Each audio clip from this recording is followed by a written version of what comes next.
Okay, let's reorient ourselves. We actually burned through. We are in the same. What is it? Wednesday, I think. Where we are. We're in the same Wednesday where we are. We are in the same Wednesday that I think we were when we started last week. But we. Or no, I'm sorry, Thursday. So we've been in a part of a very long Thursday. But we have cleared a lot of stuff off of our task list, including everything that we found to do on Tuesday. I'm gonna take a second to reorient myself here.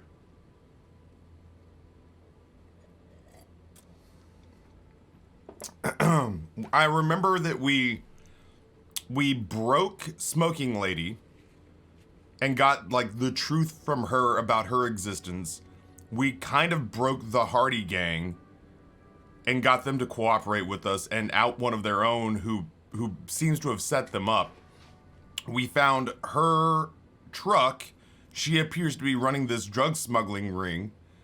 The anonymous cheerer is back. Oh shit. Anonymous cheerer, thank you for the 8, 8, and 8 bits. Unfortunately, I will not have poop spammed across the screen today.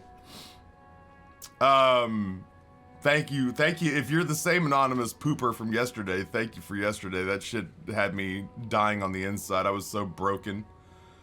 Yeah, man. So we were about to vacate the area and head down south because there's a lot of stuff for us to do down in the little fishing shanty town. But I'm finding that there's a handful of things that we need to do in this area before we go. Like confront the Hardy Boys about the drug trade. I don't know where the pigs are. Oh, we got to meet with them down in the fish market in the nighttime. 2539, what's going on? Welcome back. Meat Shield, pleasure to have you here as well. Yeah, we can have little poops in chat. So we got a lot of stuff to do down in the village. I don't know how to make either one of these guys like me. Plus, we left this like crazy nightclub, drug lab, hole in the center of the universe church thing down in the fishing district.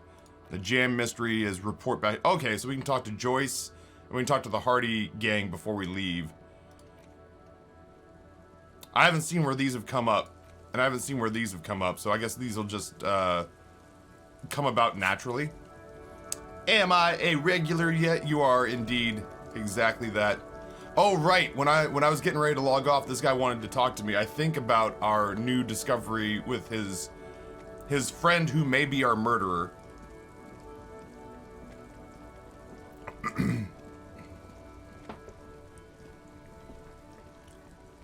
I saw you poking around in Lady Driver's lorry.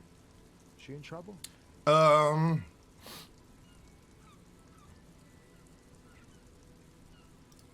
racist told us where her cabin is. We only searched it. Still better than me, I guess.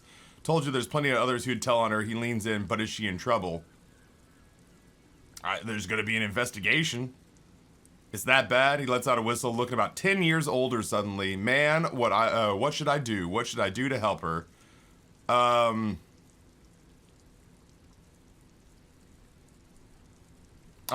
want him to say, I want to tell him that the thing he can do to help her is to be forthcoming, but that's not an option. I don't really know. Damn, I always warned her to watch herself. Man, nothing to do now, I guess. Maybe I should just keep my head down and work on my rhymes while I can. What's the plan with those rhymes anyway? Oh, you know. Thought lightens him up. Tommy LaHome's gonna be a musician. Sprechen sang. But with beats. Sprechen sang. Speak and sing, but with beats. I've got a lot of free time on the road to hone my craft. Why Tommy LaHome? Tommy LaHome was taken. He shrugs in a what can you do manner. My real name is Jerry Lafitte. Tommy's way better. It's more him. All right, I had another question. Oh shit, we might be able to get that. Is that a white check? Yeah. I can't do that unless I get points in empathy. This one is going to be low, but we'll give it a shot. Ah.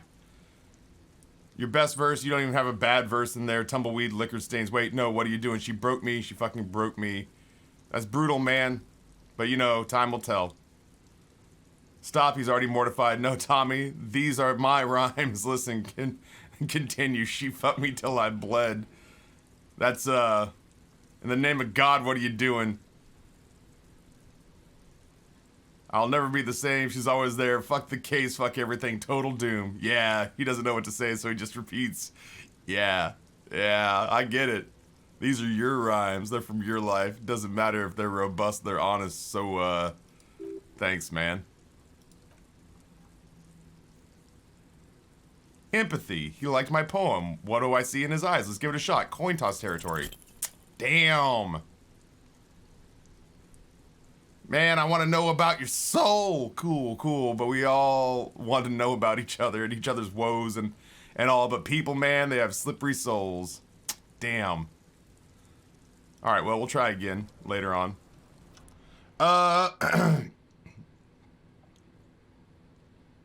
think I need to sleep. Thanks, Ghost Cubby. I have a mission for tomorrow. Have a great stream, Taffman. Duality, thank you so much, man. I hope you get good rest. All right, well, as long as we're here, we can go talk to the Hardy Boys.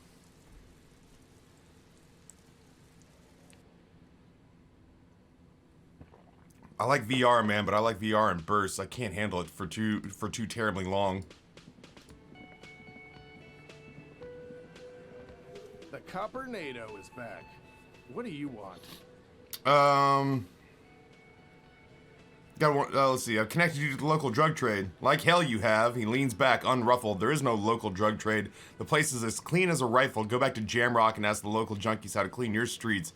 How clean your streets are in precinct 41 kilos. We'll do that. In the meantime, Kitsuragi points south. Did you know that there's an abandoned lorry at the intersection that we used to move raw ingredients for the drug trade from Terminal B to Jamrock? We know Ruby was the driver. We know that's your affiliation with her. He taps on the notebook. Detective, you want to deliver the coup de grace?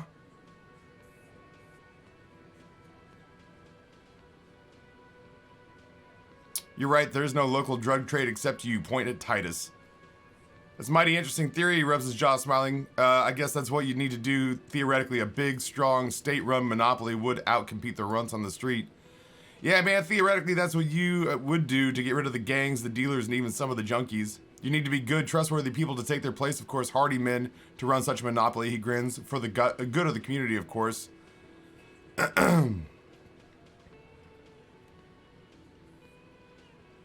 Good idea. People are. I think we're gonna lean into this with the junkie of it.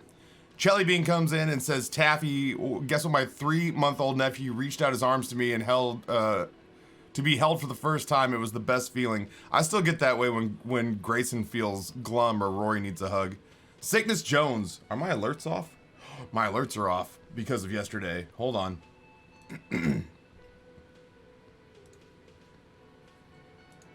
This is the There we story go. of the newest denizen of the cave. Sickness Jones comes in, Twitch Prime, 28 months. Sickness Jones, I don't know if you realize this or not, but when you show up here with Twitch Prime, you get what I like to call the dirty welcome. Goes a little something like this. Sickness, listen, man. People use drugs to feel euphoric, to turn themselves into a weird oil painting, or to become a superstar cop. All I know is that I want to transform myself into the recipient of unbridled lust, and I do that using your Twitch Prime sub. Ultimately, any partner or affiliate would be happy to receive it, but I sure am glad that you brought it here and gave it to me. Thank you so much, brother. I hope you're doing well. I hope you're doing well. All right, superstar cop likes drugs.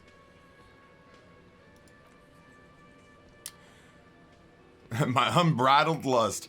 Thank you. Theoretically, of course, thank you. Theoretically, he takes a sip of his beer and smiles. He seems genuinely surprised at your response in a good way. I don't know, the big man says, swirling his beer can. I guess theoretical things don't make me emotional now. I was sort of going to get my brewski on. What about Ruby? Hey, we just leveled up. Shoot, you love long walks through Theory Town, don't you? The big guy straightens up, ass straightening his cap. Well, I'm thirsty now, thirsty for a beer. Got any less theoretical questions, cop? He doesn't let it show, but he must be a little impressed. You put a lot of things together fast. You know what she's doing with Ulan frequencies? The what now? I have no idea. Boys, she said she's building a, his voice is very quiet, a pale emitter. A what?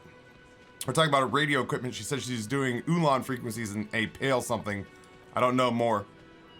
Thanks for the review. Gonna take off now. Super happy that they didn't kill me again. I've been shot to death by those boys before.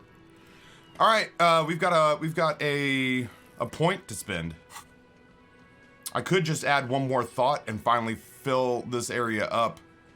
Revasholian nationhood.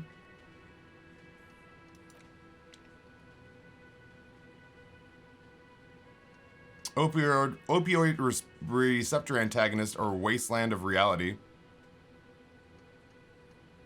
Or do I just spend a point? Like, do we have something that we've got a bunch of skill checks we need to try? Let's check the map. Interfacing, electrochemistry, pain threshold, empathy, encyclopedia, physical instrument. Do I need to go do that again? Conceptualization. Man, maybe I need an encyclopedia bump. Dude, that's 3 with encyclopedia. Maybe I need to put a point in encyclopedia. Conceptualization has a lot too. What do you guys think? Do you guys have any input? I also have to sit here and sort of think about where all these checks are so I can make a nice little swoop. I might go Jesus, look at all the composure ones too. Composure, encyclopedia, conceptualization. I might pick a point this time around until I find some, I vote encyclopedia, but I have no clue what's going on. How not have a clue do you have?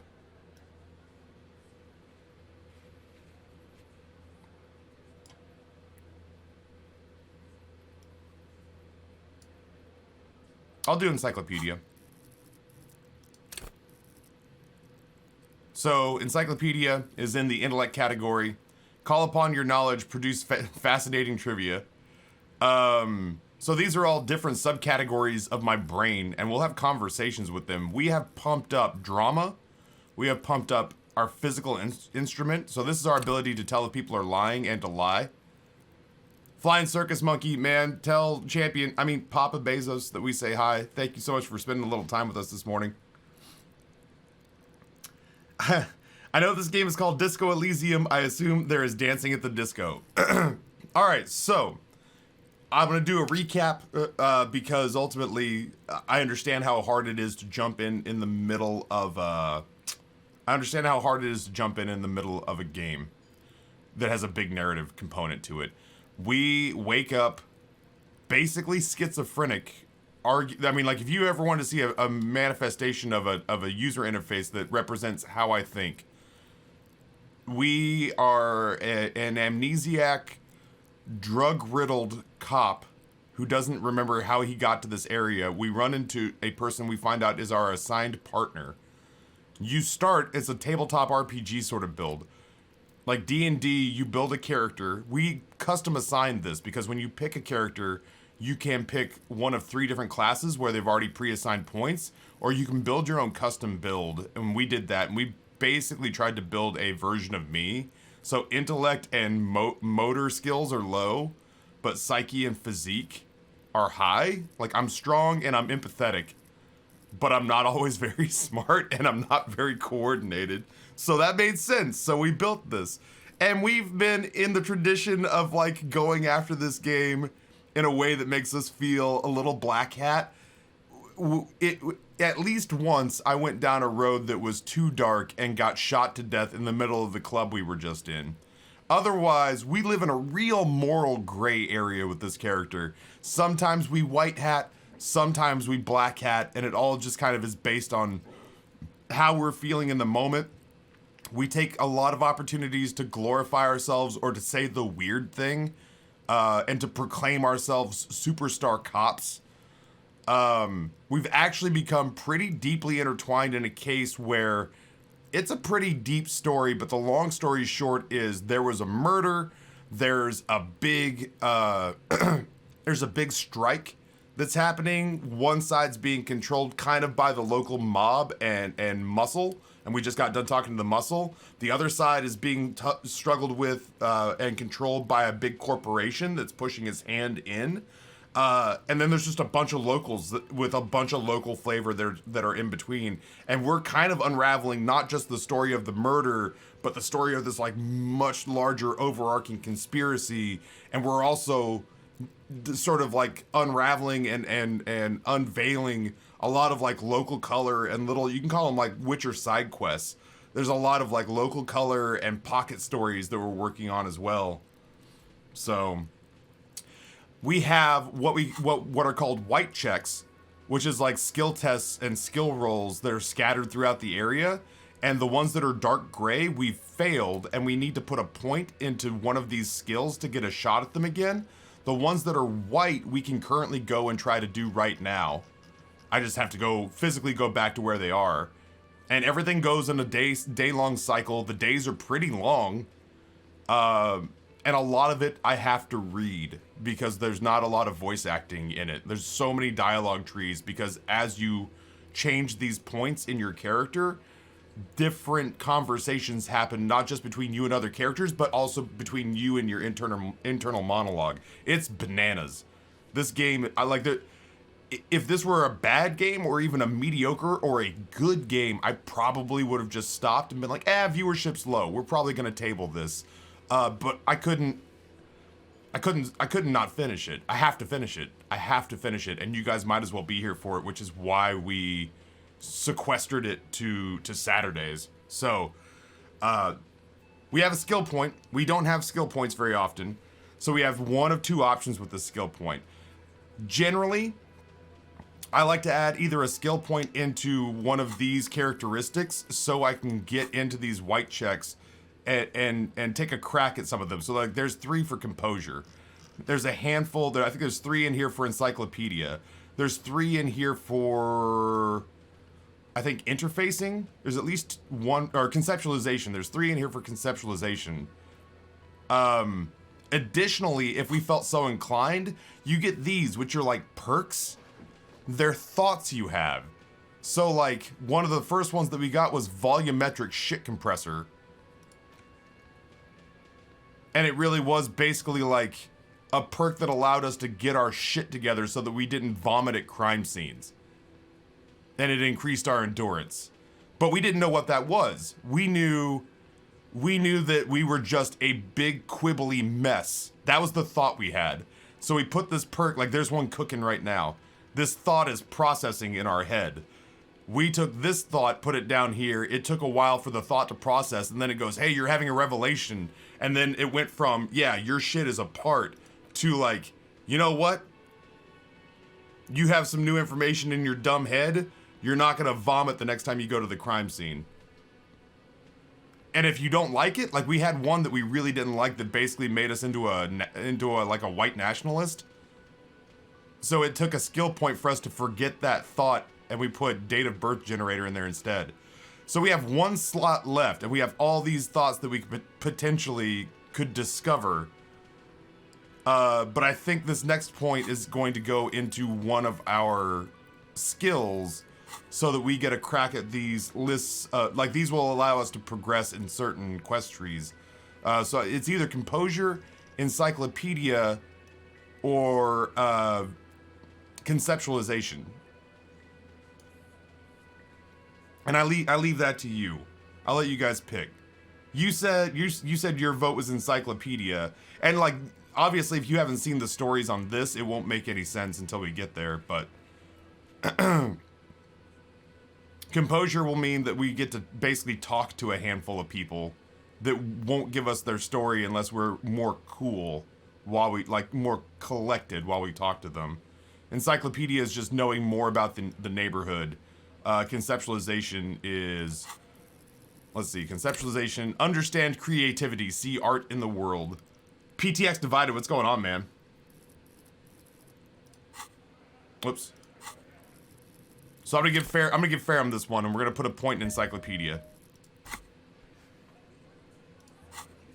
And that means this stained glass window down in the fisherman's shacks is now open to us to go look at. Oh, I wish this rolled a little faster. Here we go. The mirror, when we go to sleep tonight, there's a mirror in our bathroom that we're struggling to sort of come to terms with what kind of person we are. And this horseback monument, which is down here, we might go look at it real quick, are now open to be rechecked. So I'm gonna hit the white checks that are close, and then we're gonna go talk to Janet, who is the representative of the big corporation who's trying to muscle into this area. Both sides, both the sort of like organized crime, Jimmy Hoffa mob side, and Janet of what is it? White Pines, Great Pines, something Pine, Big Wood.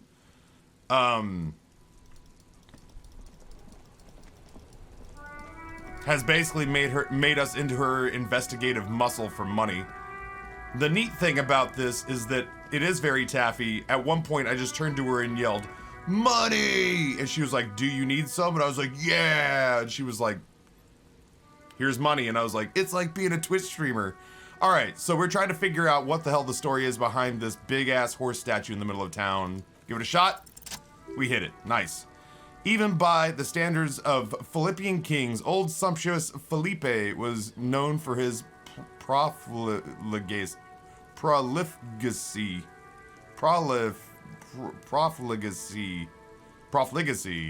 I don't know what that means. Alexa, define profligacy. Profligacy is usually defined as shameless dissoluteness. For more, ask me to give you more definitions for profligacy. Shameless She said it so fast. Define profligacy. I can't even spell it. Legacy. Reckless extravagance or wastefulness of resources. Fuck it, I just screamed money at this woman and she gave me $100. His own maladministration foreshadowed the fall of the monarchy during the anti-centennial revolution, an end to his family line and the monarchy of the Insulidian Isola. How did he manage to blow through the entire national treasury? Is it a spelling error? Stories have it that he had his bedroom converted into a treasure chamber where he stored unfathomable wealth, Cougarans, bars of gold, ornate weaponry, armor, and various chalices. He called it the Sol Aurum. It was obscene, and there were whispers he slept on a huge pile of gold-dipped feathers like some obese dragon instead of a bed like a normal person. I would like to sleep on gold, hustler style. Baddest hustler in the neoliberal hood is my achievement that was just unlocked. But wait, you haven't even heard about his fabled cocaine addiction. The what now? You see, old Felipe wasn't just good at squandering national treasury on gold and ceremonial weaponry, he was also a prodigious snorter of nose candy. Electrochemistry is our inner drug addict, and we have cranked him through the roof. Not just any nose candy, though. We're talking Royal Philippian blow, allegedly twice as potent as the stuff you find nowadays. And purple. Philippian cocaine was purple.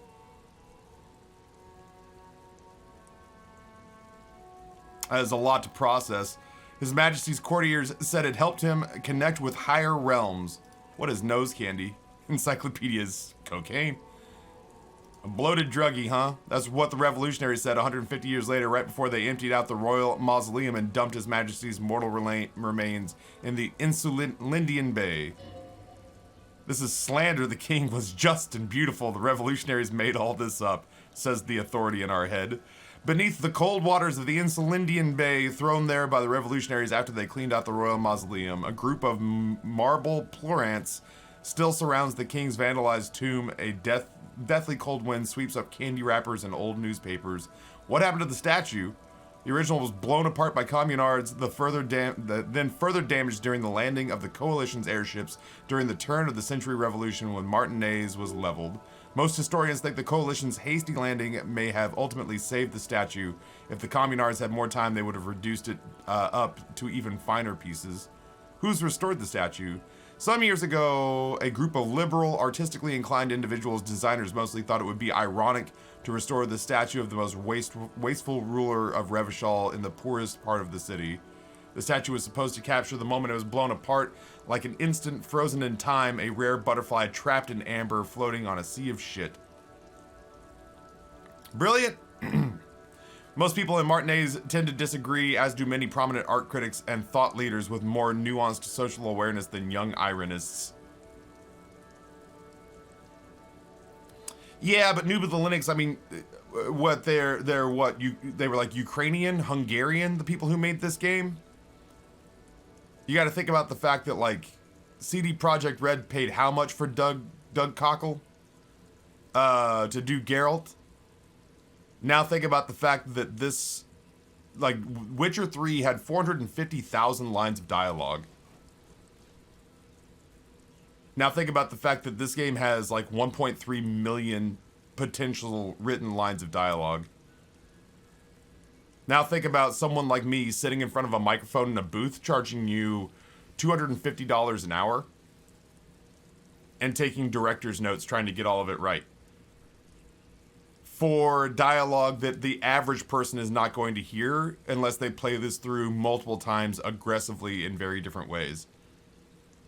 So, I get why they didn't do it. Yeah, in a perfect world, I'd win a multi-billion-dollar lottery and pay to have Firefly put back on the air. But, like, in this world, I can see why the only lines that seem to be voiced are the lines that absolutely positively will be in every playthrough. Oh yeah, or I could just do a playthrough where it's like me and Fei Lin.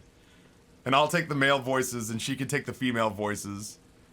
I can take the aggressive internal characteristics and she can take the nurturing internal characteristics.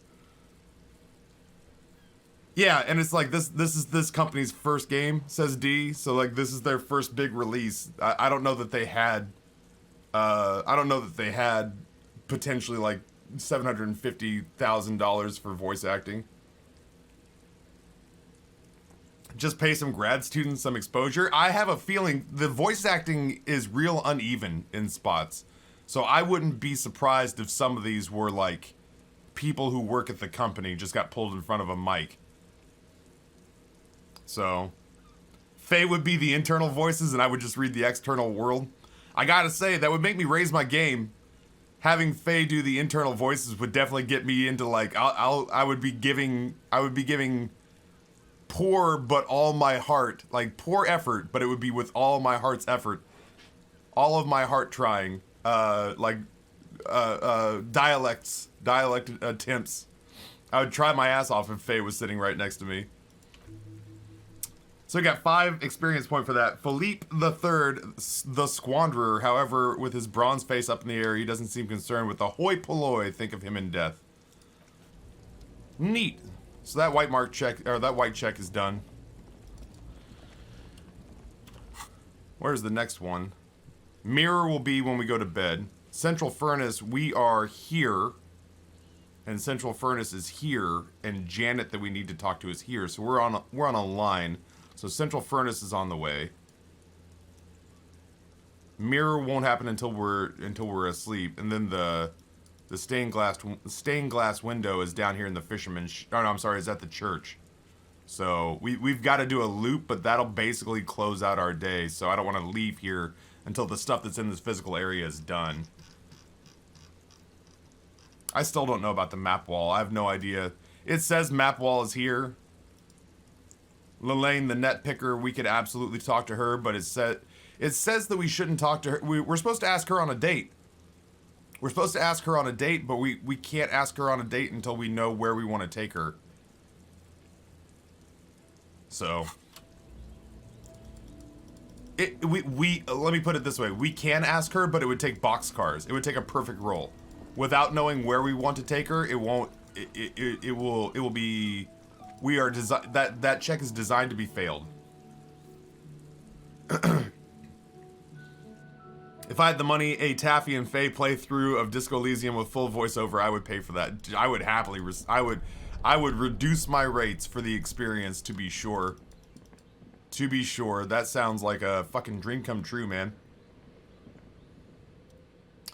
Alright. I failed this the last time we were here. It was like 96%. I have war painted my face, I have kicked the furnace, I have gotten a drink, and I have called the slipstream people again. The last time I did this, I rolled snake eyes. It's the only way I can fail this.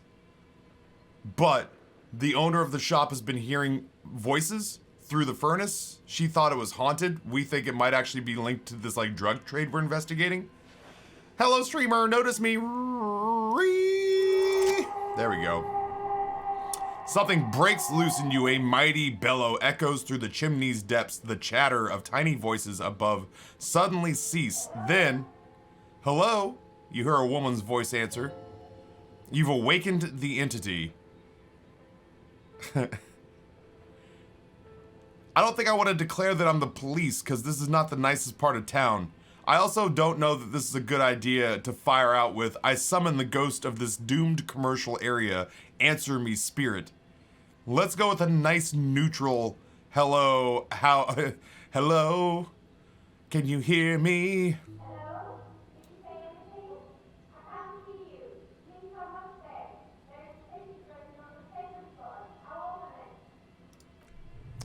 You hear a low rumble upstairs, the sound of a curtain being pulled aside. All right, I guess we'll go upstairs.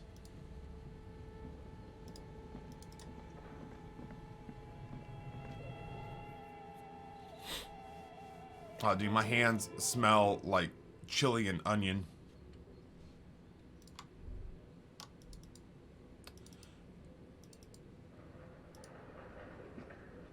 Oh, that... One second.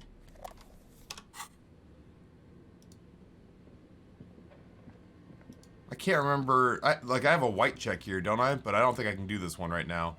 No, I can't. Okay.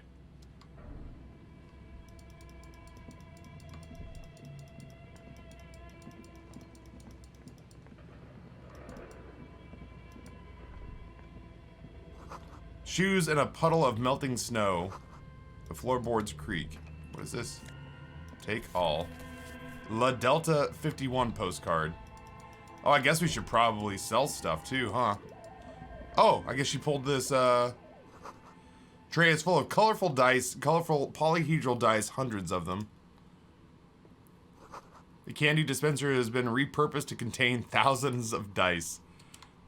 Ferrum, Stevie, is this you? Hello, I'm Nia.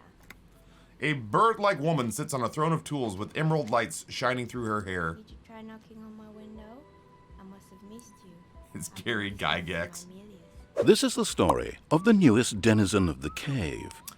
Too Forgetful comes in tier 1 for 4 months and says, Reptile Brain, sub to the fat man, it sparks joy. Too Forgetful, man, I was telling everybody about how like Yumi Champion and JJ Madison closed the place down last night with Amber's stream. I was there up until like 15 minutes before she shut things down, and then I fell asleep basically sitting up. So, thank you, Too Forgetful. That was, this has been a pretty crazy 36 hours, so... Yeah, I'm yarring this afternoon. I'm pretty excited. Still down a ram stick. Suck, man. Oh, Noob of the Linux. I don't consider it backseating. Like, in this one, unless somebody who's played the game before is going through and spoiling things for me, cheering from the peanut gallery on which options we should say, that's like saying amen to a Baptist preacher. You get in there, chat. You see voice option dialogues, you're like, yo, if you don't talk about that flying purple monkey that you see and no one else sees, I'm gonna be pissed at you. Like that kind of stuff I want a million times over. Alright, so this lady has headphones on and apparently is making a shitload of novelty dice. So what kind of die are you looking for? Could this be the malicious entity? Perhaps it is wise to go along with this masquerade for now. She's got a direct view to the backyard. You should interrogate her about the lynching. Hold on, what do you mean by milieus? Yes, a milieu is like a calling station. You need a two-way radio to access one. That's why I have these. Pat's the headphones on the table. Mostly, they just teach you to swear in different languages. but some of the stations can be quite interesting. So it's like Twitch. Oh, so observed. I must have missed you knocking. You must have me confused with someone else that haven't knocked on your window. How'd you get inside? By the south entrance? You know what? It doesn't even matter. What matters is that you're finally here. Let's talk dice. Did you have something specific in mind? I'm a novelty dice maker. Tell me the name of your role-playing system and I'll make the die you need. That's why you're here, yes? As she speaks, her bone-like fingers fiddle with a ring, her bones light but her hands strong. Role-playing games. You know the one made by Fortress Accident. Does that count? Let's see. Sure, I like role-playing games. I need dice. My rate is 10 real per set, unless you want something really unusual. Take a look around and see if there is any particular stone you want to use. The walls around here are covered with rows of precious stones and materials. This person means you or no one else this person means you absolutely no harm, that she will answer freely and honestly. No falsehoods are present. She is a novelty dice maker and doesn't have anything to hide. Ask what you need. How did you become a dice maker?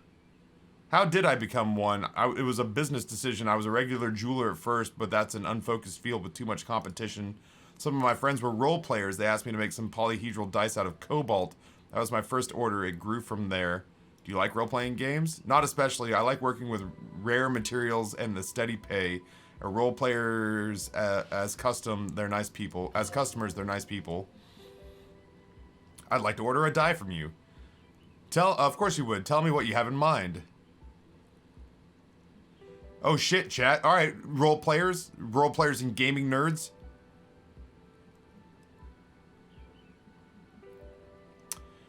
Do you know the World Untethered? So down here in this basement area, we found an entire RPG game that was a loose translation of this society, but like in a Lord of the Rings settings. So World Untethered is this game we found down here we could ask about. Cursed Dice just sounds fun. That sounds like a fun ask. Tell me about your most we could just ask for the best thing she has. I'm not saying that. 6 is kind of fun. What kind of die do you think fits my personality? We got what kind of die fits my personality. We've got tell me about your most extraordinary die. Huh. Ferrum says 3. I want to know their most extraordinary one. A star that fell from the firmament that costs more than 7 real. Are you sure? Yes, I'm a star myself, a superstar, and superstars don't care about money. Hell yeah. You definitely have the proper attitude. How about a pair of 100-side dice made of ivory and inlaid with lodestone, a naturally occurring magnet to complement your magnetic personality? Fuck yeah! Pieces of lodestone were used as the first magnetic compasses from which they derived their name, course stones. Thank you, Encyclopedia. By the way, Taffy, your bad habits are rubbing off on me. The repair place right next to me, the repair place is right next to a donut shop, and I was incredibly tempted to go in and grab a few for the girlfriend and I. So, too forgetful, 2 things. 1, I need to go in and re-up my treat stream. I gotta go fluff up my treat stream with new ingredients because if Champion comes in and it's all the same old, I'm afraid he'll get bored. 2 is that because Champion has bought us so many lunches lately, I'm actually toying with the idea of building a stand that I can pull out from off to the side of the streaming area where I can have a mounted webcam that will actually look down. Like I might get like a ring light and a camera to light the food when it comes in. Yeah. Like, so not just for you, but for everyone. Champion's bought us so many lunches and I'm so self-conscious about doing this to you.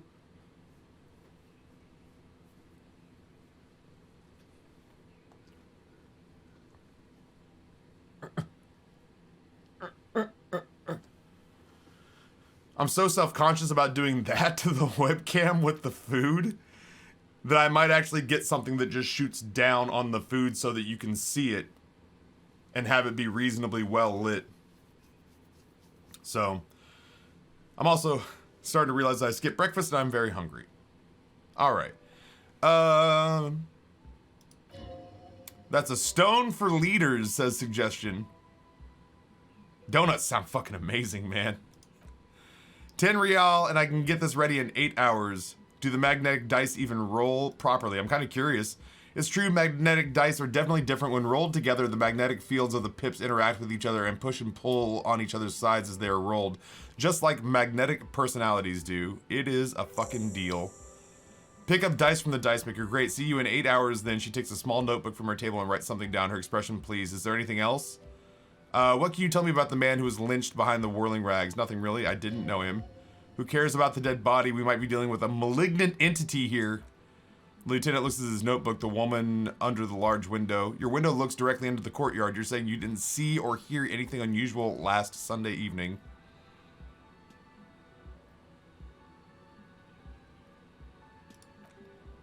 I'm sorry, detective, but as you know, I usually have my headphones on when I'm working. It shuts out most of the daily ruckus beneath my window. What do you mean, daily ruckus? There's always something going on in the Whirling's backyard. She stops to try to come up with an example. During daytime, there's usually those kids, and lately I've been seeing a lot of drunk workers hanging about. Must be because of the strike. She's heard of the murder, but did not see it, sire, says our dramatic side. You never take your eyes off work to look out the window? I might have, but in this case, all I could see would have been my own reflection staring back at me from the darkness. Really hard to make out anything in the yard when it's dark. Besides, I rarely get up to look outside the window when I'm in the zone. This person's values focus above all else. She keeps her sharp sight on the instruments before her. You often work Sunday nights? It's an odd profession, making dice for people, but I like it, and I prefer doing this to sitting at home. I see. Thank you. Hey, where are we anyway? What's this place? We're inside the chimney of an old central furnace. It's strange, I know. She looks at the ruddy bricks that make up the walls. Even though they have been repainted, there are still signs of coal-black soot here and there. But when I have arrived, all the other rooms were taken, so I had to build myself a makeshift home. Besides, I don't really have to pay any rent here, so that's a plus.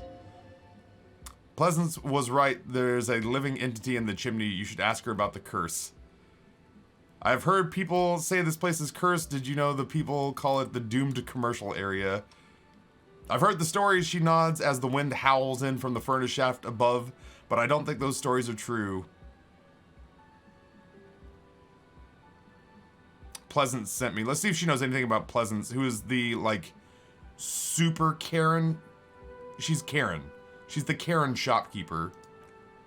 Pleasance, the bookshop lady, she raises her eyebrows. I've heard that her business is doing rather well. Have the energies spared her somehow? Actually, the bookstore isn't doing that well. She hardly draws any customers and has to exploit her own daughter to keep the company going. Alright, but it's not just the bookstore that's still up and running. What about the Whirling and Rags? Some people say it's part of the building complex.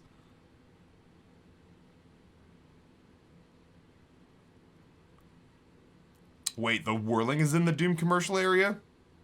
You could say so. Both houses were built in the same time under the East Delta Commerce Center project. Well, the Whirling isn't doing well either. Its waitress just took off and customers have trouble paying their bills. And then there's me, she sighs, looking at her messy table. All kinds of tools lie scattered there, from knives to carving files to wire cutters. I've been here 14 years selling novelty dice to role-playing enthusiasts. Not exactly a million real business idea, yet somehow I survived. Despite the talk of malicious energies. Strange, isn't it? It's because she's in cahoots with the demons.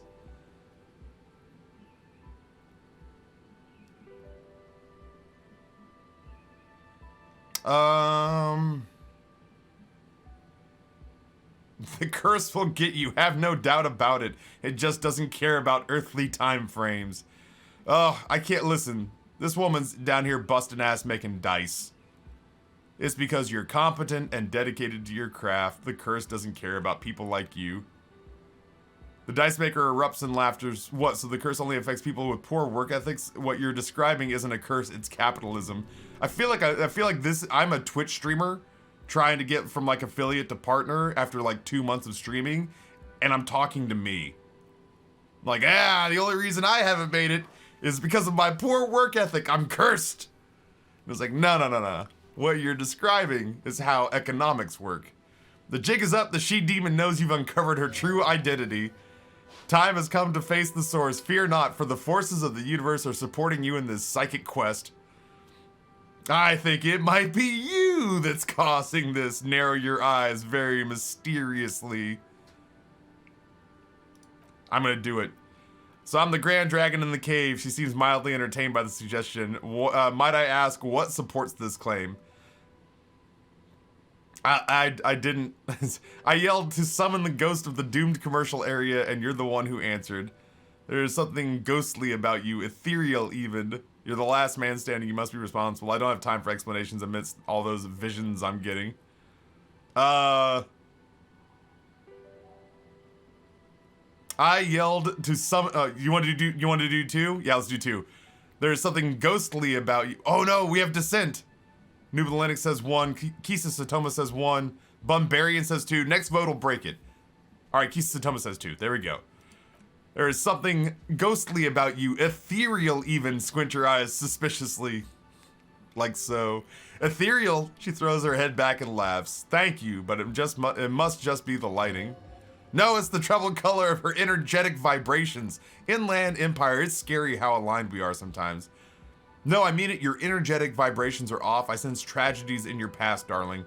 Of course you do. She listens to your antics with a forbearing smile on her face. Show me a pertinent person in Martinez who doesn't have any tragedies in their past, and then we'll talk.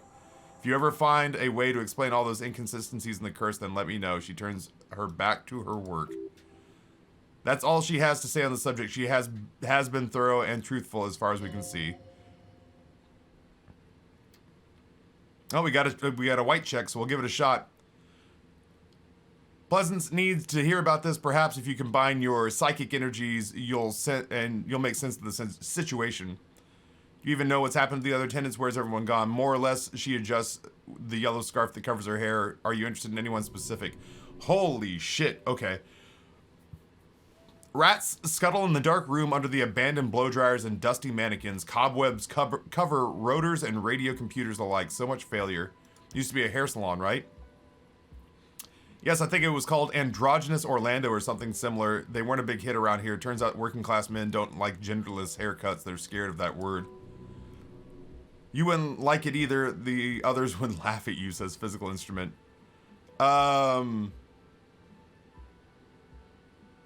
What's wrong with a bit of experimenting? The customers should have been more open-minded. I guess it just wasn't the time yet. She tucks a strand of hair under her headscarf. What happened to the gym? Wasn't merely a gym. It was Artie Meetep's Boxing Club, a community project created to steer at-risk youths away from drug and crime. Who was Artie Meetep? This sounds like the world's worst pharaoh. A kind man from Zemims. I heard he had some trouble with the law when he was younger, and that's why he wanted to start the gym as his way of giving back. Maybe that's what Kuno needs, is a community-centric boxing club. Who is Kuno? Oh, he's a little ginger gremlin who likes to defile dead bodies. Oh yes, you mean the kid with the sailor's mouth. I've heard him yelling profanities in the backyard. He looks out the window. It's oddly quiet out there at the moment. I think it will take more than a gym to help that kid. Judging from the kids I've met so far, it didn't really work, did it? It didn't. If anything, it made the youth situation in Martinez worse. At some point, someone started a rumor that the punching bag downstairs was full of amphetamines. You should have known it. God damn it, electrochemistry. We should have snorted the heavy bag. What's up with the broken windows? This one's a mess, she sighs. There used to be a company that promised to repair windows 24 hours a day. What could go wrong with this one, right? Turns out the business was actually set up as a front for an illicit group that was producing snuff milieu. Who would have guessed? What's a snuff milieu? Trust me, you don't want to know. They never cleaned up the debris either. Now it's just littering the hallway, and I have no idea how to get rid of it on my own. Very cool stuff about the debris, but what's a snuff milieu? It's a sub-Rosa radio station that broadcasts real murders with real victims. Some people pay good money to get off on it. Nothing changes in her tone. She says that as if it's just another piece of information to lay out in the world. What does she mean to get off on it, says electrochemistry. Don't worry, the ICP has an entirely separate division that deals exclusively with unlicensed sub-rosas. The lieutenant turns to you. This isn't our problem. Oh, well, that's a relief. I was worried we were going to have to look into that like cops would do. Did someone here make stuffed animals? I saw them lying around. It's the insane clown posse. You're going to deal with it. Don't sweat it, 2539. ICP is on the case. Oh, shit. Fucking juggalos are going to sort this right out.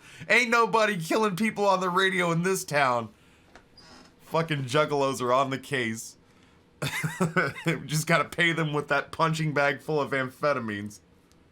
Oh my god. Did someone here make stuffed animals? You mean Mr. Fabron, the taxidermist? No, he just mostly did drugs. But what drugs did he do exactly, say electrochemistry? I need to know what drugs for my police report. He got high on some weird taxidermy chemicals. I wouldn't recommend it to anyone.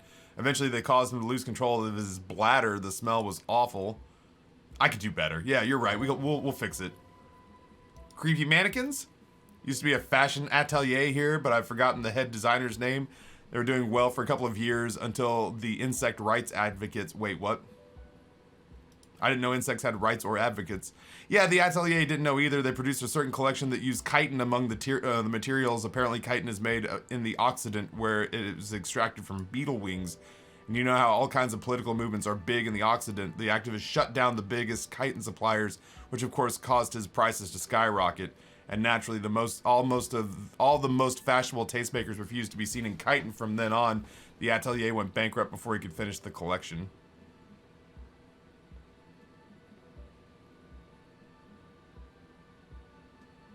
Yo, welcome. The ICP is playing real nearby, by far the smallest venue on their current tour. The bars are all going to higher security. What is this game? Meant to be real life, all the activists? Ryan Fish, what's going on, bro Chacho? Happy to have you here, man. That fucking founder's badge gets me rock hard every time. But insects don't have any brains or feelings. Actually, insects do have brains, she corrects you, but yes, I understand what you're saying. I think the protesters took it a little too far. As she shifts around, you notice several dead flies on the windowsill in front of her, legs up, they're not moving. Murderer! What about the rotor blades and skis? They were made by a company called Slipstream. After they pivoted from making rotor blades to skis, their chief executive took off on a vacation with all their money. She rests her chin on her hand with an impish smile. Honestly, I think it's quite funny. I think he's still sending out holiday transmissions from Tulula or Tumunmituri or Kashtkor or wherever he is. What do they say? What do these transmissions say? Usually I imagine he's been thinking up all kinds of new business plans and can't wait to get started on them just as soon as he returns. Her smile widens before she sees the lieutenant's face behind you. Men like that are a curse, says Kim. The man is stern. Sure, but Slipstream's history now. All the remaining assets got seized by the bailiffs in 47. Now you know you fucked up when you upset Kim. You know it's gonna be a good day when you give us someone a hard-on with your presence. I got Su Chong stuck in my head from BioShock Infinite. I have no idea why those ski blades are still lying around the house. Not much use now, I guess. Maybe you can make a sword out of one. No way, forget it. It would take too long. I found, with a strange machine, Fortress Accident, the radio game studio. She closes her eyes as some remnant of a memory lights up in her face. She liked them. They were an interesting bunch. We talked about role-playing systems every now and then. Once I even saw two of them get into fisticuffs over Whirl. They certainly took their work very seriously, even if they seemed to be chronically liberal with their schedules. What do you mean liberal? What happened? The usual, they ran out of money and couldn't get the project done on time. What went wrong? Well, I did hear them talking at times. She looks at the hallway as if she can hear them still chit-chat behind the curtains on a cigarette break. They seem to believe they were historical individuals on some grand quest. She almost sounds mocking when she says that. Must have been a pretty big ego trip. That's what I thought, because the money started to run out. They just began to complain a lot about capitalism. You know, how the markets are rigged to keep out new businesses and so on. In the end, they just didn't get it done. They didn't have enough willpower to produce something truly historic and to show up to work on time. Jesus. This game's holding up a mirror, chat. And show this exchange at the next TwitchCon. The fucking keynote address. Hey, a lot of you are gonna complain that Twitch doesn't do enough to get you off the ground. But most of you just can't be bothered to show up to work on time. She's right, showing up to work on time is important. I'm at work now, but no one is here, and I can have the video stream going on my phone, and no one should care. Damn, Dr. Skylar, you're living on the edge. Going hard in the paint. You fucking radical, you. It's me, right? I just want to make sure it's me. It's me on the stream. Showing up to work is on time is hard. This is the drug addict part of our brain. Showing up to work on time is hard. No, scratch that. Showing up to work at all is difficult, especially if you've been drinking. You're right. They should have just tried harder. They had everything they needed to succeed. We're going to be hard-ass about this. Still, not everyone's going to make it. She tosses a pair of dice on the table. One of them stops near the edge of the metallic desk. That's the nature of the game. The result is 1 on a 20-sided die. The dice is black and filled with silvery flakes like snowfall. There is a terrifying taxidermized bear in the cellar. Showing up to stream on time, I know like 0 streamers who do that. Every one of them is like 5 to 15 minutes late every day. I didn't used to be like that. I'm not like that on the days where I get to the gym. When I'm running on a schedule, I used to be nervous or angry at myself. When it was like 8:01, I would freak out. Difficult. It's not difficult. I'm not a morning guy. I could try hard. No, I totally, yeah. I don't think that you're nagging, Ferrum. I beat myself up over it a little bit. Not a lot. Not as much as I used to. Because, like, I think if I had a hard stop time every day, right? So, like, if at 2 o'clock, regardless of what was going on, if I was in the middle of like reading a line on this and a cell phone goes off and it's like me, and I went, oh well, shit, wrapping it up. I guess we'll see you tomorrow. I kick myself a little harder about the 5 to 10 minutes late. But yeah, then there are days that I go like an hour and 45 minutes over because we're just into something. Like today's gonna be a long day. Like today I could see myself going till like 4 or 5. So I think that if I took a hard stop, every single day, I'd kick myself a little harder about the 5 to 10 minutes.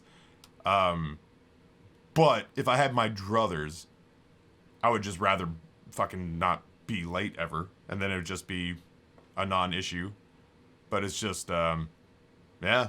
When you wake up an hour before stream, most days, and like you make coffee and try to get food, like if you got to take a dump or something like that, it's just, you screw yourself. I'd have to get up at like and do the gym at 5, or at least wake up at 6 and give myself like a 2-hour window to wake up and have coffee and like a bagel or something. Yeah, I don't give myself much wiggle room in the mornings, so if something goes sideways, if like one of the boys gets hurt or angry, or I gotta poop or I gotta eat, it throws the whole thing. So I like to see at these late streams. Well, then, do I have good news for you today, Cuddy Bark? Oh boy, the fabled Revachol Ice City. You're in for a treat there. She smiles and leans in closer, hands on her knees like a stand-up comedian ready to tell her story. Random thought, have you ever made your own horchata? This isn't in the game. I'm reading Ryan Fish. Random thought, have you ever made your own horchata? I'm thinking about it because it's here it's impossible. No, the last time I had horchata, Champion sent it to me from an El Salvadorian place nearby. I've never thought about making my own horchata. It's delicious though. Place was owned by 2 guys with some rather innovative ideas about marketing. The bear was one of them. Now asking about their other idea. All right, well, what about their other idea? There was really just one, and it involved picking out the prettiest girls in the neighborhood and paying them 20 cents per hour to man the booth. And by man the booth, I mean slump behind the counter with a face that could maim you if you ever dared disturb their bored magazine browsing. She leaned back disapproving. Sounds like she really didn't like those girls. Freet does the same thing. Yeah, you know what? I know a girl at Freet who's just like that. Employing sulky teenage girls is a widespread practice. Yes, unfortunately, they always come in packs. I'm talking about acne-ridden girlfriends and gorilla-like boyfriends loitering near the shop. At least that's what's that's what happened with Revachol Ice City. And they always had the bear. She closes her eyes as if remembering something painful. What about it? The bear, she repeats, pressing her thumbs to her temples, is like trying to suppress a headache. Didn't work out? Oh, of course not. The bear was terrifying. No one wants ice cream guarded by a hostile apex predator. To make matters worse, the fridge didn't work too well either, and half the ice cream came out malformed or partially melted. Eventually, Revachol Ice City lost a price war to its rival, Glace 5000. Sold caramel sundaes for 5 cents a piece out of regular fridges. I'm sure the bear was doing its best. Maybe because the taxidermist who made the bear definitely wasn't doing his best. I mean, how come? He said the bear was his vision beast. He said he met his vision beast while high on desiccants. He called it Megatherian. Scary but cool. Megatherian. Megatherian nods the dice maker. A mega wild beast. A mega wild beast. It's an imaginary beast that guides you through life by telling you to do more drugs, mostly.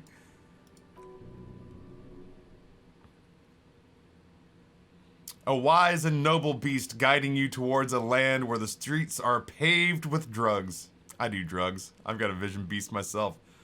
Do you? The dice maker raises an eyebrow. Well, good luck with keeping that under control. Anyway, now you know the story of the fallen ice cream empire, she said, almost sad, finishing the story. Some dust beams swirl in the afternoon air. Her eyes follow it idly.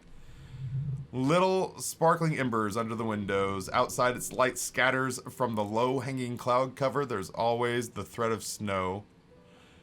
I found the building's intercom, but it's not working.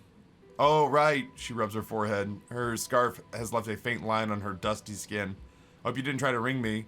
I think none of those doorbells work, including mine. I'm still in the middle of connecting the wires. Sorry about the confusion. The doorbell with the empty name card must belong to her, then. All hail Megatherian. What's up with the random pop-ins from seemingly other characters? So we're a drug-addled amnesiac cop who is only recently we still don't know who we are, but we've pieced together who we are from context clues, and we are constantly fighting. This is the best description of what it's like to be inside my head that I've ever seen artistically generated. We are constantly arguing with every other trait that we've invested points in. I think occasionally we hear from traits that we haven't put points into, but for the most part, like, as we've created our character, we've sunk points into perception, visual instrument, the drug addict electrochemistry, suggestion, drama, encyclopedia, logic, volition. And every time the character, it's like Herman's head. It's Herman's head. It's just more highbrow.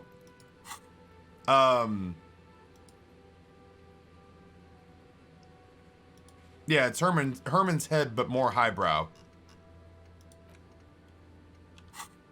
So this is our logic, internal. This is us right here, right?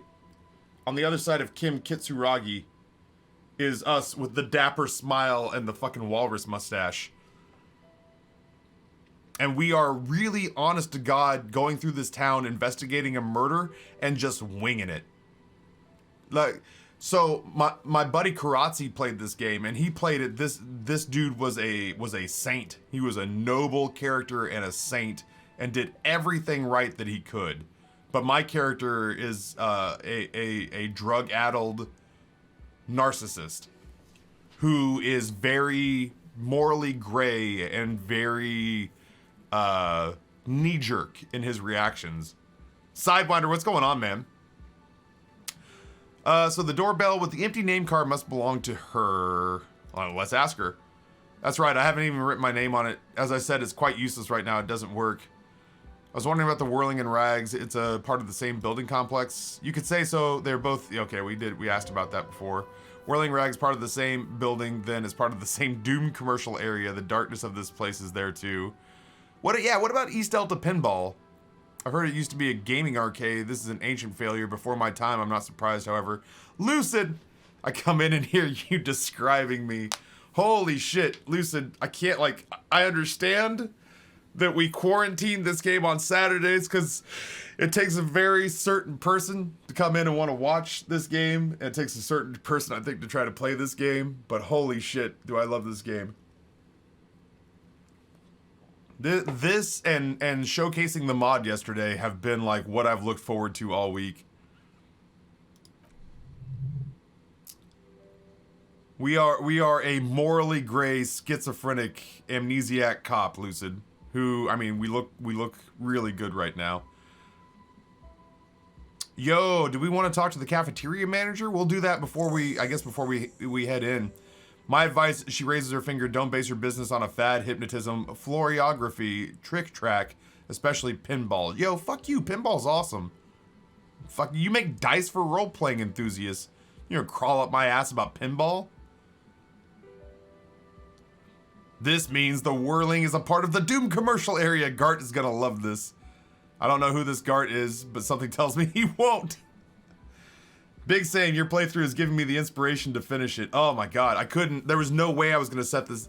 I would feel like I was screwing people by not playing this where they could see it. But if I didn't do it like that, I was gonna finish it on my own. There was no way I was not gonna see this through, and frankly, the moment we're done with this and it goes out of quarantine and out of rotation, on my own time, I'm starting my own playthrough and shit's gonna get wild. I'm gonna do some wild shit on my own playthrough. I'm gonna stack all my points in one category, like this shit over here. I'm gonna pick one of these and just load it. I don't know which one. We're just gonna be like the smartest, weakest cop on the planet. Like, I think this makes us like the guy from Mindhunter, if we just load everything into intellect and just say fuck all to the rest. Or I'm gonna make him like a roided out fucking monster with no feeling, or he's just gonna be an ogre. Or I'll just make him the world's, I'll go into motor skills and just make him the world's most coordinated man who's just dumb as a rock. I don't know. I'm gonna do some weird shit on my second playthrough. I don't know exactly what. Dude, yeah, I'm super excited for like season 3 of Mindhunter to come in. I didn't realize I had watched season 2. I just binge watched everything that was there and watched both seasons back to back in like a weekend. Strange thing happened when I tried calling the Slipstream SCA. Someone answered. She looks like she doesn't really believe you. It can't be true. They don't work here anymore. They've been gone for years. Let's see. She said she was from Tricentennial Electrics. There's a moment before she recognizes the name. It used to be a major electric company 100 years ago. Are you sure it wasn't just some kids playing a prank on you? No, it's something else. It was eerie. It's too real to be a prank, says Drama. We're either dealing with a professional actress or...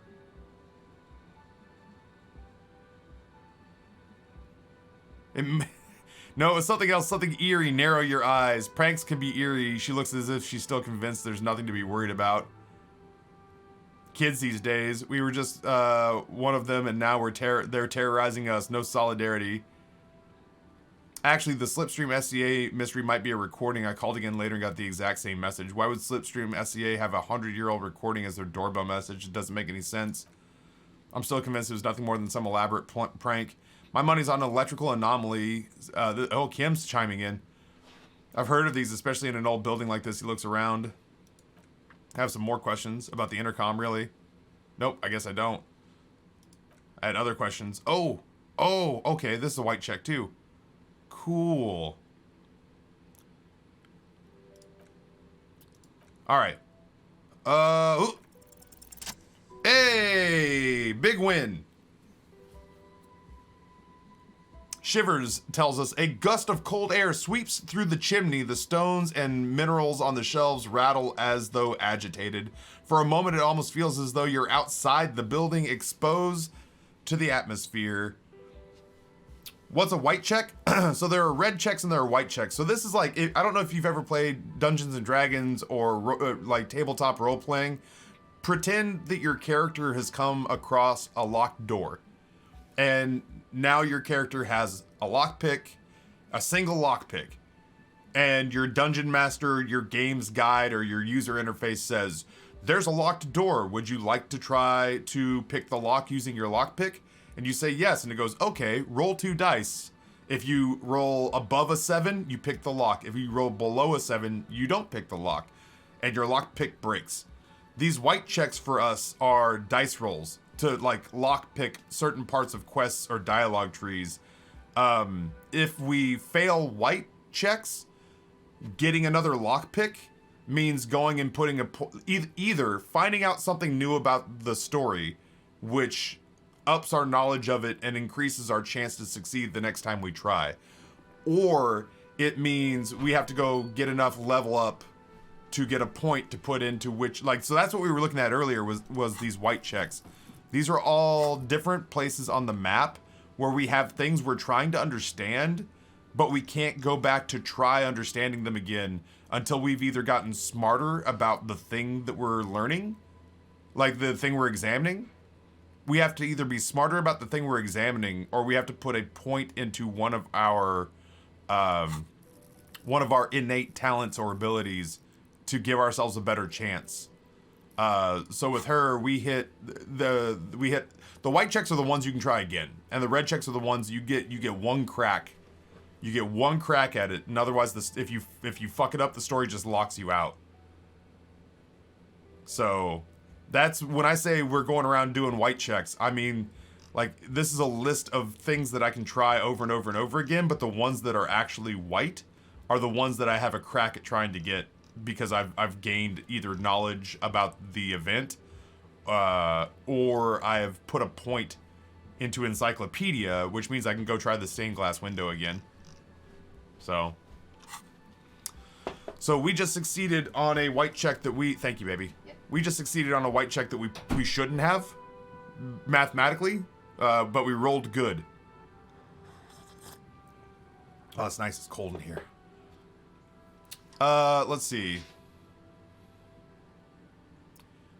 This is still just a theory, but hear me out. I think I know why your business hasn't failed.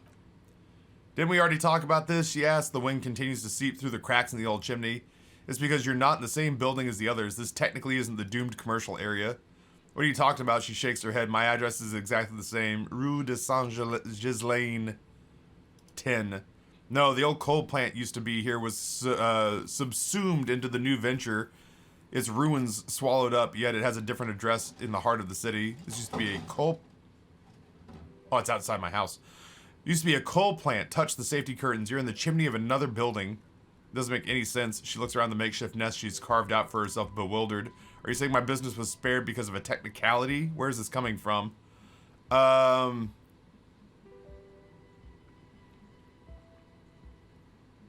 Let's just say I have my own methods.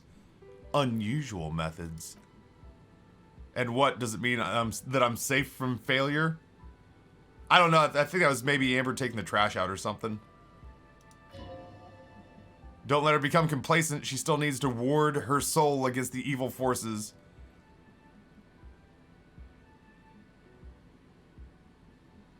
Actually, it's only your workshop that's protected. You should still do something to defend your person. She starts laughing, her fingers trying to rub away the exhaustion from her face. What? Do you know what this is? She raises her hand to reveal a piece of metal shining on her finger. Lucky charm? Some kind of ward? It's a mourning ring, she replies. I made this when my first company failed. It's a small jewelry shop right here in the East Delta Commerce Center, built with the little I inherited from my parents. I drove it into the ground within a year. I didn't have what you would call a viable business plan. Why are you telling me this? It wasn't always just the jewelry shop either. I always thought that it was just the world that you're supposed to try again and again until you finally succeeded. And now you're telling me what? She closes her eyes. That it was all because I didn't run my little shop and ventures from a dump inside an abandoned chimney? Yes, coincidence is all that safeguards us. Yeah, she stares out the window, not really hearing your words. Or maybe it's the entire world that's cursed. It's such a precarious place. Nothing ever works out the way you wanted. And that's why people like role-playing games. You can be whoever you want to be. You can try again. There's still something inherently violent, even about dice rolls. It's like it's like every time you cast a die, something disappears. Some alternative ending or an entirely different world. She picks up a pair of dice from the table and examines them under the light. Uh-oh. We have a thought. But anyway, thank you for sharing your theories, officer. She gives you a tired smile. And we leave. And that is us having talked to the dice maker. And now we have a postcard we can sell. We also have a white mirror or white check that we can do at the mirror in our room before we call it a night. We also apparently there is a cargo container door, chat, that we can try to open by talking it open, by using rhetoric, and it is dumb and it is a long shot, but it keeps giving us chances to do it. And I don't know why. But I guess that's open to us now. Is the opportunity to ask a cargo container to open nicely has presented itself to us again.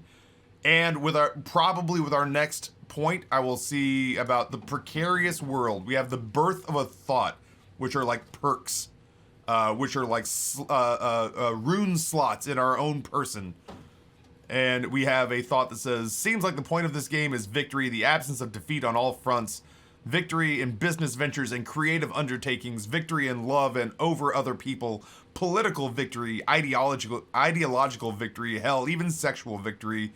Definitely a lot of object-based victories too, having things and not losing them. One problem though, not a lot of victors in sight. Everyone's mostly losing. Why is that, and how do you not lose?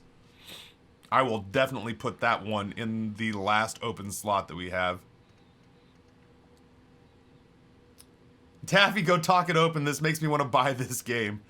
God damn, this game is so fascinating. Damn it, Taffy, I didn't need to buy. Listen, I'm just happy you guys are here because I don't know why. I want people to love this game as much as I love this game, but if all of you leave, I'm still gonna play this game. You know, like I want people.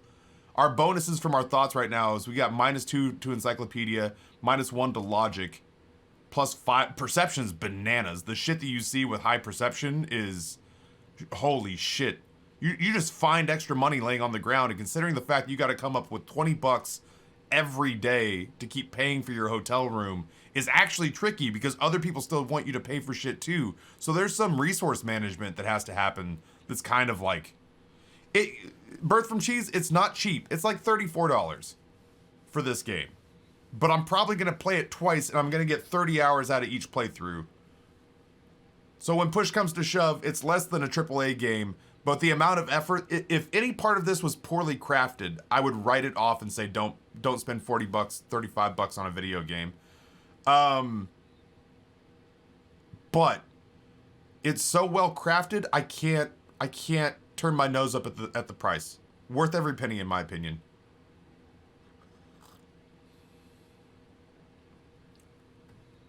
And yeah, if you don't want to spend the money on it, Too Forgetful, here is one playthrough that we can all collectively experience. I will happily spend it as is my job slash inclination, and you guys are all welcome to watch me play it here. I can't wait for my second playthrough.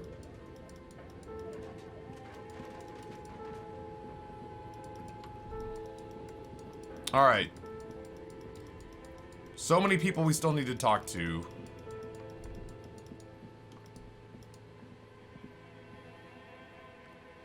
Is it always the same main character? Can you customize how he looks? You can't customize or change the main character, but what you can do, again, is like, it's always gonna look like this.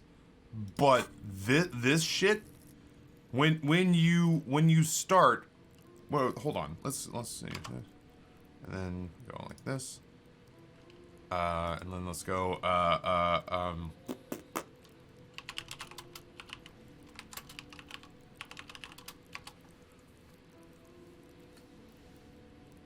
the Disco Elysium starting builds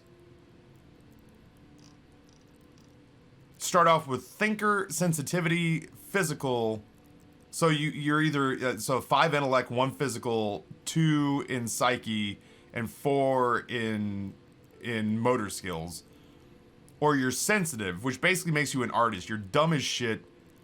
You're pretty strong. You're real empathetic, and you got real crap motor skills.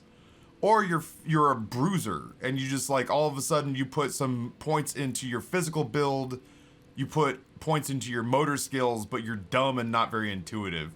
We went with create your own and we spread these out, basically making them into me. Oh, it's probably Boof Montoya. Look at that. So in ours, we went low on intellect, low on coordination, but we cranked me on psyche, like, you know, my ability to suggest to people, or like my ability, is basically my ability to get along with people. And then physique, we just made me a big old dude. So, and then on top of that, you get in here and you, throughout the course of the game, will discover thoughts. And I don't know how to find these. Hobo Cop is a thought that I've not found. Precarious World we just found by having a conversation with someone.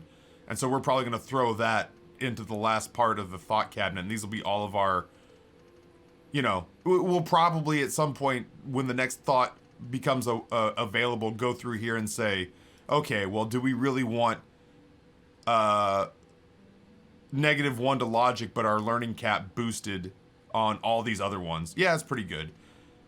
That one's just an increase to endurance. Yeah, it's pretty good.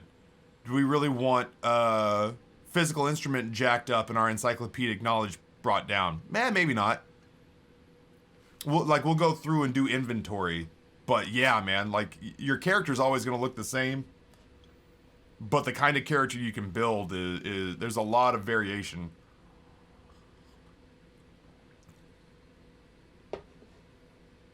I'll be honest, let's see, hold on. I bought Subnautica, probably wait for my taxes.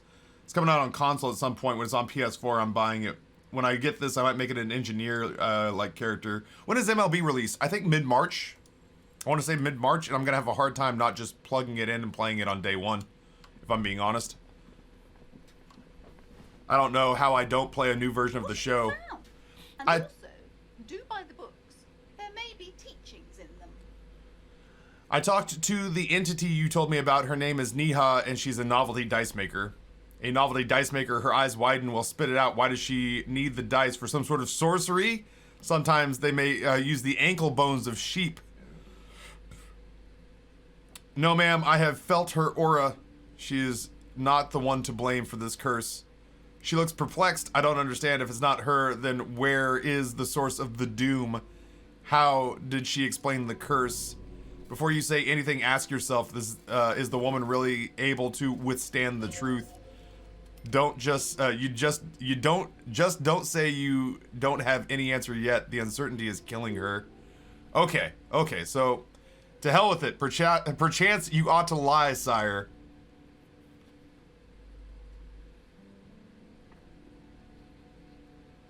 Let's just lie to her. I don't feel like I owe Karen anything. Let's just, she wants us to be palm readers. Let's be palm readers and maybe take some money off of her. We can't tell her the truth. We can't tell her nothing. She'll freak out. And drama says let's just fucking lie to her. So let's just lie to her.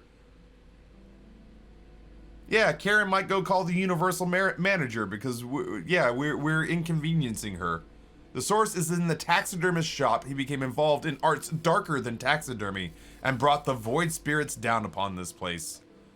Oh, how horrid. I knew something wasn't right about this place. Tell me, did you find a way to break the curse? I can either say, yeah, I despooked it. The curse is definitely gone. I'm afraid that I can only identify the source, but you have to call some other experts to lift the curse. 2? Alright, we can do 2. Oh, I see. She looks at the pendant and then back to you. I guess it's time to visit Boogie Street again. I'm sure I'll find someone who can help me get rid of the doom that still remains on this house. Things are improving. I can feel it, she nods. Investigate the doomed commercial area. Gained experience 70 and a level up. Thank you, officer. You truly brought a better psycho emanation to this humble bookstore, and that's no small achievement. She so badly wants this to be over, she would have believed anything. It will only last a day or two, a week's top, then her mood will sour again and she'll feel the curse again. Farewell for now, book peddler. All right, we said we were gonna do this, so let's do this. I want to put the precarious world. Oh, I want to unlock that. And I would like to internalize the precarious world. That one seems interesting to me. But now we don't have that point to spend in our raw base stats. So that's unfortunate, but our entire thought cabinet is unlocked. So we can... the tricky bit is if we don't like one of these, we have to use a skill point to get rid of it. But, you know, it allows us to continue to sort of like manipulate these perks for a like peak raw stat number. Cool. Holy shit. All right, well, that one's done. What else were we going to do? We were going to go talk to Janet, and we were going to take a crack at... It says map wall, but I don't... Like, I don't know where the map wall is. Like, that looks like a wall with maps on it. Map wall. Several maps have been attached to the bulletin board. There's supposed to be a white check here that I'm missing. The board has come loose from one corner. The maps look old and faded. Your eyes catch a maps of Insulinde, map of Revachol, and a map of Martinez. I'm gonna look. We've read all this.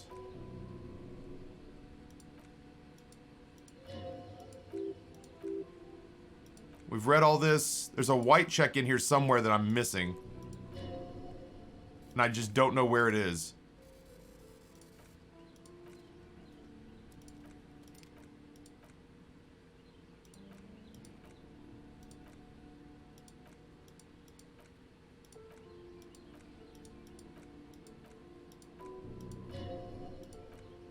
I'm just looking for forks in the dialogue tree. Oh no, that's not what I meant to do. Insulinde is the only one that I see. Squint first. Can you see the cities on the islands? Look at the edges. I don't know, man. It says that the map wall. I'm actually gonna look it up. Map wall. White check disco. Question about the white check map wall.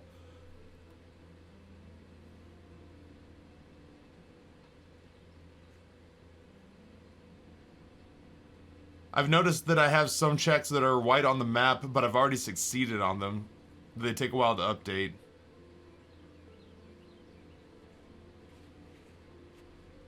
This might be a graphical glitch. Okay. All right, well, I won't waste any more time on it. I think we completed that, and I just am sitting here because I think that's what we needed to do to buy the map of Martinez. Okay, Lynette, we're not doing Suna, where is Suna? Suna the programmer. Where is Suna? Suna the programmer. Who is Suna the programmer, chat? What's the problem with taking a week off between playing? Oh, the church lady. Thank you, Toto. God almighty. Okay, good. All right, well, I guess now... Okay, let me see. Mirror? No. Stained glass window? Not yet. Cargo container door? Not yet. Map wall? We can't. I think that's just a glitch. Tasks? We need to go... Doomed hostel. We'll talk to Gart before we go to bed about whether or not his hostel is doomed. And then it's letting us know that we finished a biggin. Good. Okay, cool. Let's go talk to Janet. Janet is the big corporate representative that is battling the local, essentially the mob, the mafia, on this workers' strike.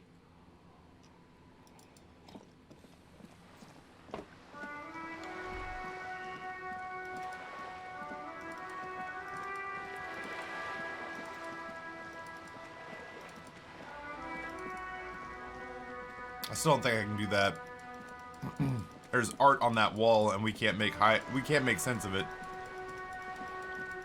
She's gone.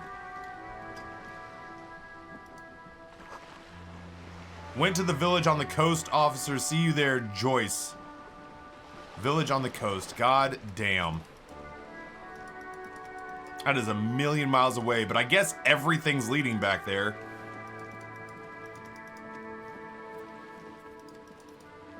Let's zoom out. There we go. We can get a little faster running done here.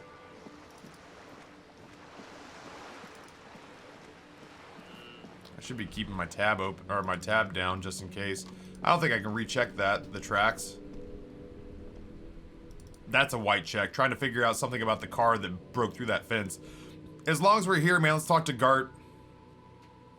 We'll talk to Gart, we'll do the shipping container, and then we'll head down to the fishing town, and we won't come back till it's time to sleep. We're trying to fuck the smoker.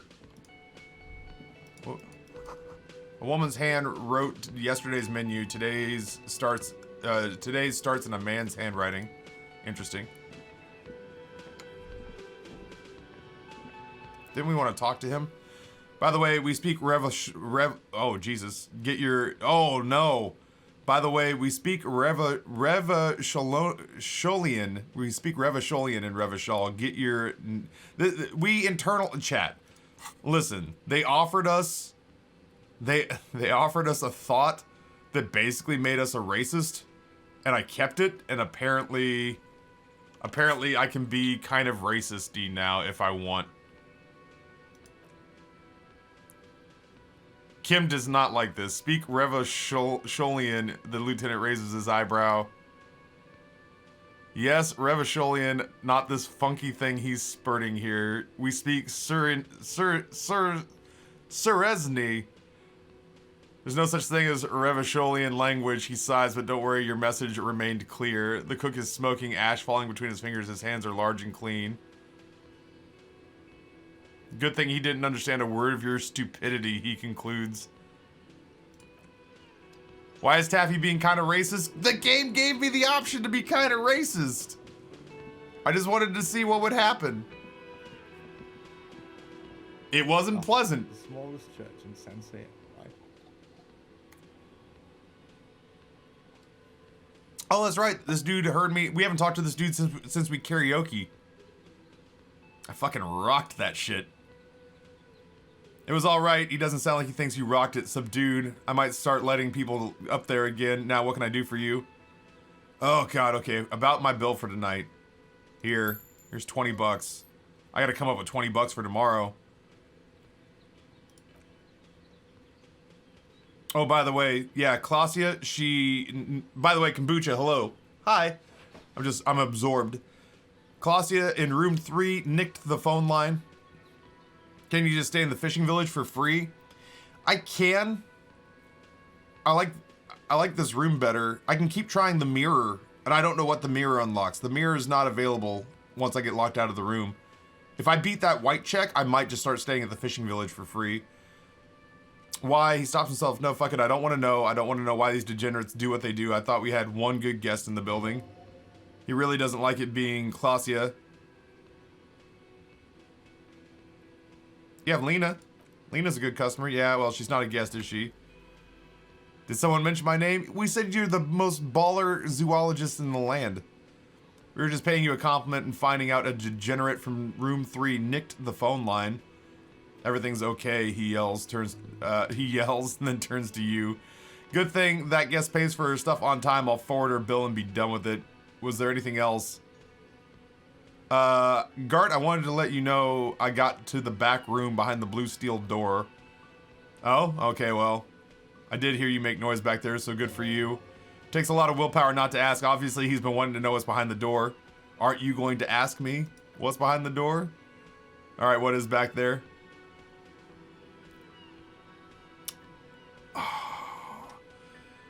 Time of he says, don't be racist, Taffy. It didn't feel good. I just wanted to see what the game would do and how it would handle it. For the people who don't have people watching them, they're like, oh, this really speaks to who I feel like I truly am when no one's paying attention. And then they click through all that shit. I just wanted to see how the writers handled it. I'd say appropriately. I feel sad that Kim's upset with me. Do I want to say Black Gaping Maw at the end of time, or do I want to just tell him that it's pinball machines? Pinball machines. Apparently this place used to be an arcade. There's a bunch of broken ass pinball machines. You know what? I normally would pick the goofy stuff here, But there's a pinball machine that's out here that could be working if he knew that there were pinball parts back there. I'm gonna tell him. I knew it. I've always wondered where those machines by the door came from, and they told me there was some kind of pinball thing here too. I knew it. Were there any back there in working order, I mean? I would be up for a game. No, I was just wondering, he appears to be making a calculation in his head. If you found pinball machines there, he's wondering about something business related, about how much money he can make off one. If you're thinking about selling those pinball machines, I want a fat cut. C-suite shit, beat your chest. I'm a disruptor. Think about I'm just gonna be mellow. Gart, it won't take a lot to turn Gart back against me. He scowls. No, we trashed one of his rooms. That's how we start the game, is this guy sneering at us because we fucking destroyed a room. Yeah, that's what I'm saying, Kabucha. I love pinball. If I had the money in the space, dude, there'd be a pinball machine in this room. We could diversify the entertainment options, seeing as you've opened the back door. The machine we have in the corner is broken now. Wouldn't hurt to get a little life in here other than the hellish karaoke machine. That one's always causing trouble. Sounds like he cares about the place. He's not going to be overjoyed to hear that it's part of the doomed commercial area. He should still know. You have been forewarned about these things.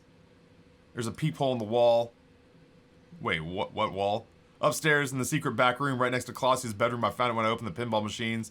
I'll have it fixed at once. Thanks for letting me know. I assure you the whirling does not abide on spying on guests. What a shame to fix such a good peephole. Couldn't you just keep the hole there? What if there's some hottie stain in that room? Absolutely not. That would be idiotic. I have no idea what you're even saying right now. Fine. In your defense, neither do I, says Kim. Fix the peephole. You could just go in there Porky style. Check out some hot new strange. Stay in the luxury suite. I have the worst possible run right now. I got to Necropolis 2. No damage, no tears. Quad shot. 6 dice room. Now I have $3 bill in Isaac's heart. Oof. Oof, indeed. Alright, let's warn this man that he's doomed. I have to warn you. I may have discovered that the whirling is a part of the doomed commercial area. What? He looks mildly startled. Why would you say that? We're in a completely different address from the whole thing. So he knows of the doomed commercial area and its address. He's thought about this. Wait, so you know of the curse? Oh, okay. Or the whirling is listed on the intercom outside as one of the businesses in Building B. You should get the wiring fixed. I tried to call and couldn't reach you. Yeah, let's try that first. Everyone knows of it. I've been working here for a long time. That intercom has never been used by the whirling. Hold on, not once? Isn't that already a sign of decline? The whirling was once the East Delta pinball machine before it, or pinball arcade before it failed. It's only a matter of time before the whirling. Jesus, that's fatalistic. The whirling was once the East Delta pinball arcade, which failed, though perhaps the whirling will escape the curse. Does this look like part of the doomed commercial area? He makes a sweeping gesture. This pre-revolutionary tile work, these high ceilings, these nice rooms, well, most of the rooms. For 14 years, man, that's how long I've worked here. I've kept this place through hail and through sleet. Fuck me if some doomed ghost... He steadies his voice. He's done a fine job, too, though he's spoken of the place dismissively before. The hostel's actually very important to him. You really care about the whirling, huh? Yeah, he sighs. It's slowly growing on me again. It's beautiful in its own way, especially for the neighborhood. I've been trying to keep it that way, even if it is a part of the damn doomed commercial area. Aha! Ha! So you admit it! Yes, your police skills have delivered. I'm sure you'll get a commendation, maybe even a promotion. Oh shit, I didn't see what I said. Who named it the Whirling in Rags? Well, it sure as hell wasn't the real estate company. Was it you? You look surprised. What? It's a great name. I know. Cafeteria managers come up with great names too. It's from a song. Hail, Holy Queen by the Etiennes. Hail, Holy Queen of the Sea. He quotes, "You're whirling in rags. You're vast and you're sad." Good pick, says the lieutenant. Who owns it? Some real estate management company. They never come here around here, just collect money from afar. Honestly, I think some money laundering might be involved. What about the cafeteria you manage? What about them? He shrugs. One is a basement dive frequented by chain-smoking communists. I can't tell you how sick I am of Kraz Mazov and Ignace Nilsson and all those old ghosts. He's hesitating, not sure if he should share this information and encourage him. And all the others. The other is the kebab cart is very successful in its own way, but it's nothing like the whirling. Well, good luck. Too bad it's all doomed then. Whatever. He attempted to scout, but he's too absorbed in his thoughts to finish it. Was there anything else? Because I need to think about how I'm going to get those pinballs in here. No, I'm good. I gave him 20 bucks. I don't need to be fucking nice to him.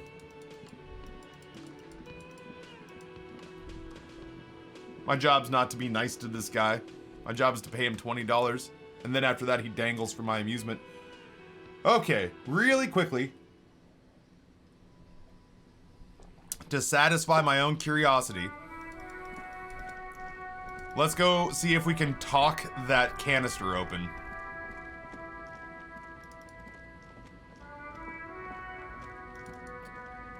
At some point, it's gonna work, and I don't know what's gonna happen. It's a long way out of our way. But all things being equal, I need to satisfy my curiosity.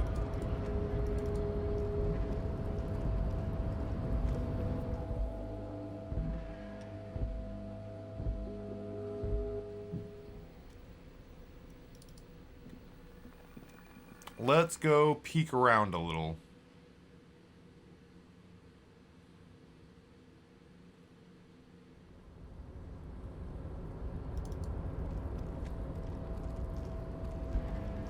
Wild Pines. You'd think I'd remember that more easily. I slept without nightmares last night for the first time in like a week because I finally made it to a weed store. Dude, I was talking to Lucid about that last night. Impossible. Still very low. Well, here we go. Yo, that was so close. It's impossible to open a container with rhetoric. Maybe you're losing your mind. Damn, dude, if we roll boxcars, we actually convince that thing to open. I was talking to Lucid about that last night, that I don't feel compelled. Seriously? I don't feel compelled to medicate. I feel like right now with like just therapy and routine, I'm doing okay.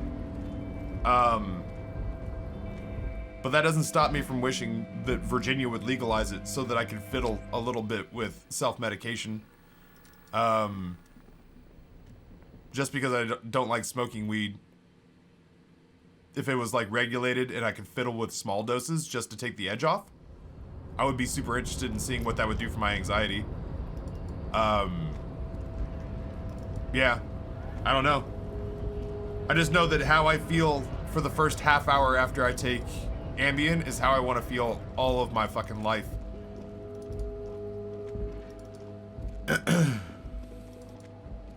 Even when I was in therapy, I still had nightmares. Dude, I sat still last night. It was wild. It was weird. CBD is not legal here, even though there's a lot of places that sell it. Like, Noah will be the first person to tell you fucking CBD is not legal, even though it's in like hippy dippy grocery stores. Like Virginia's still figuring itself out when it comes to weed, and like it's the kind of place, it's like a fucking bipolar ex-girlfriend. Like, you can show up and it's like, oh man, don't worry about it, we're passing legislation, we're gonna get it sorted out, and it's gonna be like alcohol soon. And then the next day you come in and it's just like, that's the devil's lettuce and you're going to hell and we're gonna send you there, you're gonna get butt fucked to death in prison. And it's like, god damn, you were saying it was okay yesterday, well I changed my mind.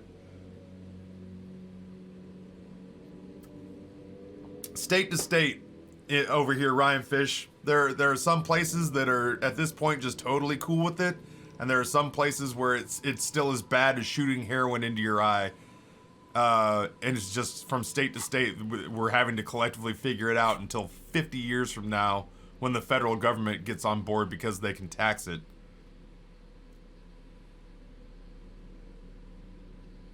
So, alright, let's figure out where I'm going and what I'm doing. I'm basically just chasing white checks right now, which will be on the map.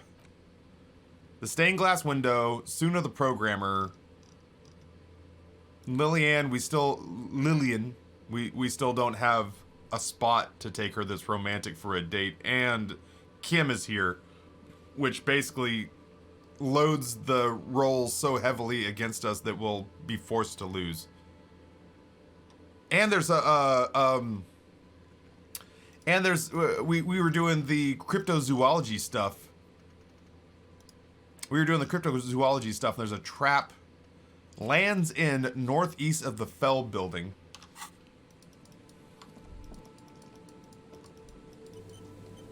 Oh, autosave.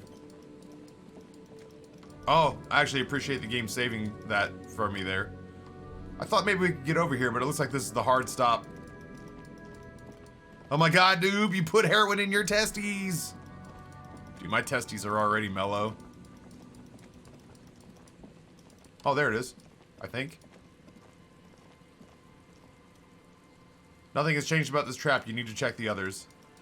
This is this batshit crazy side quest that we opened up that is allowing us to check. That is allowing. Oh, I can probably take this fucking flashlight out of my hands. This batshit crazy side quest that has us helping cryptozoologists. Helping cryptozoologists try to figure out whether or not there's an invisible carnivorous bug floating around.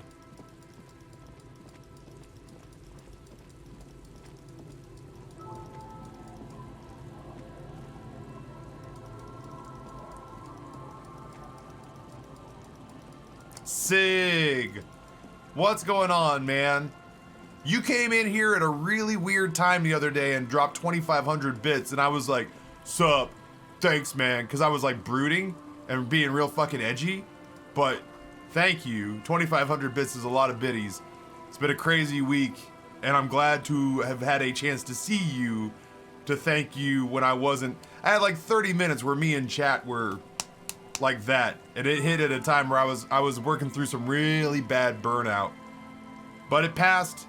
And I'm better, and the back end of the week has been the most fun I've had streaming in a real long while, so... so yeah, man, I'm happy to bump into you so that I can say, hey, man, you're an all-star. Thanks for the 2,500 bits. Hey! Alright, so here's the church. Jesus, I should probably just scroll out. Here's the church. I guess we can go in and talk to Suna.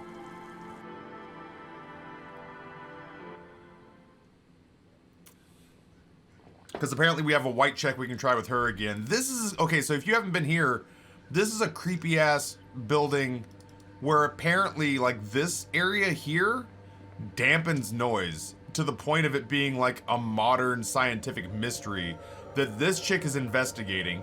There's another dude who just lives in the fucking rafters up here who thinks of himself as some sort of like spectral wraith that came down to talk to us. And then outside of here, there's a camp of like drug-addled youth who want to come in here, evict these people, and turn this into a nightclub that is a front for a drug operation. And we're kind of trying to figure out whose team we're on in all this.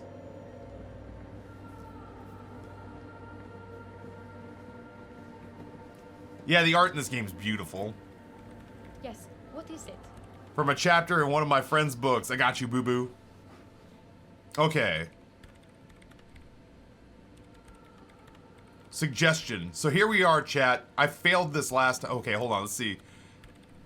We're looking for Ruby. Ruby is a missing member of the Hardy gang that is running a drug ring through the tractor trailer semi-trucks and bolted. We think she also might be our murderer who killed the... We start the game investigating a lynched corpse in the back behind the hostel. We think Ruby might be the one who might have been the one to do it. So we're asking everyone about Ruby. She doesn't know about Ruby. The Crabman is the fucking weird wraithy guy that lives up in the rafters. Convince her to cooperate with the ravers. All right, God, chat. Send me your positive vibes because I failed this at like 94% last time. Huh? Hey. Listen, about your research, you mentioned earlier that it's not going very well. Maybe I can help with something. What? She looks up from her work disoriented. No, I don't really need help with the project. But if I could help you finish the project, then you wouldn't have to live in a church next to a boom boom anymore. Just think about it. She thinks about it, a glassy look in her eyes. A gust of wind brings more snow in from the broken gallery. It touches her hair.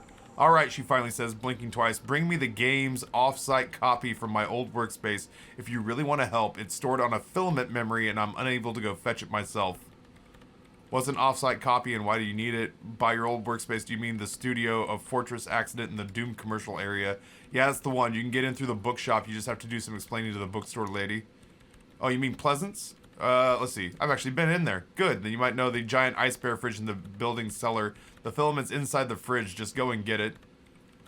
And where is exactly the off-site copy? It's in the giant ice bear fridge. I just told you it has glowing eyes. It's impossible to miss. You need to get that off-site copy from the ice bear. Shit, I was just there, man. You've been to the fridge. It wasn't there. There was a note saying... That's true. I was going to say, I stored a corpse in the ice bear fridge. I found a note from the ice bear fridge. It said the off-site copy had been moved to a safer place. She freezes. Wait, a note from whom? Did it specify where they took the filament memory? It said the off-site copy had been taken to a nearby ice cream maker. The note was signed by someone named Sulislaw. Zawisa, of course, she relaxes. Our project lead. God, he was always so hell-bent on keeping the copy somewhere safe and feature creep. She mutters, and the Valley of the Heads, like it would have made any difference. The offsite copy was perfectly safe when the data loss happened. The data loss was anomalous. She crosses her arms defiantly. And the heads, I won't even get into the heads. Millions of them, she stops. Go find that copy from the ice cream maker, will you? Thanks. I found the ice cream maker, but couldn't get it open. It's completely, completely frozen. This is getting ridiculous. Can't you just defrost it? Or, I don't know, about the ice cream maker. Go figure something out.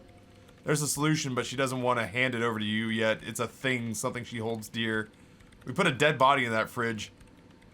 She looks up, alarmed. Whose dead body? You know, we don't actually have to tell the entire story about the fridge, the lieutenant says, looking at you. Whose dead body is it? She demands again, staring first at you and then back at the lieutenant. Body of the hanged man. And what is it doing in the fridge? It's almost as if she feels some sort of ownership for the fridge. Don't worry, I put it there temporarily. It's all a part of the police investigation. You put it there. She leans back, massaging her eyelids. You put a dead body inside the ice bear fridge. Yeah, that's what I said in the first place. Okay, she says, pressing her fingers to her eyebrow ridge. Very cool. Thanks for keeping me in the loop. This is chat.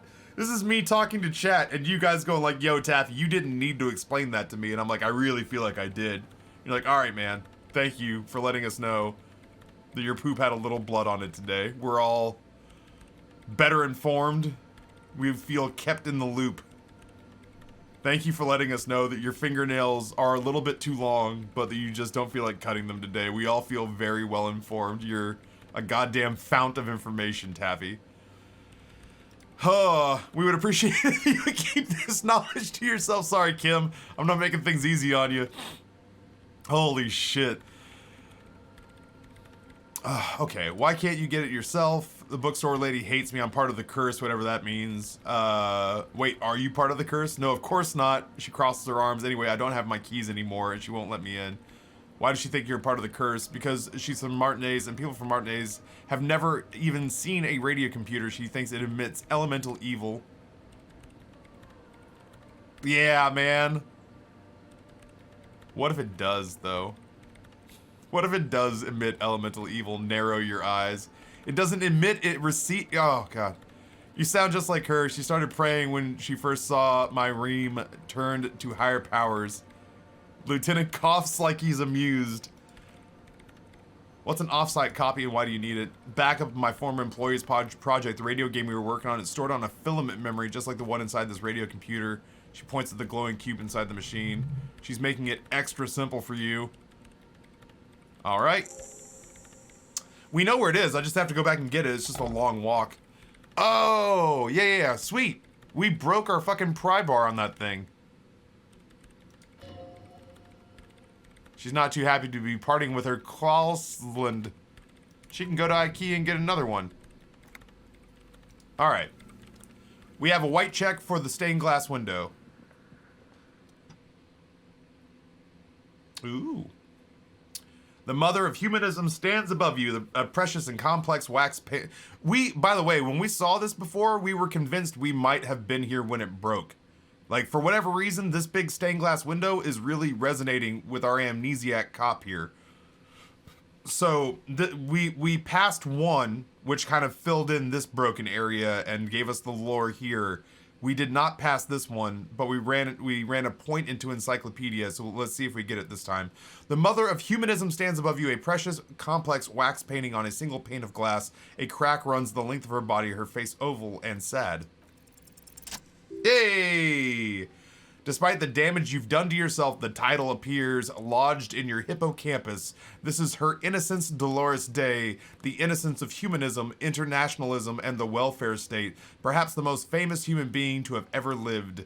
No amount of Commodore Red can wipe her sad smile from your brain thing. It has survived the deluge and haunts you still, and will haunt you forever as it haunts all men. Wait, what exactly is an innocence? I've heard of the system. The highest category of historic individual, an embodiment of the world spirit. Ruler? More, an innocence is elected to office by the founding party, a precedent that has taken place a mere 6 times in the entirety of history. The legal system of the Real Belt is built to accommodate innocentric rule should it coincide with our time.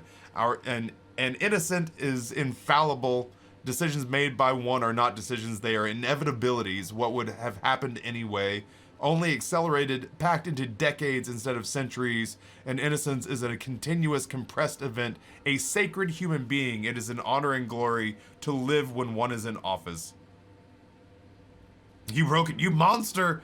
Good morning, Taffy and chat. How was the remainder of your day after the craziness? Dude, Belnix, I was punch drunk. I did lunch, which was a pretty good fried fish and fried shrimp po' boy sandwich with fried okra and sweet tea. Oh. And then I went and kind of stared into the middle distance for like an hour, and then I went and got my hair cut, which, by the way, yeah. Got my beard trimmed, got everything cleaned up. I think the barber thought I was upset with him because I just didn't speak very much, but I tipped him well. And then I came back here, we did chili dogs, and then I stayed up till midnight watching Amber's stream, her entire stream. Because the game that she's playing, her story, is also a murder mystery, and it's riveting. And so it was like me and Champion and JJ Madison and Too Forgetful and Glitch all just stayed up and watched Amber play games until midnight, and then I fell asleep. And now I'm here for a very long day of video games. And, okay, let me get this off my chest, and then I'll go back to learning about infallible human beings. I'm super irritated at Twitch because they enacted a 20% bit match on all bits that advertise their Hunters Amazon series 2 hours after we had a 4-figure bit day. I ended stream and they started that bit match 2 hours after I ended stream on a bit day where we made enough money to pay my mortgage. And it means that we left hundreds of dollars of Amazon bits on the table because we didn't know about it. And I'm trying hard not to be actually mad about it. Because I just like when we can take extra Amazon money out of their pockets. Anyway, Meth, what's going on, man? Says, hey, Taffy, hey, chat. Time and V says, Taffy, do you know the only kind of iced tea we have in Canada is sweet tea? If you had to pick one or the other, you got the good one. I just can't drink it very often because, frankly, when iced tea or when sweet tea is too strong, it, like, actually hurts my teeth. Her story is really good. If Amber likes the sort of game, to get her the second one from that Dever boat. Yeah, the other one was it Telling Lies? I'm sure she'll get that one next. Also, yes, that is very irritating. I'm telling you, Champion is Jeff. Champion came in and blasted Amber with an assload of bits to show us the 20% bit match. I got these new Amazon glasses. They're kind of cool. What does that mean? What differentiates Amazon glasses from, like, my glasses? Unsweetened tea is the way to go? I don't know. I don't drink tea very often, so there's a part of me that likes it being a liquid dessert when I do. All right. Is one in office now? No, we are alone. Okay, when did she rule? 300 years ago, in the wake of the discovery of this Isola, the Isulindians, by explorers from the continent of Mundi, she is, among other things, the innocence of inter-isolary travel and the connected world. What else do I know about her? Many things. You know she is a woman of the court, the wife of an influential Marchese, and eventually the principal advisor to Irene Le Navigator, Queen of the Surinese, modern-day Sur la Clef. Also, that she was gorgeous beyond beauty. Sweet tea is generally made with lesser tea leaves because the sugar takes over the flavor. I don't disagree. I don't drink tea very often. I don't think I really like the flavor. So even good iced tea is lost on me. So it might as well just be simple syrup that's turned brown.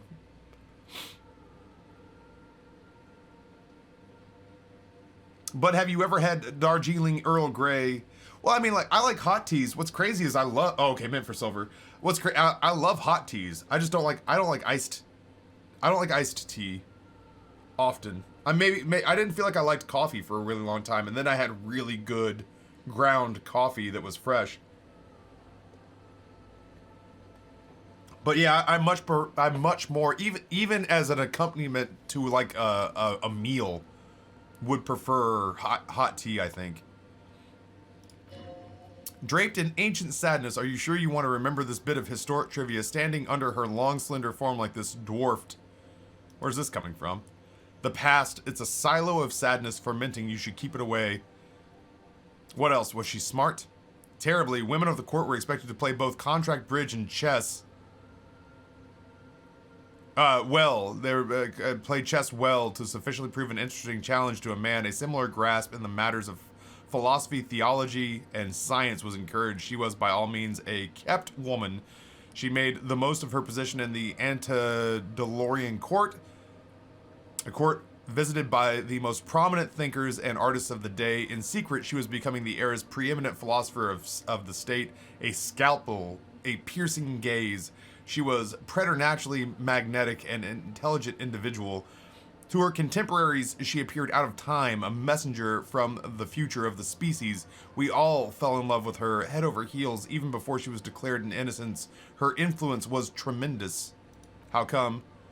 It was on her advice that Irene Le Navigator sponsored a number of voyages into the Pale, a costly, often tragic endeavor ultimately vindicated by the discovery of the new world, the piece of reality you're standing on. She was crowned 2 years after the first expedition returned, setting in motion what is widely considered the greatest era in history, the DeLorean era.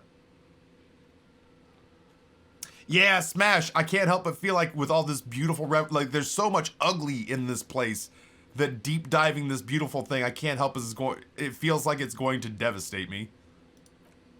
Wow, indeed. Her innocence was declared. The queen she had advised for years fell on her knees before her. She was overcome with her emotions that her lungs started glowing in her chest.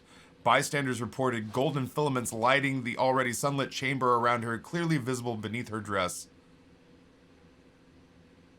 Was there something terrifying about her?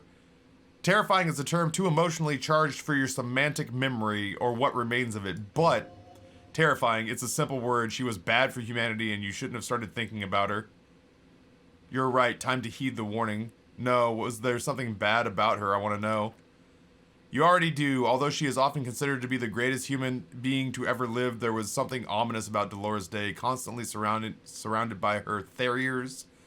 She was the most socially secluded and least self-aware of the innocences. Some modern thinkers would consider her a war criminal for the campaigns she waged against the Mescu state. And then there were the resettlement programs. I have a completely unrelated thought that's breaking through. The Mescu state tried to detach itself from inocentric rule. Parts of the world were experiencing whiplash from accelerating into secularism. Her mandatory education programs and mass resettlement of upstream Magritte were problematic as well. Dissenters were suppressed by military force she called the Army of Humanity. She adored chess, yes, but also military war games. Dolores Day often holds a tiny tin soldier between her index finger and thumb. in icons such as this, but she was also blonde, the blondest woman you'd ever seen, with green eyes, the color of Prosantic mare internum.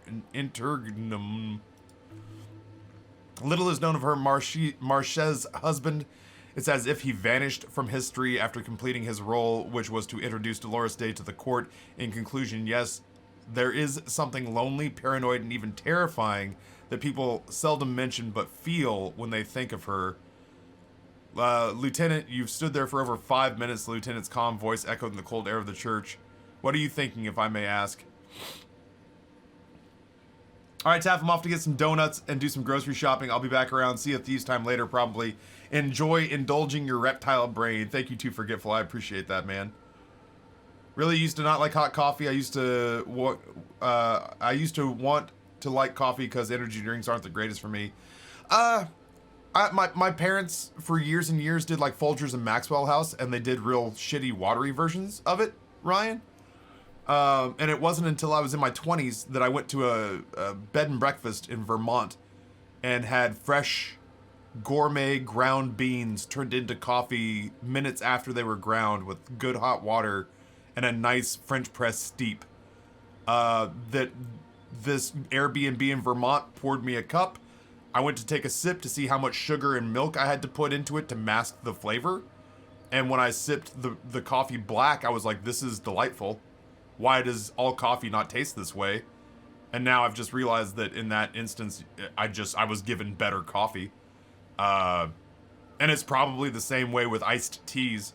But I've always, for the most part, like once it was the same thing with teas. My parents did like Lipton, and they sugared the hell out of it.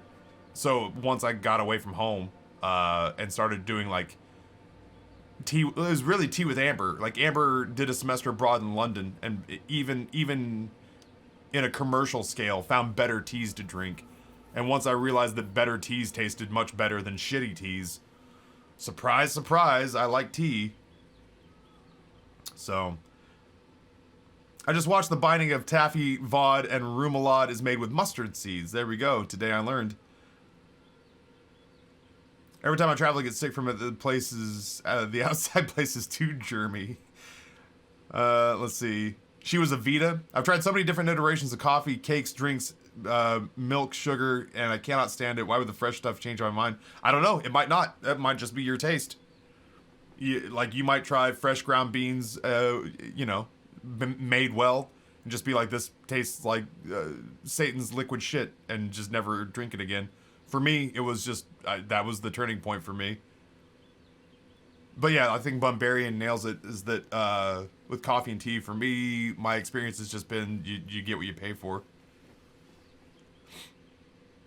Alright, what are we saying here? Yell war criminal. She's not human, she's beautiful, nothing, just looking around, glowing lungs, that's fucked up. She's somehow connected to the case. Glowing lungs, that's fucked up. Glowing lungs are quite unusual. After that one time, they have not been reported to glow. He takes his glasses off to clean them. You know, this church, the coast, we shouldn't linger. Finish what you came here to do and let's move on. This isn't a good place to get lost in. What's my thought? Oh, right, I had a thought. Date of birth generator. You were born in the year 07, the last year of the commune of Revachol, right before it fell. The old military hospital on the ground floor where people usually come to die during a snowstorm. The revolution had about 1 year left to go and the fires were still burning bright. There were explosions in the blizzard. This was 44 years ago. You are 44 years old. The bloating might not ever leave your face, but beneath it you still have some years and you still have hope. Learning cap for logic raised to 4, and there's a -1 difficulty to all physical passives. Fuck yes. I will take it. That is a thought that gave us hope, chat. Who would have thunk? What is this? Oh, dude, we got a new multi-tool. We're helping the Ravers start a nightclub. If we can get her out, we'll get the Ravers in and they can start their drug trade, which means helping Suna with her project. I guess we gotta find Janet, huh? Or Joyce. I keep wanting to call her Janet. Janet's boat moved. She's the whole reason we went down to that area of town and now her boat's not there. We also need to find a trap. There's one more trap by the Feld building. There's one more trap by the Feld building that we need to investigate for our cryptozoologist side quest. I don't know this area as well still, though. I also don't know if I've been behind this building yet. I certainly have not been behind this building yet. That's what perception does for you, by the way. If you're loading up a character in this game, man, perception... yeah, I have not been to this part. Look at this. I just found $2.55 just sitting back here. I don't know what this fucking bomb shelter is. Rusty gears used to turn the whole machine. The building before you housed the engine must have been a big one. Oh, the building before me housed the engine. The chains trail off the ocean who knows where. I don't know what this building is. Sigh, damn it, adds to steam cart. This barrel has been recently... oh shit, what did it say? Desecrated? I have no idea what this building is. What is even down here? Oh, okay. An old door worn by elements guards the depot. The wind has blown a sand dune in front of it. The door hasn't been opened in a long time. Discarded. Thank you, Smash. This is a red check. It cannot be retried. Oof. Oof. What is this thing anyway? It's military, a service depot of some sort. Used to service what? The washerwoman mentioned a depot up the coast. The lieutenant looks hunched.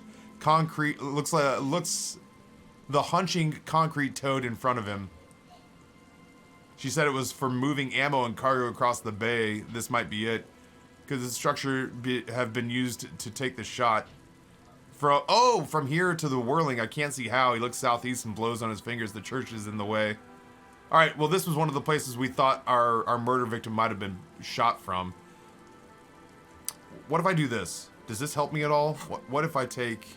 oh, I can't get to my item right now. Whoops. Alright, walk away. That's a red check. Once we try that and it fails, we just fucking can't do it again. So let's do maybe... holy shit. I thought that thing was like the size of a pack of gum. That shit's an industrial sized can opener. What about now? Oh. Man. Okay. Well, if I fail that, I'm not going to be able to do it again, so I'm not going to try until I feel like I have at least given my... maybe we put some points in interfacing to see if we can get that door open. Yeah, I straight up have not been to this part of the island. There's that last trap we're looking for. But I want to investigate up here before we head down in any given direction. Cigarette butts cleaned away from under a rock. Brand Tumumitiri. Mental note. Tumumitiri. Seems important somehow. The DM has been set here. The DM has set this here to tempt you, knowing that you're going to fail, but you roll the dice anyway. Jangle Bigums, what's going on? Noob of the Linux, thank you so much for stopping my lewds from entering the internet. Someone made a campfire here a long time ago. We also found out that we got drunk as balls and drove our car into the frozen river. I don't know, you failed that 97% after getting two 50-50s last time. I'm starting to trust the low numbers. I know, right? Rusted control box. Ladder's too rusty to climb. The sea air has eaten it away. What the fuck is this place? Visual calculus. Is there something here that would indicate a sniper used this place for a nest to take a shot? Just some urban detritus or detritus? I've always said detritus. Is there a wrong pronunciation? Is that my epitome? Detritus? I've heard it said detritus a lot, and I've also heard it said detritus, but I don't know if that's somebody epitoming it. Someone told me it was detritus. I think detritus sounds better. Pillow Combat says either way is fine. Okay. This is if there was ever a game that I was streaming that I would feel good stopping to ask you guys about pronunciations for difficult words, this would be it. Detritus, a bottle and a delay. Oh, by the way, what was one? Subsequent. I say the word subsequent, but I've got a friend who repeatedly says subsequent. As another one that's just been bothering me recently.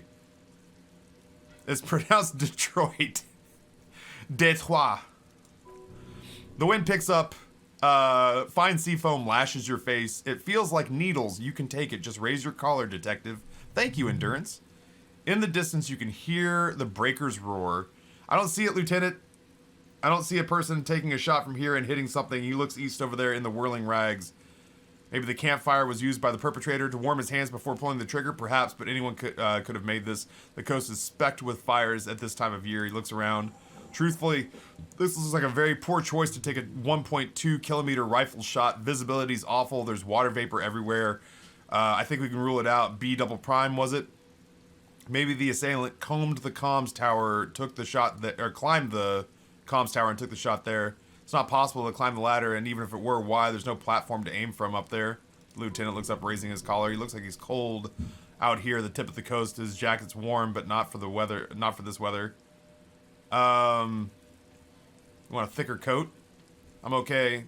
You, on the other hand, you look like you're about to turn into a popsicle. You know what? That's my style. Superstar cops don't wear parkas. They fucking rock out. Absolute idiocy. He nods in acknowledgement of this idiocy on display. I've never heard subsequent. Yeah, it's it's Nate. Nate says subsequent, and I'm always like, is it subsequent? Let's see. Hey, yo, Jangle Bigums, have a great lurk. What about the cigarette butts? Those, he points to him, the smoking assailant who favors, I'm gonna say Timmy's over Astra Druin. Cigarette butts are everywhere. It's common brand for old men. Still, you felt it was important enough to make a mental note. That means something. You didn't pay attention to any of the other cigarette butts on the coast. That's 1.2 kilometers over the cold water of the bay, blue from the distance, and the air. You see the smallest rectangle barely visible. A glowing light in the third floor, the whirling rags with binoculars. You would see a young woman's shape move behind the glass, her limbs long and slender, smoking, drinking, being happy and elated without you because you're here, freezing in the wind, aren't you, doing your detective work. Fuck you, electrochemistry. This relay tower coordinates boat and traffic in the bay, barely. Ooh. I see cash. No, I don't. I see a tie that I'm not going to put on because it's going to make me look wimpy. I don't give a shit about your shivers. Tiny inlets off in the far distance where the post trail... Couldn't see the rest. Unfortunate. I think this is the last trap. We didn't check this trap before.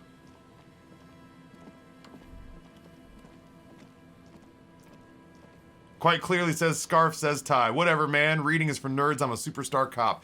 It takes you a moment, but you finally spot the last of Morel's traps. This one's partially obscured by the reeds. Look around. The reeds sway in the coastal breeze. They seem to be waiting for something. The wind picks up near the cape's end, surrounding the narrow strip of land from 3 cardinal directions. It is cold this time of year. Reach for the trap. The trap feels light and silent as you pick it up. Something is different here. Look closer. No locusts. No phasmid either, but still. Immediately yell, "It's empty!" Your voice echoes on the coast, carried by a gust of cold wind. Look closer still. The lieutenant studies the trap with you. Well, the bait worked on something. This doesn't mean it was a reed monster, though. Unless you see one in there, I just see an empty trap. The netting is a little untidy, messier than the others, like something or someone or something picked up the trap and shook it before dropping it back to the ground. All right, let's find our right answer here. Someone or something messed with the trap, but what if it was a phasmid? What if it ate them all and got out? No, we're leaning in. What if it was a phasmid, Kim? Right. It does not look like he thinks you're right. Anyway, that's for the cryptozoologist to figure out. Now, he adds for clarity, we're not cryptozoologists, we're cops. A cold gust of air dries your sweaty face and you look to the dark shadow of the fell building in the distance, drawing you to it. What a strange sensation. Once this is done, you should ask, should you ask the wind again? All right, yeah, I'll go to the fell building. I didn't even know this back-ass area of the coast was back here. I'm surprised, like super surprised right now. And thank God we're finding stuff. What does a polo shirt do for me? Finding all sorts of clothes just laying around. White satin shirt. There we go. Scented scarf. And then this one is rhetoric, but minus empathy. I don't know that I'm looking to change clothes anytime soon. We look pretty badass. Alright, well I guess we're going to the Feld building. I didn't even know this area was back here, if I'm being honest. We dialed somebody on this phone and some crazy shit happened. We had a whole conversation with somebody and I don't know who it was. People in chat seem really excited for me to know what it was, and I don't. Complimentary postcard. I'll have to make a mental note to stop off at the pawn shop because we are running dangerously low on funds. Kamai, what's going on? Welcome. That is such a Thai-looking scarf. Redial? I did? There's a slit in the concrete here. A sewer? Yeah, I'll give it a look. I did? Oh shit, there's stuff up there too. I guess we're gonna try to get inside the Feld building. I don't remember what was in there. This whole area is like weird to me. We had a whole conversation with someone, and frankly, when we dial this number, like it hurts our morale. A metal payphone under a yellow plastic dome. There's a bitter, caustic taste on the tip of your tongue as you look at the handset. I put in 10 cents. We dial a number that we just kind of magically manifested through our amnesia. Calling, calling, calling, calling, calling, calling. Damaged morale. And calling for who knows how long, but no one answers. You need to insert more money to call again. You want more money? Punch the... I'm not punching the phone. We're just leaving. So, there you go. Don't worry, we just healed our morale with drugs. You know how we do. Wait. Having a thought. The light vanishes inside the concrete slit. The structure goes deep under the earth. Let's just ask Dad. Kim, any idea what's down there? No idea. He takes his glasses off to polish. Could be connected to one of the buildings around here. Think we might find Ruby down there? We might find her down somewhere. There's an old storm drain system beneath Martinez that's mostly collapsed. Revachal's sewage system has been built and rebuilt 4 or 5 times now. He puts his glasses back on. In conclusion, she could be under any building. But not in there. He looks in the slit and sighs. I hope not. Yell ho is Ruby's pet name. Yell ho into the slit. There's no echo and no answer. What's in there? Maybe it's just a storm drain for the sewer. Finish my thought. Can I get over here? I can. Yeah, we're gonna have to do a better job of exploring. I didn't like this guy, and chat got mad at me for doing his voice. This guy and his stupid kid. Hello again. I'm looking for a suspect. You seen anyone suspicious around? No, I'm afraid I can't help you with this one, officer. It's just a regular day for me and Mikael here. He pats his son on the head. Just our day off and we just arrived. There's something friendly and familiar in how he says that, a day off. Fuck. Am I writing this? Am I writing this as I'm reading it? Yell ho into the slit. Let's see. He's telling the truth. He hasn't seen anyone. I want to hear about the Feld building again. I really don't. It was super laborious.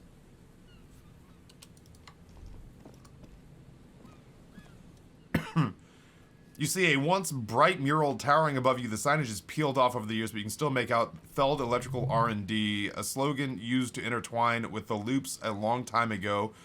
Now only a shadow of peeled letters remained. It says tomorrow's just a whisper away. Let's say that out loud. Looks like tomorrow never came. He raises the collar of his bomber jacket. Yo, sick burn, Kim. Sick burn. Oh, look at that. We found free drugs. And money. That's a shitload of money.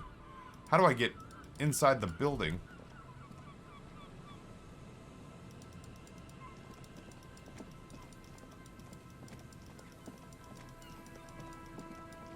I want there.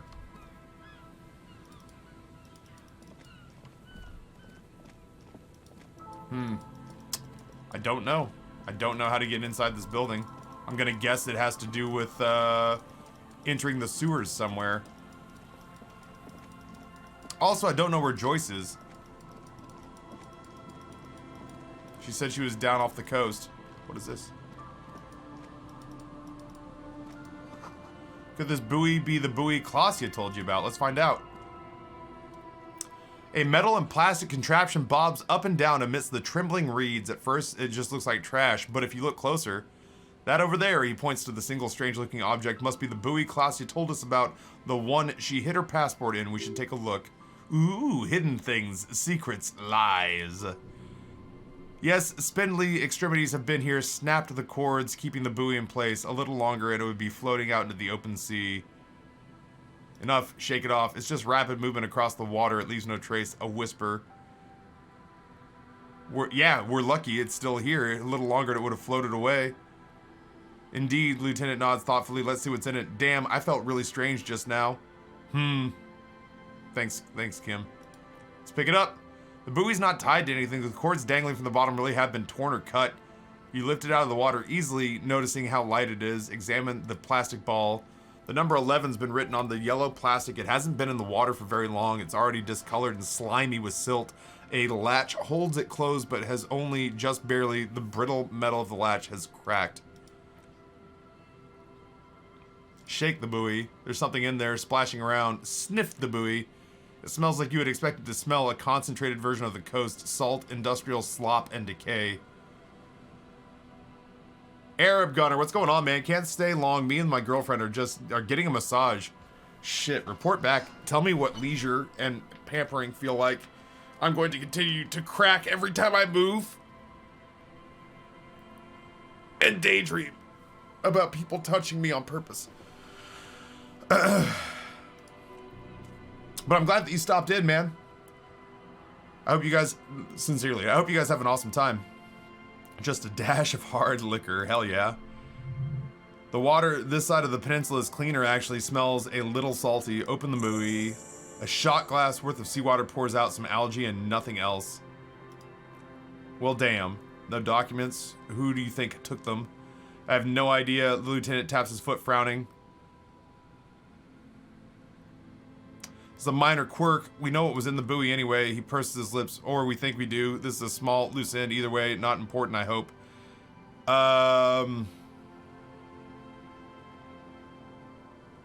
Could be related to the cryptozoologists and their little expedition. In my experience, cryptids are usually uninterested in travel documentation. We should go. Alright, well. Shit. I guess we gotta maybe talk to Klasia and tell her their fucking documents weren't there. Determine where the shot came from. We looked at Land's End. We gotta check the bullet, or we gotta check the boardwalk and the island. I'm not even really certain where those are. Moral isn't gonna be in the Whirling Rags now, which is kind of cool. I figure we might as well finish investigating this area. Talk to, look at, sniff at. What kind of LucasArts game is this?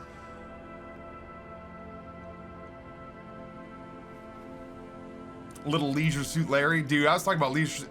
Well, it was, Anna, Monkeyism, who said she'd never heard of Sierra. She had never heard of Sierra video games, and my fucking old heart died a little inside. We've done this. We actually sussed out what this mural was all about, and it gave us a nifty piece of lore and backstory. Ooh. Oh ho ho, who's this? Yeah, Anna's so young. I had to sit there with Sierra and just go through the list of like all these games, and just she didn't know of any of them. I think she loved Leisure Suit Larry. There's no way the perp is in here, officer. Look how scarred the boars are. All attempts to pry them off have failed. Can I get through though? Not this time. The opposition is insurmountable, but I like the spirit. Have some points. It's lonely and cold without points.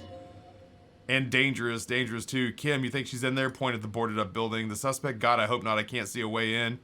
Though many have tried. Nothing to do here. Just finish and go on our merry way. If anyone should play Leisure Suit Larry, it's Anna. She says that she prefers the full-blown Anastasia because her mom is Anna, or Anna. So I guess I'll start pivoting and calling her Anastasia. She said Anna or Anna is fine, but You know, once somebody has told me what their preference is, I gotta try to be accommodating. It's the nature of the beast for me. We should probably talk to some people again, too. I don't want to go in that fucking tent and talk to those stoners, but I guess we might have to. We have some nighttime stuff that we've got to do, too. This is as far down as we can go. Okay. Yeah, I don't think the Leisure Suit Larry games are banned on Twitch either, if I'm being honest. A little black swallow circles above you. You hear it chirp. Fuck yeah. Get you some, black swallow.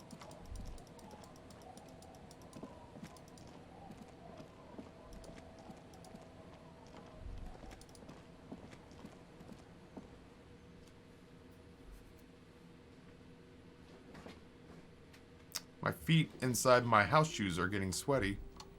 I can't imagine why I'd want to talk to this girl, but here we are. Do you know anyone named Ruby? Suddenly the girl's face gets all serious and she leans in as if she's about to tell you a secret. My mom tells me I'm a big girl, but she doesn't know that I can act, I can't say, or like sometimes I can, but then like,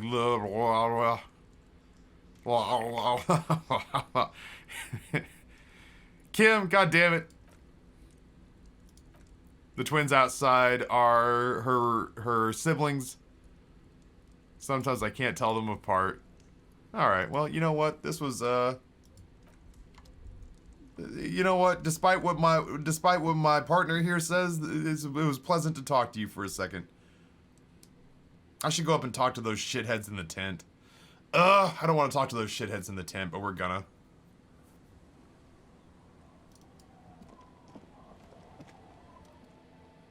See any bad people?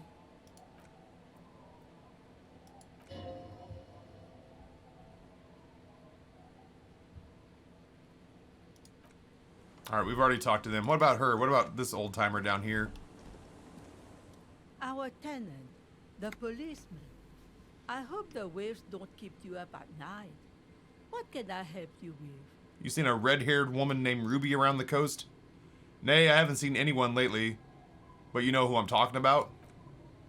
It's my little cinderblock town. She nods with a wrinkled smile. I know what goes on around here. She's being evasive. She knows something. There's a murder in Martinez. Kim points to the east. She might be our suspect. We would appreciate your help. Would you now? She turns to him. I know how this world works, and it doesn't work when people tell on each other.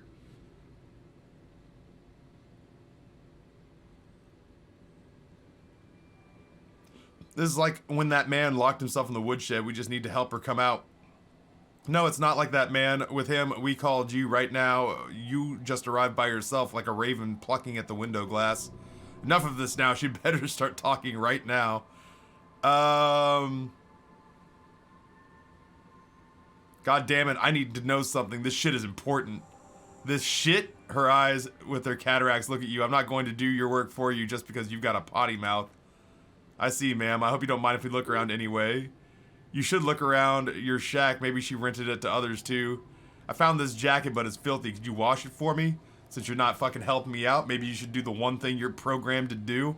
I can wash it for you, but it's gonna take a half an hour. Can you stay for that long? Hell yeah. No, we must run around ceaselessly. It would be torture to stay put. I could use a breather. It's been another track and field day. Listen, Kim, we're working against the clock here. Calm your tits. You ever seen the first 48? You got A&E in your precinct, Kim? It's urgent. I can't help it if you don't care that there was a murdered person in Martinez, but I am a superstar cop. Yeah, I'll wait. Hand it over and I'll see what I can do. Must say I'm proud of this one. She nods, handing the jacket back to you. It's pretty nice underneath all the filth. I hope you take better care of it than its last owner. Alright, well, now we gotta go down to the fucking drug addicts. Surinam, Surinam. Surinam. Surinam. Surinam, Surinam. This door has seen better days. A layer of paint has started to peel off due to the salt and wind from the sea. Even the lock looks slightly rusted. I have a key? I'll wait and, outside and give you some time and privacy to check out. Oh, have I been in here? I don't think I've come in here. I thought that it was a different shack. Crazy. Considering that this guy was murdered 11 days ago, I think we may have passed the window of the first 48. It's the first 48 from the time a superstar cop arrives. It's not the first. Come on, nobody sees the body's gross for the first 2 days. You gotta give that shit a week. It's like dry aged beef. You gotta let it sit and ferment a little bit. And then when it's ripe, that's when you go in and start to do cop shit. Keys turns with a satisfying click. You can enter the shack now. I don't know that I've been in here. I think we're a week past that as well. God damn it. You telling me what I know and don't know? You see the waves, the sea, the church. Oh, is that the mirror again? Damn, dog. We're gonna stop paying that motherfucker for that place. I didn't know the mirror was here. An old mirror hangs on the wall. You see the reflection of your face in it, adorned with the expression. It's right there. That expression. That expression's fucking gold. Hey! That's the first time we've accomplished anything on the mirror. It belongs in the new, the third decade of the current century. Enough time has passed from the failure of the revolution that for a fleeting moment, free market economy seemed like the ultimate uncontested way of life for our species. Sweet, thank you. Things were good, it was smooth sailing, people made gold and champagne tinted interiors and facades to suit the times, calling this the new style, but more importantly, disco happened. Forget about ostentatious orchestrations. For Revachol, your city, that meant only one thing, Guillaume Le Million. This is the If story it doesn't of the rhyme, you're newest not denizen of the pronouncing it cave. right. Numbers! What's going on, man? It's forcing me to do this. Please save me. I don't know how much time I... Man, I hope he died with it on auto resub.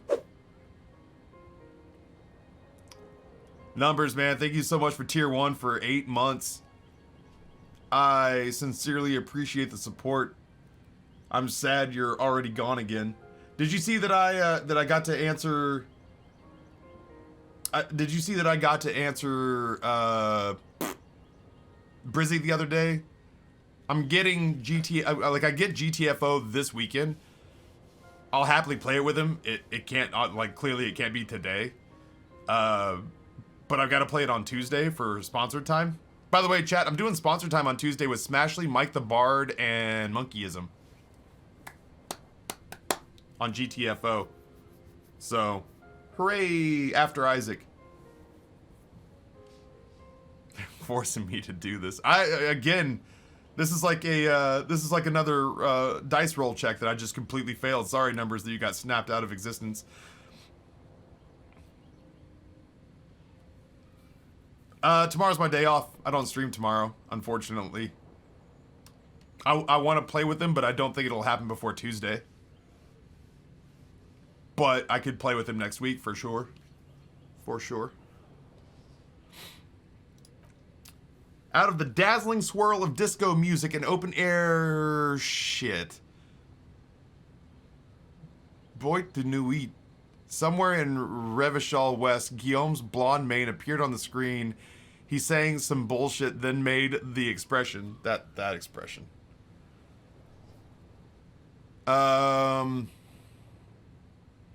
So I adopted it. Why? Thank you, Numbers. I appreciate you, dog. Everyone loved it. Maybe you thought that some of the Stardust would rub off on you. Maybe it did. Either way, it's all gone now. Only the grimace remains. I feel the need to add a clicking sound when I make it click, click. The click is used to spur on the horse. It also features heavily in Guillaume Le Million's regional mega hit, Don't Worry, Your Pretty Little Head. Sometimes you like to add finger pistols to the mix, because unlike Guillaume, you are a police officer. It's your nifty little way to say, I am armed and dangerous. How long ago was the new? There's a vast ocean of time between right now and the expression looking good on you or anyone. 2 decades if the calendar's to be fucking bang bang. If the calendar's to be trusted, humanity has run aground in that time. It's a different world now. The expression is a relic. Anything else like who I am? Why did I become a cop? Why did I drink myself into oblivion? You have some understanding of the history of the near history of disco, plus the trivia you've picked up along the way. Episodic memory, however, remains in the dark. It may never return. You should prepare yourself for that. What does this have to do? Does this have anything to do with ostentatious orchestrations? Not really. OO must have just stirred your mind. They're more like a disco rock band anyway. I guess that is all she wrote. Thought gained Guillaume Le Million. Doesn't have to be. You can swoon over Guillaume and his champagne cork smile whenever you want. Maybe some of the stardust will return. Ew. It's a white check, I guess. Attempt to stop the expression from happening. Chat, what are the, like I say, it's 8%. Do you guys feel lucky? Do you guys feel, I guess it'd have to be 12 or 11? You guys feeling 12 or 11 lucky? I mean, it's a white check, so we can try it again. You know, it was close.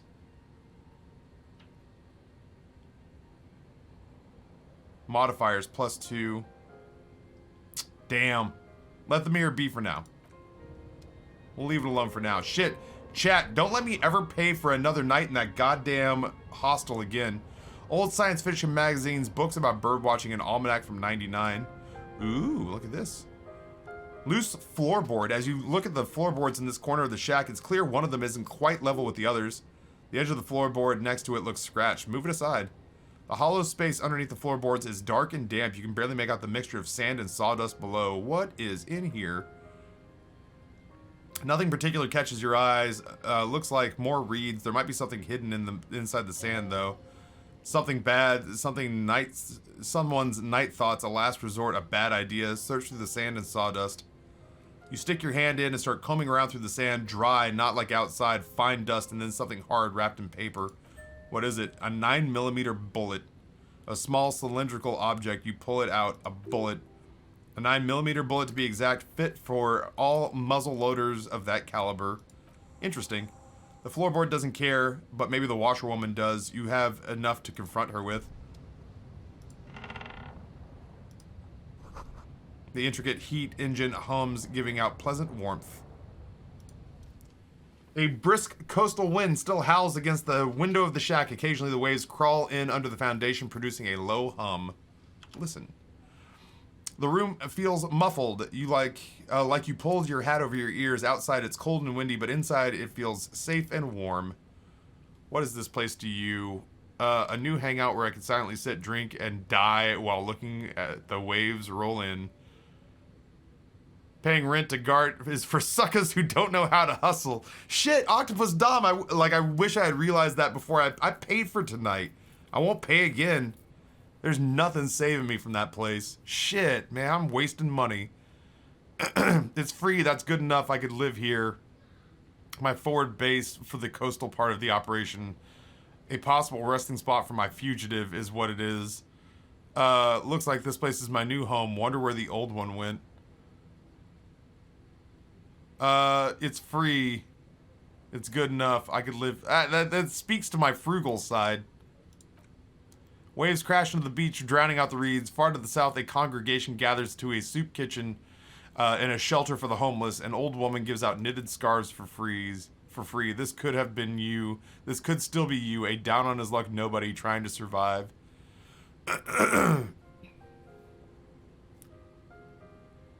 Vacom, what's going on, man? Outside, the howl of the wind has picked up. The waves crash against the stilts again. It's as if you think the thought, but in someone else's voice. Revachol forever. I feel like I just made a very pertinent observation, and I have no idea if it was right. Wash basin. You see, on the table, you see a bowl of water, rough soap, and next to it a small hand mirror. A straight razor soaks in the wash basin. Is shaving the right call? The water reflects back a vague image of your face, a red bulbous, nose bulbous and red, hair unkempt, wrinkles lining the eyes and forehead. The stash is gigantic. Physical instrument says you'll be looking like a pansy without the chops. A fucking pansy. Just hanging out. What about you? Chilling. I got Disco Elysium, which is a game that I've kind of quarantined to Saturdays, but is something I look forward to all week. I have no idea how much longer I have to go in it.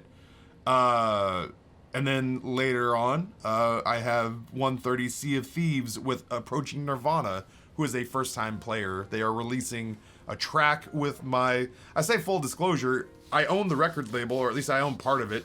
I just haven't worked on it in a really long time. So he's releasing a track with the record label. So we needed something we could play together so we could talk for a little bit. And I figured Sea of Thieves was a pretty good way to burn through a goodly chunk of time while pontificating with folk. No, I'm playing with Andrew. Sam's no longer with Approaching Nirvana. Andrew is 100% Approaching Nirvana and has been for a few years now. Heather, I'm gonna try to shave. If I think I'll probably hurt myself if I miss, but let's find out. Damaged morale. Your hand trembles as you scratch your cheek. Oh no, that's not how a grown man shaves. This isn't sharp enough. Scrape harder. Damn it. Stop. For crying out loud, you're gonna cut your own throat. Volition, there's no way to salvage this. Drop the razor in the water bait. Listen, I was highly motivated. And I wanted to get it done. You can't fault me for just wanting to get the job done. Razor lands with a clang. A red trickle begins to spread in the water. Cool. Good job, Taffy, you fucking dimwit. I got bad impulse control issues, chat.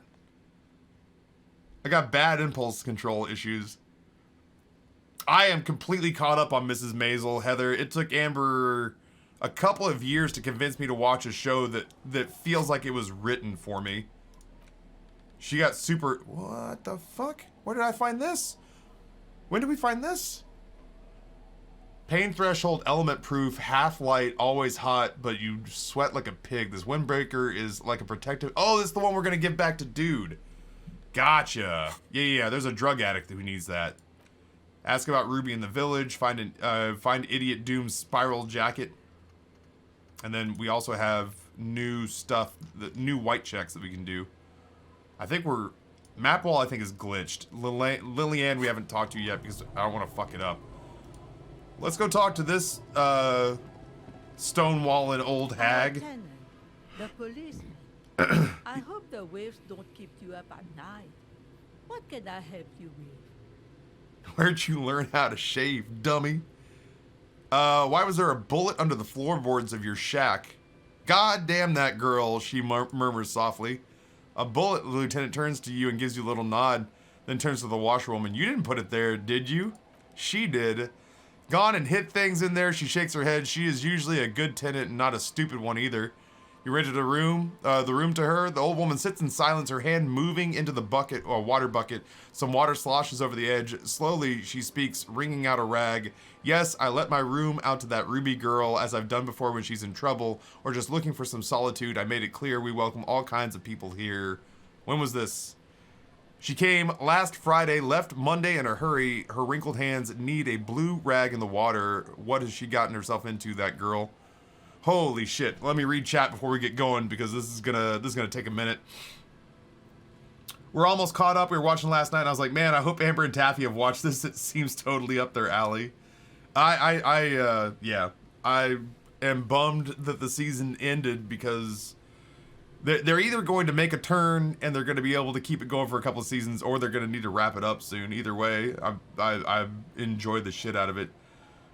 Who's the person on the far right of the shack? That I think is Lillian. There's a lady who is like a fisherwoman, and frankly, it's been made an option for us to flirt with her, but it really screws us over. A, when Kim is there, it basically mods the role so that we can't win, and B, when I did go back without Kim there, we didn't know where to take her, so it modded the role heavily against us. Yeah, it's really, really funny. It's from the same people who made Gilmore Girls, and it reeks of it in a good way. Tired Me did a thing in Amber's channel last night and resulted in this gym existing. All I can think is fingy into spicy mouth. She didn't even read that shit. She just went, Susan. I remember that. Amber wouldn't even read that out loud. She just said, Susan, in a disappointed voice when you wrote fingy into spicy mouth. Holy shit. That cracked me up. I watched all of Amber's stream last night. I need to know how that game wraps up. Alright. What has that girl gotten herself into? That's for the police to find out. The lieutenant takes out his familiar blue notebook. Right then, please each answer each question to the best of your ability. I'm sure we have a few. You said she left on Monday? Yes, early with the dogs, around 8 o'clock, I think. Is the room exactly as she left it? I cleaned it like I always do. Was there anything else there? No. That is, she's telling the truth. What's Ruby like? She's good company, knows how to talk to an old woman, rubs her cold hands together. At my age, you don't get a lot of quality conversation, so I really appreciate that about her. Dude, Octopus Dom, I won't lie, despite the fact that we had over $1,000 bit day yesterday, I had a hard time not being kind of pissed off because they rolled that feature out 2 hours after we ended stream. Bro Squatch, what's going on, man? Sorry, I didn't see you when I first sat down. I was nervous about trying to get food in my gullet and a drink in my mouth before I started reading again. It just means that Amazon inadvertently plucked several $100s out of my pocket yesterday, and it's hard not to feel lightly miffed about it, even though it's all just a matter of unfortunate timing. AKA, welcome back. This Ruby is an old lady whisperer. She knows how to work the village elder, unlike you. Did she talk to you much during her last day? No, she was mostly silent this time. She kept to herself. What do you mean? She tried not to let it show, but I could tell she hadn't come to fish. Usually she likes to cast a few lines, but this time she mostly stayed in her room. Good to be back at it again. I'm happy that people are here during this game, man. I like this game so much, and I like that people are enjoying watching it. And I'm happy at any point if you have any questions to field them. I know it's a lot to process, but it's basically a role-playing game where you have to start as one character, but the way you play him is just fucking out there. You can do it as an intellectual white knight. You can do it as a drunken idiot. You can do it as a racist bruiser. Like, you could pick any palette of colors under the sun. And it's a lot. It's a lot of reading. It is a beautifully made choose your own adventure game, and I'm eating it up. Why do you think Ruby left a single bullet in there? How should I know? She's a gruff one, but not violent. She doesn't go around toting a gun. She looks back at her shack thinking, you could ask her about your hunch that it was a desperate measure, see if she thinks Ruby fits the bill. I have a possible explanation. So every time you see suggestion, Inland Empire, that is one of your internal voices. So these were all role-playing stats, but they're also all voices in your head. So when you're having conversations with people, if your psyche has an insight because you've put enough points, for us, physical instrument, we put a lot of points into that. Perception, we put points into that. Suggestion, drama, we've done all of those. So those are the ones you see talking to us in character as the dramatist that sniffs lies and makes it so that it's possible for you to lie to people to get answers out of them. Suggestion, charm men and women, play the puppet master. Physical instrument, flex powerful muscles, enjoy healthy organs. Perception, see, hear, and smell everything, let no detail go unnoticed. So those are the ones that pick up. And what's crazy is if we built this out differently, different parts of us would be having conversations with us during the case. The case will stay the same when I launch a new game for my own personal enjoyment. But I will build this character completely different and will have totally different conversations with myself about how to get there. And that's so fucking neat to me. Poor Nate's still recovering from yesterday. He's still sleeping. I would absolutely have started my weekend. If it wasn't for Andrew today, Heather, I think in about 2 hours I'd be wrapping up and maybe ordering food to be delivered to my bed. Oh, Heather, you would adore this game. Holy shit, you would love this game. Here, again, so we just went through all the point system, right? So this is all of like the role-playing points that you can put into the different parts of your fractured amnesiac mind. Amnesia, drug-riddled cop wakes up realizing that he's trashed a hotel room and has to start a murder investigation, not even knowing if he's really a cop. And then, once you get started, because right now we still don't know who we are. We're just accepting of the fact that we're a cop and that this guy says he's our partner, and we've continued to do it, like, we're pretty good at it, I guess. This is all empty when you start. This is the thought cabinet. You start to have a thought, like we just had a thought about Guillaume Le Million. We can put that into our head and stew it over, and eventually we'll have a revelation. So the best example was we saw a dead body and wanted to throw up because we don't remember being a cop and we don't remember dealing with dead body smells. So we were really freaking the fuck out. Your shit is apart.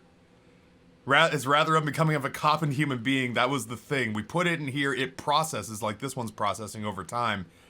And then eventually we got our shit together.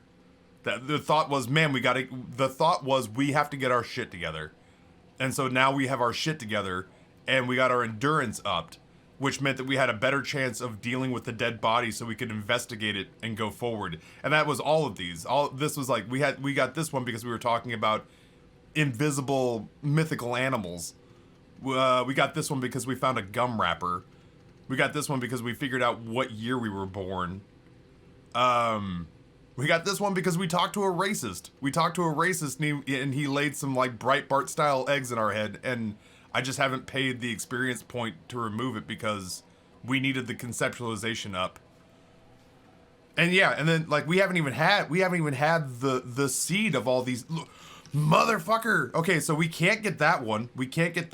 Oh, I actually took that one out. The Wompity Dompity Dom Center. We've removed those. I don't think we can put those back in now that we've forgotten them. So yeah, we've not even accessed all these. I'm going to have to assume that these reveal themselves homosexual underground. I'm gonna be upset if I don't see it. Finger pistols 9mm.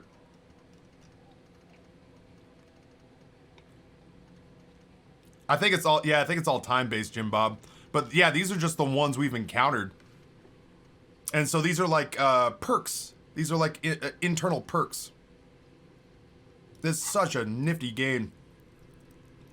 Somebody said it best the other day when they said this is going to fast track its way to the top of 2020 best games you didn't play lists. Yeah, some thoughts are mutually exclusive based on dialogue, like which conversations we choose to have with people.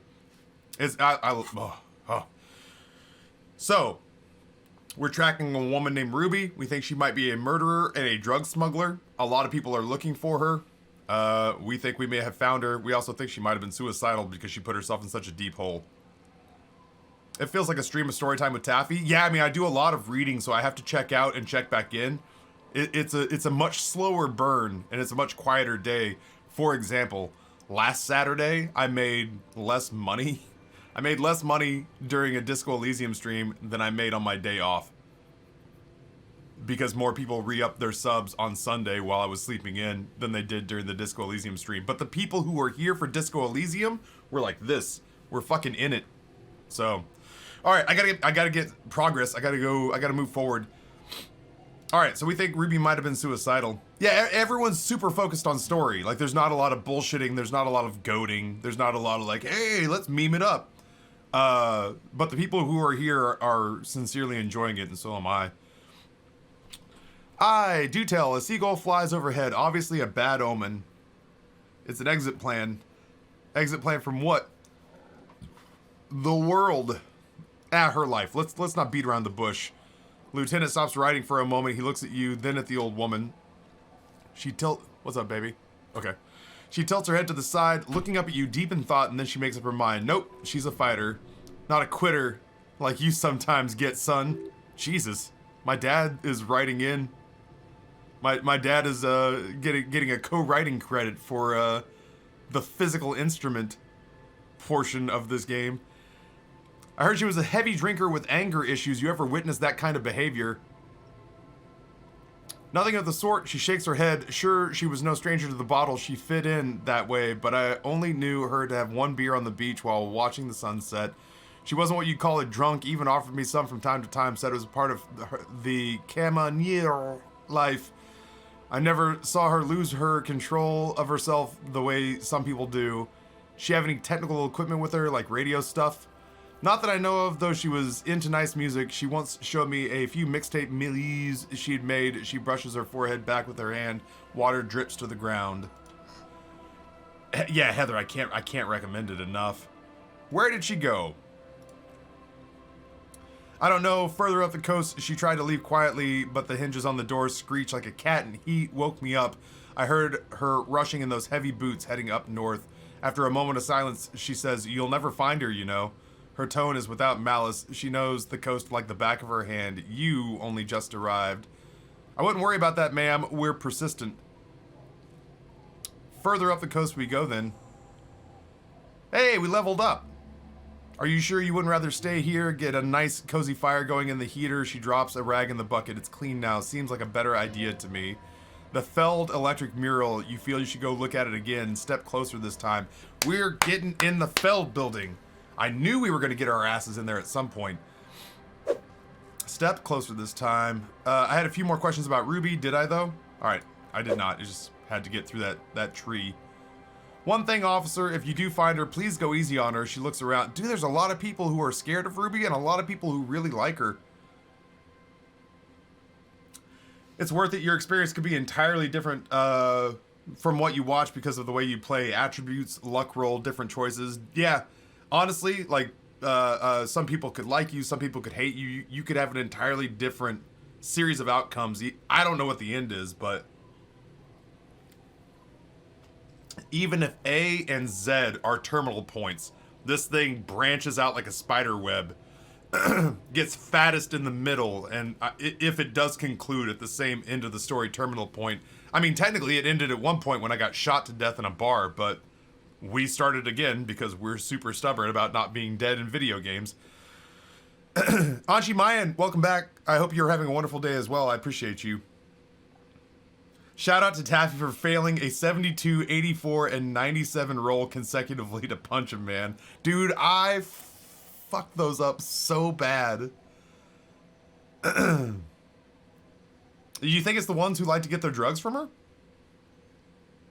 I don't think the old woman got high off of Ruby's supply. I don't think the trucker did either. The messenger boy is back. Ant felt the need to give you a set date for GTFO after I told him not Sunday or Tuesday. Ant counters with Wednesday. Yeah, I'll play GTFO with him on Wednesday. Chat, are you down with GTFO with Ant on Wednesday? Magic the Gathering Monday, GTFO Tuesday, Wednesday, and then maybe start Witcher on Thursday? She really means that it's an honest plea to go easy on Ruby. Doing all right over here, just dealing with the hangover of a drum and bass rave last night. Well, you're going to love the next place we go in this part of the map. There's all sorts of crazy noise that make you go insane. She's a good girl, whatever she's gotten herself mixed up in. I don't think so. She sounds like a fucking murderer. It strikes me as like a zombie apocalypse tower defense game, Heather. I've not played it yet. I've got sponsored time with it on Tuesday with Smashley and Mike the Bard and Monkeyism. But I will play it with Brizzy on Wednesday because I just enjoy his company. I think it's like Killing Floor. I think so. Yeah, somebody bought Magic the Gathering time, and frankly, look, I mean, if you look up at the top of the... Look at those little bastards. Simmer down, bastards. If you look up at the top of chat, JJ Madison went off like a goddamn firecracker this week and has funded Red Dead Redemption 2. I never thought I'd play that game, but he and a handful of other people funded a day of Magic the Gathering. So Monday will be Isaac Magic the Gathering. Tuesday will be Isaac GTFO sponsored time. Day 3, Wednesday, will be Isaac GTFO with Brizzy, and then Thursday, Friday. I guess we'll still be playing this on Saturday. Maybe Thursday and Friday we start Witcher. We have a playthrough of Witcher 3 where we're going to try to be the shittiest version of Geralt we possibly can. Yeah, I'm still so bad at it though, Heather. Kim's presence makes it awkward. It's a white check though. Whatever. Yeah, we failed. Maybe we'll get to try it again. Whoops. Maybe we'll get to try it again. Oh shit, we actually have to go through the process of awkwardly asking. Damn it. Yeah, she does. She needs to get her drink on. There's no other way for human beings to procreate, not after 6,000 years of yeast cultivation-based mating rituals. I like you. I'm afraid to be around you because you're a woman. I want to be close to you, and there's one way to intimacy. Since the dawn of mankind, Al Ghul, which is like their name for alcohol, has watched over the reprocreation of our species. Lay with me. Let's celebrate Al Ghul. Alcohol makes closeness possible. Let's connect. I feel like we lay it out pretty well there. Now there's a whole shipment of big words. She looks at you from head to toe. May mankind be plentiful, I guess. Can I get back to my nets now? She doesn't even understand you asked her out. Maybe you're too sober to pull it off right now. Try again later. Alright, well. We'll try again later. This is the story I've learned of the that newest denizen of the with cave. the soft locks, you might as well take a swing at it. If you think you're going to be able to get it back. Cat, Twitch Prime, 32 months, welcome back. I don't know if you realize this or not, but when you sub here with Twitch Prime, you get what I like to call the dirty welcome. It goes a little something like this. Hey, Cat. It's a nice Twitch Prime sub you got there. It would be a shame. Oh, God. What have I done? It'd be a shame if someone put it in their mouth all seductive and suggestively. Well, it's gone now. I didn't mean to bite it, but I'm hungry, and it tasted so good. Ultimately, any partner or affiliate would be more than happy to Twitch thought on your Twitch Prime sub, but I sure am glad that you brought it here and gave it to me. Chewing is my fetish. Well, that's good, because eating processed meat sticks is mine. Okay. I don't think we really have any white checks to do right now. We don't. We have no white checks to do, but we have a point available.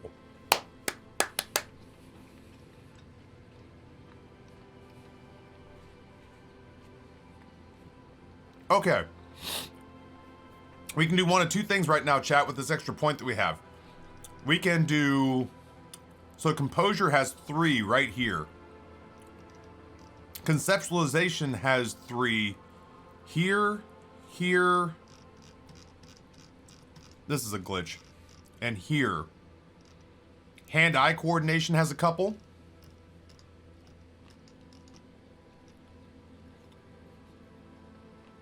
So we can add a point, I think, either in conceptualization or composure.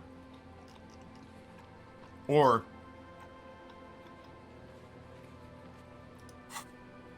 we can pour through here and see if there's a thought we'd like to forget and replace with a new thought.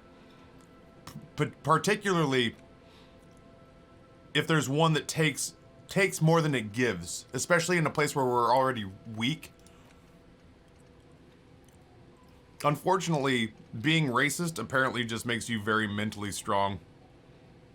Like, as much as I hate the fact that we have a racist germ floating around inside of our head, the bonuses are actually just too high to get rid of. Likewise, this one's much easier. The racist thought has too much there's no downside. Some kind of superstar, we have a negative logic. Advanced race theory, we have our learning cap on rhetoric raised to 5, and conceptualization just goes up. As much as I hate the wrapper that this is in, the stat boost is too good. That one's too good. That one's a straight positive. That one's a straight positive. Wait. Yeah, I haven't gone up against an enemy in this. Okay, that leads me to believe that this is gonna happen at some point. +2 hand-eye coordination against enemies in super duper armor. +3 perception, I think, is good enough to suffer down 1 encyclopedia. +1 to pain threshold, and all physical learning caps raised by 1. Taffy, the advanced conclusion of race theory is basically cranial morphometrics and all that. Oh, that's right, the thing that we finally came up with, and we went and told the racist guy about it. was that all of his shit was bullshit, and he got very upset with us. So that makes me feel better, is that we finally processed this and came back and we're like, yeah, you're full of shit. Okay, I feel better now. All right, so this one's all net positive. This one's all net positive, plus I can zoom out further. This one's all net positive. The learning cap for perception, and we get 1 speed. Speed gives 1 physical. Ooh, maybe. Do we forget Coach Physical Instrument? And maybe stick in Guillaume Le Million? Maybe. Our physical instrument is jacked just through points. So maybe instead of going as like this decked out bruiser, we actually ditch this and try to throw in another thought that just has net positive. Volumetric shit compressor is just all endurance buff. And some kind of superstar, for being a loss in logic, just boosts fucking everything else.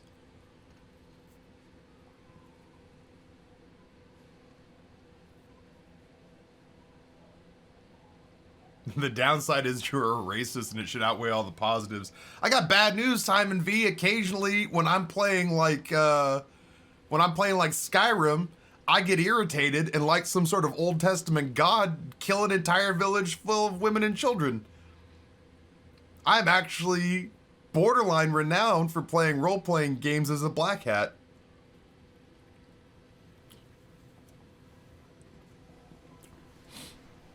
I did my part by building this character to be roughly like me. He's not very smart, he's not very coordinated, but he feels very strongly and is big. Champion, what's going on, man? Nate, being racist is a jerk thing, but nobody said it wasn't practical.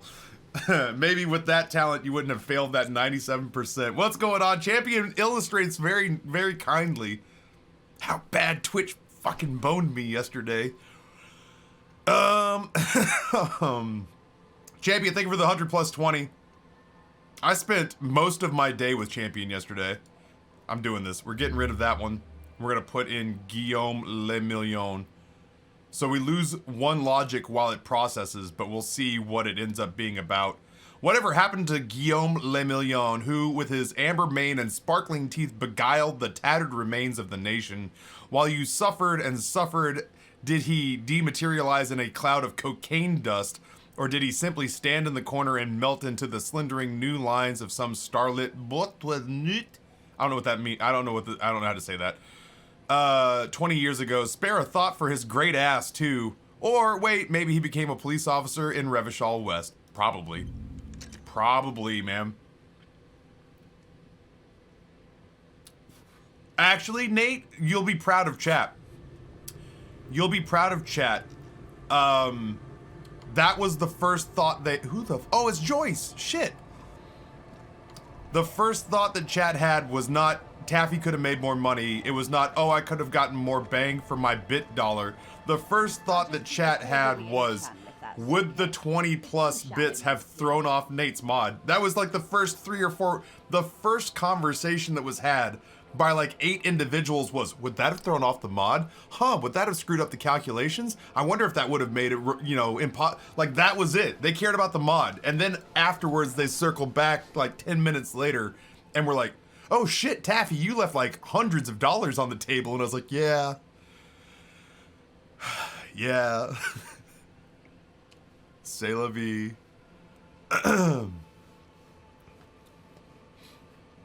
All right, so here's Joyce. She is the representative of Wild Pines. If you're new to the game, there's a lot, and I'll happily walk folks through it who want the explanation, but we're an amnesiac detective in a role-playing game where we have blasted ourselves with drugs. We are going through a world where we think we are a cop and are investigating a murder and have stumbled onto a battle between a labor union / mafia and Joyce here, who represents the what am I looking? The corporate arm of this for a company named Wild Pines. In the meantime, yeah, it's just this crazy world exploration. There's a shitload of reading. but I can't put this game down. Like, I can't just quit it. So today is like story time with Taffy, day off 1A until we switch to Sea of Thieves. 7 bits plus 1. Yeah, people would have to start mathing and we could still make the poop. Can you start from the beginning, please? I will take it from the top. I'll just keep the corde de lis in the channel if that's okay. It's too shallow near the pier. The winds, she winds the mooring line around the post. And it's a jetty, by the way. Of course, jetty. I prefer a good jetty to appear any day. Jetty. Oh, Jesus, Joyce, stop. You're making me hurt. Something about the way she says it makes you want to sing. Yeah, she knows we're insane. Jetty. It's good to see you here, detectives. Hey, man, those are bits. Champion, thank you for the 74 plus 14, which puts us at 88. Very nicely done. That would have been a card against humanity. Yeah, the corporate shill has a big fancy boat, but at some point we may get to go see the head of the labor union, and he is equally disgusting. He's just fatter and Jabba the Huttier. Let's see. Come on, Joyce. You here, madame? So, there's. Hey, man, those are bits. There's only voice acted lines on the parts of conversation that happen no matter what the playthrough is. So this is actually rare to get to hear voice acting paired with the lines. What was 888? 888 was Cards Against Humanity. 88 was the button. Was the button. Dude, did you guys see that Bear Taffy and Cobalt both saw that clip and thought it was funny? That you guys breaking me 8 bits at a time? Like, even Cobalt looked at that and was like, holy shit, that's really good. They were fired up for how well that mod was made. Oh, dude, Heather, I'm right back in it. I can't watch that clip today because it hurts my head. Like, I get tired. I get tired looking at that clip. Nothing really. I've had my eye on this jetty for weeks now. So I decided to investigate it personally. This cluster of buildings isn't on any of the official maps, as far as I can tell. So how do you like it here? Look around. How do I like it? She casts her gaze towards the village, slush melting on the cinder blocks, construction work left half finished 10 years ago. Water drips down the eaves of eternite. The jetty below her feet creaks to the tune. The smell of salt and dog shit in the background. Ooh, nice. It's pornographically poor. The street has no name. All the men are dead or missing. And is that the carcass of a motor carriage over there? That's my cop car. I drove that in there when I was drunk and high. I drove my motor carriage directly into the frozen ice, and then I climbed out and I got drunk more with some homeless guys. That's actually true. According to the lore of this game, that's exactly what happened. That's not just like what I thought would happen.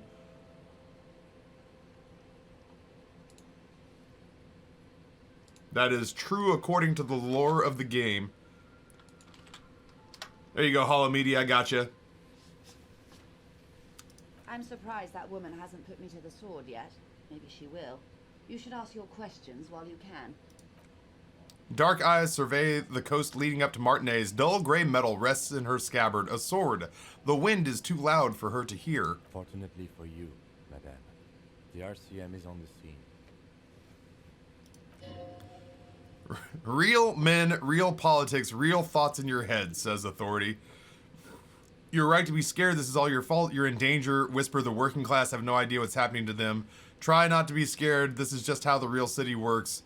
This place is doomed either way, or say nothing. I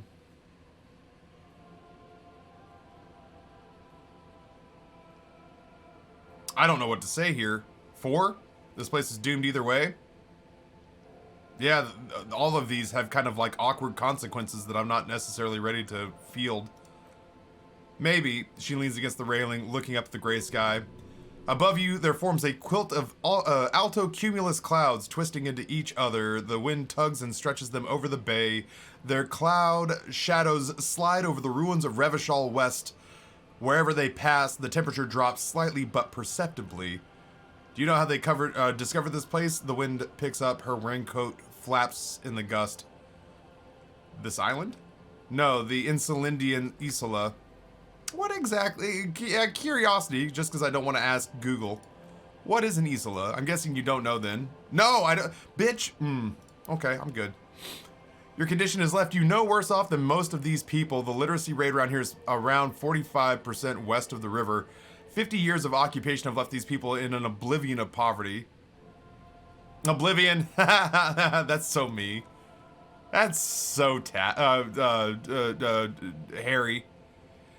I knew you would sympathize, she nods. Most Revacholians will never know what this place means, our home, this island of matter, or why they were ferried over here in the first place. Remind me to tell you one day. She corrects the scarf around her neck. For now, how can I assist you in this new location? This chick is Octopus Dom. This chick is like Twitch chat. Detective doesn't know critical thing I know because I played the game before.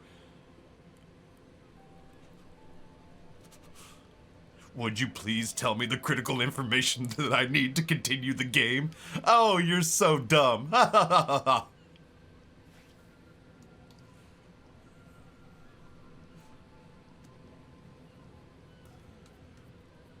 It's not always like that, but Joyce has got me triggered a little bit. Knowing things people online don't know is my only source of self-esteem. You've hurt me deeply. Remind me to tell you one day. She corrects the scarf around her neck. For now, how can I assist you in this new location? Tell me now. We have time. Do we? He glances at his watch. He does. It doesn't look like he does. I hear you have singled out a suspect and are in pursuit. Oh, by the way, yeah, the reason we're chasing Ruby, one of the reasons we're chasing Ruby, because she seems to have done, like, all the shit that we think is wrong in this town, is that this corporate entity was trying to figure out who was running drugs through their trucking company, and it looks like Ruby may have been in charge of that, too. This is a cause for cautious optimism. We've never met Ruby, by the way. I still have no idea who this character is. I would not want to delay you. This story, she will tell it to you only before she leaves Martinez at the very end of her stay. Thank you, Inland Empire / Game Devs. Thank you. Wait, but there's more, right? Good. What can I help you with? I guess we're caught up then.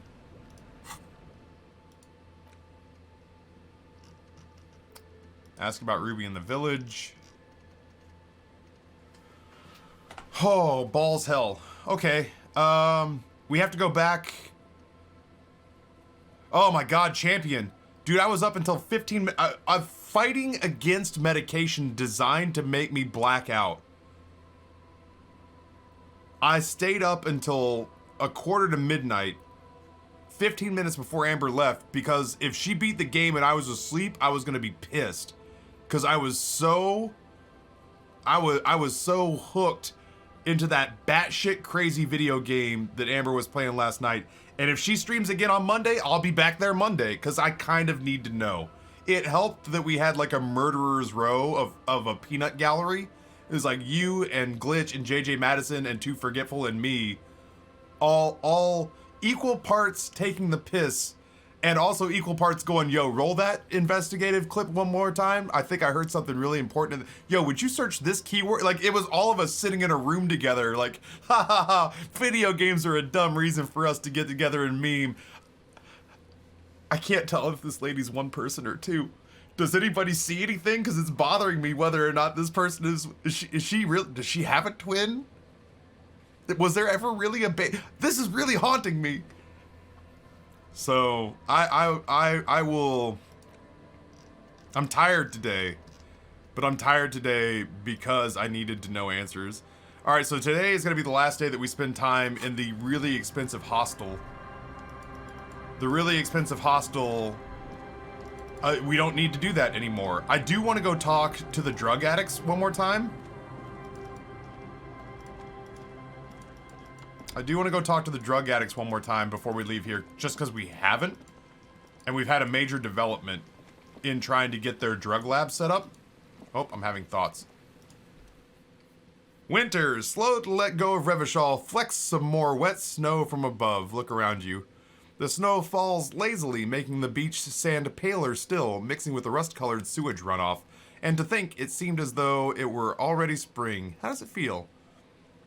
You're warm in your hat and your coat, like a well-equipped explorer. You comfortably survey the white landscape. This is just literally a part of my brain fired up and just started having this conversation with me. Eve, good morning. Welcome back, Ryan Fish. It did nothing but hurt my fucking head. Mindfuck games are great. Yeah, I was on the verge of breaking out a legal pad last night and like drawing. It was like, I haven't talked to her that much this morning because we were ships passing in the night. She came to bed after I was asleep and I came to work before she woke up. But I am going to sit her down over dinner tonight and ask her why the fuck she didn't do a better job of tagging the videos that she watched, because it was driving me insane. I'm not a very organized person, but I am a better than average gamer. And I was just like, yo, baby, you got to start tagging those videos. Like, she's the organized one in the family. Why was she not putting tags? When you search later, you need the tag. Oh. I was like, Nate would have had a conniption fit. Nate would have had a fucking stroke watching somebody go through all those videos in that game last night. And tag them with a okay, champion, okay. Now, see, now I feel as though I have been authorized by a greater power to go say hi as a representative of the most voracious of your viewership from last night. I feel obliged to pass along the following constructive criticism. Please, for the love of Christ, tag the videos better. Oh my god. Okay, good. I feel authorized. Lightning Green Frog, what a name. Welcome. Her story took me so long to get through because I became too obsessed with tagging and organizing. It's not like she's got a rush to get to another game, though. I want to be thorough. I want it to be meticulous. I need her to be the instrument of my anal retentive attempt to organize that madness. Okay, what's in the West? More, this is just going to be some reading. We just got to get through this. More winding coastline lined with abandoned buildings, crumbling piers, salt water lapping at their dark piles, gray and red forgotten city blocks, what remains of pre-revolutionary effort to gentrify the coast. And beyond that, the waters turn black, Coal City in the shadow of St. Martin, a boom town, back when coal extracted from countless shafts near the city was needed to power Revachol. No more, the coal was supplanted by petroleum from the ocean floor and hydropower from the Esperance. Everything crumbled. These days, only the weakest remain in Coal City. Their hopes of getting rich linger in the defunct shafts under their feet. What is there? Below the old mines, La Sueur Municipal, Revachol's underground cemetery, Le Petit Rats, brave the underground passageway, trying to get to La Royaume. Small rats, huh? Children under 14, they go underground looking for artifacts to sell to foreign museums, and for fabled relics, their parents let them. They go deeper. After rubies, melchiorite, lapis lazuli, plundered from the sapphire, and sold during the time of the suzerain, the burial chambers of the kings, Grand Old Philippe, Guillaume II, and even the mausoleum of Philippi the Opulent. 2 kilometers underground in a winding shaft along all those walls, mirrors have been placed so the daylight may eternally fall upon the richest of all the kings. The mausoleum contains untold quantities of gold and that special purest of the pure magenta cocaine favored by Revacholian royalty. Did someone just say untold quantities of cocaine? Drop everything immediately and go looking for this hoard. This would be the character trait that we have called electrochemistry. Go to party planet, love and be loved by drugs. We put a point in that, and so he pipes up anytime, especially high quality cocaine is mentioned. But alcohol, cigarettes, amphetamines. But when we start talking about, like, it's like Walter White's blue meth. When we start talking about Revacholian purple cocaine, this dude springs into action like some sort of, like, high quality toy, you know, banging cymbals monkey. If we don't see you on Monday, Amber needs an alibi. That's fair. That's fair. Can we put more points into in for further interjection? Absolutely. Electrochemistry is sex, drugs, and rock and roll, but without the rock and roll and way more drugs than sex. Few petite rats return from the shafts, and even fewer find what they're looking for. A small child steps out of a black tunnel with silver trinkets in their pockets. All around her, white snow on the extinguished coke furnaces, and on the weather-worn shacks where fathers beat their sons after drinking. The snow melts on your fingers, turning to water. What's in the east? The canal you cross to get here, and beyond it, Martinez proper, the district the police forgot to police. There is laughter, lights, and an attempt at entrepreneurial activity and cynicism. Someone is scraping snow off their windshield at the roundabout, in the midst of which a statue of Philippe III serves as a destination for grade school field trips and a fine perch for winter birds. That's all.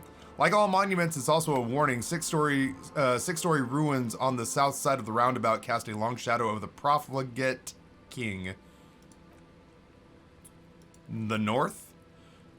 Sorry, a fenced-off yard, a truck belonging to a logistics company. Like, Shivers is just, like, spilling the beans. Abandoned church, its walls covered with hoarfrost now. One of the Les Sepseurs. The other 6 sisters were destroyed during the revolution. And further north, the police forgot to police it. Is like real life. Dude, I feel like we need electrochemistry to be here. He's the Book of Stoners, but he's like real horny. A serpentine strip of land weaving its way into the Martinez Inlet. Unfortunates on the run from the law from themselves sometimes hide out on the nearby islets. Little dots in the ocean that are occasionally submerged when the tide is high and the weather foul. And on the islets, the remains of a camp on a jagged piece of rock, a tent, old dishes and cutlery, long since abandoned. Hermit crabs scuttle among the debris looking for a new shell.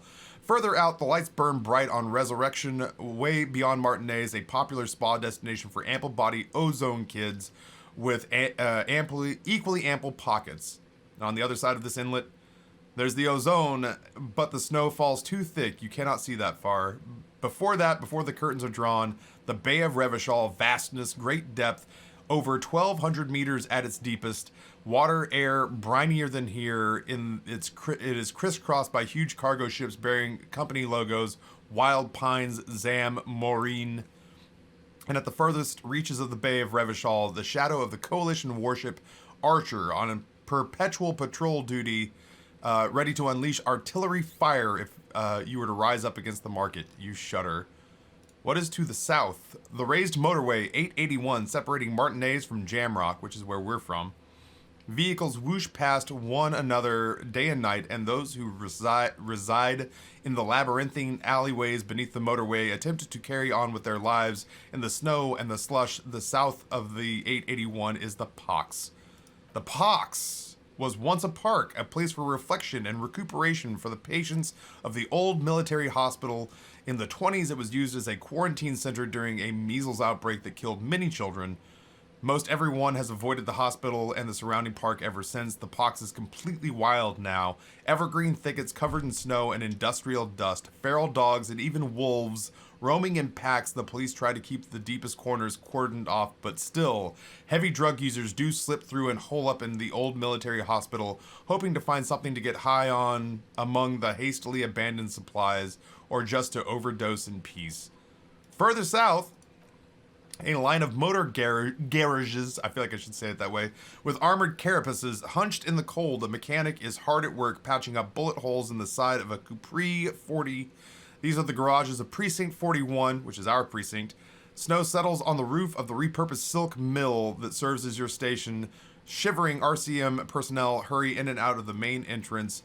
Around you, snow continues to fall. To the west, the ocean swells. No, it was home. I want more. The stairs descend to central Jamrock. A man named Kuklov has a snow-covered stall there in the market across the bridge. He sells kebab infested with fly larvae to your colleagues who believe eating it will make them immune to food poisoning. This is fucking graphic. Snow falls on the utility district, the library, the florist, the Samarizian restaurant that offers homemade wine, and also on the brothels and drug dens and the chop shops of the Zemlyaki. Oh no, Brom, they're not doing referral code. They haven't done referral codes in a while, sadly. One of the first TwitchCons I went to, I got my ticket for free because I got enough people to use my referral code when they bought, but they haven't done that in years. I appreciate you asking, though. That's very, very kind of you. Also, I'm hoping that that means that you and I can have one of the long, awkward hugs I'm so famous for. All of this built around a lake that formed in a meteorite strike. At the center of this lake, there's a little ship. There are lights at the bottom of its hull. They are directed towards the seafloor, looking for something like whiskers. A chill comes over you, crawling down your back. The sand under your feet is wet. Somewhere in the south, tarpaulin flap in the wind. If Taffy sniffs your hair, just sniff back. He's waiting for you to flinch. I fucking pounce on weakness. Where is Ruby? Voice inside my head. I just saw that it was in a long weekend, so I'm gonna go hunt for a meeting with you. Fuck yeah, man. You won't have to look very hard. Root for me, chat. Not that you often root against me, but we've submitted for a meet and greet at TwitchCon EU. We thought we were good candidates because at the time that we're going to TwitchCon EU, Via will be from Austria, she'll be back in Austria from Canada.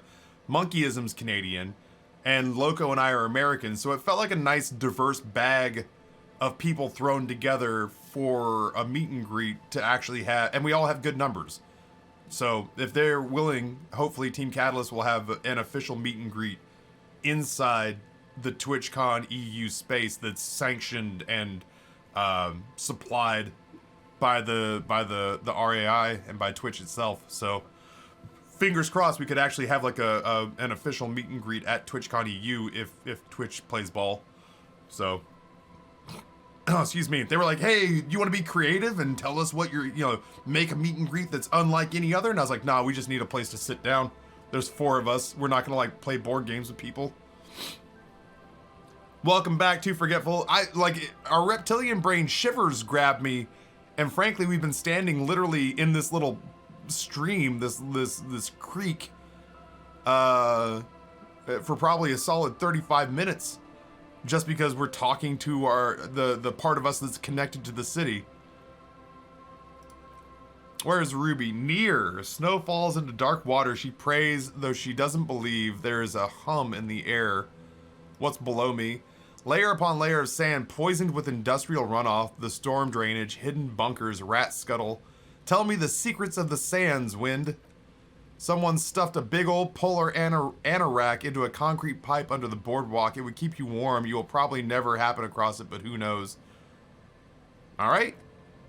We should keep moving. Who knows when this snow will let up? Yeah, Kim, I guess so. Shit. Just had a big ass thought. Thank you. Thank you, interior of my brain. We were having another one right here. I was gonna say. Oh, it's the unsuccessful car model. Gotcha. Can I zoom back a little bit? There we go. Just wanted to see more of the map. I have a thought just for that. I have like a perk just for zooming back on the map. Truck, what's going on, man? I am tearing through. I mean, like, who knows? Maybe I'm sucking ass, but I feel like I'm tearing through this game today. All right, this is Estelle again. Maybe she. Right? Are you going to help us with the church, I mean? Yes, I am. Great. Let us know if there's any progress for you. We've been waiting for weeks here. Your associates tried to get me to set up a drug lab. I'm guessing you knew. Others told me you went inside the church. What did you see? Yeah, let's try. I did, and I'm sorry. She doesn't appear surprised for what it's worth, which isn't much. This is why I didn't go into the tent. Typical delinquency. Kim, we're gonna have to get our hands dirty to get this case clean, all right? You don't choose your posse, they choose you. Mine are idiots, but they're mine. I tried to talk Andre out of it. I even tried not to lie to you. Indeed, she merely tried to omit the truth instead. I need to hunt for a credit card. Why is that the only pay option? Oh, for that? I've been relying on my corporate American Express card. It's been getting me all sorts of frequent flyer points for Delta, which if I'm going to travel this year is a real godsend.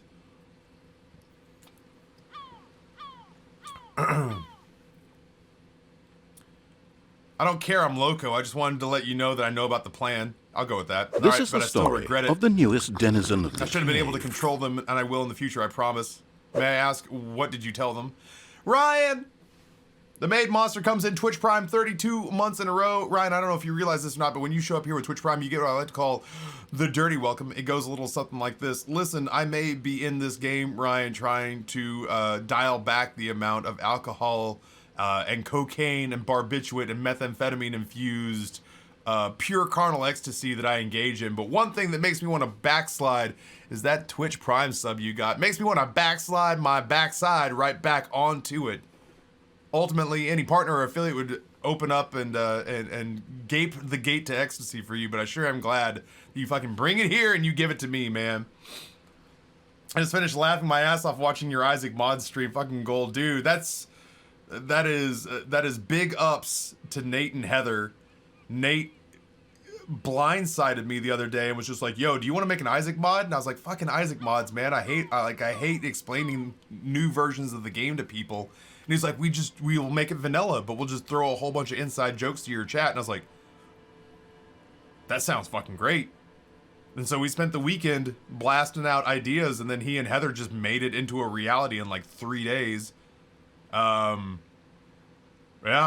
And it just, I was telling Amber last night, it was just so far exceeded any expectation that I had. If you go in my past broadcast truck, it's technically broken into two, and I'll tell you why it's broken into two, is because chat spammed 8 bits so many times so fast that it broke slobs and convinced my streaming computer we had no internet. Because we were, I think it was because Slobs was receiving from Twitch so many like small one-sided packets of information that Slobs shut down. And when Slobs shut down, it convinced my like network card that the internet had locked up. And my computer was just like, I don't think you have the internet. And I was just like, well, that's wrong. And it was like, yeah, I'm just gonna go to sleep for a minute. And it just. So it's technically my last 2 broadcasts. And then, yeah, Twitch staff came in to see what the hell was going on. Like, we were getting peppered with 8-bit drops, or 8 bits so frequently that Twitch staff that were not our Twitch staff, not like in our pocket mafia type shit, but like people that are friends of ours. So it was happening so much and creating such a ripple in our little corner of Twitch that Twitch staff showed up to be like, what the fuck is going on in this channel? And I was just like, nothing. We broke hype trains, sorry. You know what, Bumbarian? I asked Nate if it was Nate, and Nate said it wasn't, so I still do not know the identity of the anonymous gifter, the anonymous bit dropper. Yeah, staff straight up came in to find out what the hell was going on. Once I cracked their play, I didn't really care. I'm not an arbiter. You're someone else's problem. Good call, detective. Still looking at the ocean. You can lose your mind trying to meditate everything with these delinquents come up with. Fate will take care of it for us. God damn, Kim.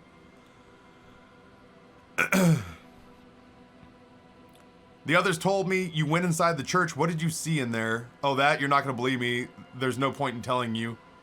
Well, go ahead and try me. I went in and saw a woman next to one of those machines in here. Noid calls it a mainframe. She was dressed like someone who's been raised by their grandmother. Strange old clothes, had this absent expression, didn't say anything, just stood still. And then, you know, got right behind her, a man crawled down the wall, upside down like a crab, down the church wall. I think the woman didn't even know he was there. He was completely silent. He stopped right before he got to the floor, then just hung like that, looking at me, right at me. I fucking turned around and walked out. End of story. I saw him too, man. I saw the crab man. Hell yeah, we saw the crab man. He's terrifying. He's a fucking recovered drug addict turned Cirque du Soleil Scientologist. It's fucking bizarre. The ghost pooper, one could say. How do you anonymously drop bits? I think in the bit window. Now's a great time to try. In the bit window, you can go in and it'll let you choose. Shit, how do you cheer anonymously? I don't cheer often. There's an anonymous option though. Yeah, we started hype trains just on blasting 8 bits at a time. We got 3 of them on medium difficulty pushed through level 5. but it wouldn't. It was so lagged out that it wouldn't display at the top of chat. Hey, we got experience. Good, so you believe me. She looks at the tent. You should go tell Andre. He'll know what to do next. I'd like to know more about your associates. My associates, she blows on her chill fingers. I haven't got much to say about them. There you go. An anonymous cheerer does 100. I hope that was too forgetful, and now you know how anonymous cheering works. Now, chat, don't do that anymore. Use the hunter bits. That's free money. Oh, it's not you? Okay, well, there you go. You can cheer anonymously. Thank you, anonymous cheer, for the 100 bits. I love the ghost cheer mode. That said, Amazon's doing a 20% match on bits for hunter bits. Don't do that shit anymore.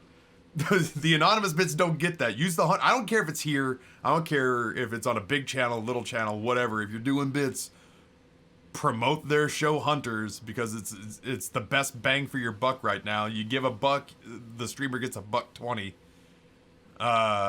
So yeah, there you go. Anonymous is done. It can be done. I don't know how it's done. It's fucking magic. We'll say it's magic. All right, just one question, I suppose. Just answer the question. What do you mean? I don't give a shit about your backstory, Estelle. Just answer the question. I don't tell people about my friends and who they are and so on. I don't provide information on them. All right, then tell me about yourself. Me, I'm a silverbird. Oh, okay. I guess I'll ask about it later. Get Estelle to talk about her associates. I got another task now. Have you seen Ruby? No. I guess we just don't have to read as much there. It's pretty desolate here. I only hear the dogs bark at night and the shadows move down the coast. That's good. No neighbors to complain about the noise when you get the club going. Yeah, that's probably good. I'd have to up empathy to get to try this again. Oh, God, we need 1,000,000 points to try all the white checks that I've failed. Oh my God, Ghost Cubby. Yeah, we were all just children yesterday. We were all, that was some of the purest, bullshittery that I've seen on Twitch in a long time. Okay. Who was it that rolled in here with the hangover? This is the new Approaching Nirvana song that we're putting out on 99 Lives today. Hi again. So, how are things going? He looks excited. The tips of his hair is sharp and white. The bleach has consumed almost all of the toothbrush on the mirror in front of him. I don't have anything new to talk about? Okay. Are you the leader? Egghead, shit. This guy's like a... This guy's useless. Young man with a tape recorder acknowledges your return. When he looks at you, he squints as though you were the setting sun. This is hardcore. Say nothing. Still say nothing. Hardcore to the mega. Say nothing. Internally coherent. Still say nothing. Hardcore. All right. Yeah. Still say nothing. He furrows his brow and his very large head traces the sublime invisible movement of the music in the very real air of the stuffy tent. Hardcore. Ah! He lets out an agonized roar over the feeblish, obviously not too hardcore beat below. Is it though? So hardcore. Is it though? He stops dead in his tracks, tilting his head to the side. It is. What is it? I mean, really? He tilts his head to the other side like an owl. Feels like you should reply with the very pinnacle of idiocy here so that things get totally transcendent, but you haven't gotten there yet, so you don't know what to say. I was thinking that too. I am the chick's checker. Yeah.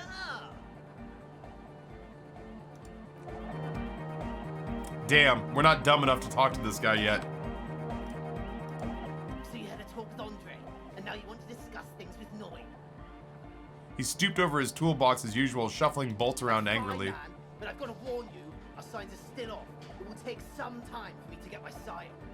This guy wants me to line up my, like, chi with him or something. Egghead's a trial and error puzzle.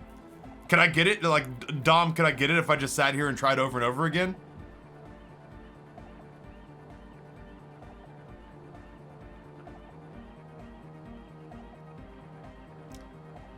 It's fine, man. I gotta warn you, our signs are still off. I thought we'd be okay by now, sign-wise. I saw a sticker on the padlock. Absolutely, that's how you're supposed to do it.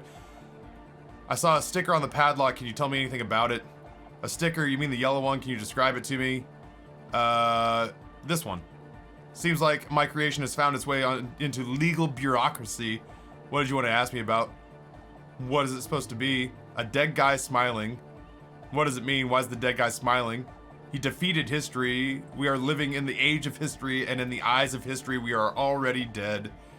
How can we ever smile then? Because history is a lie, and so are its deaths. The present moment in life are the hardcore, and the hardcore expels death. He thinks, or maybe he's not dead. Maybe he's just really ecstatic about the beats. Or drugged out of his mind, come to think of it.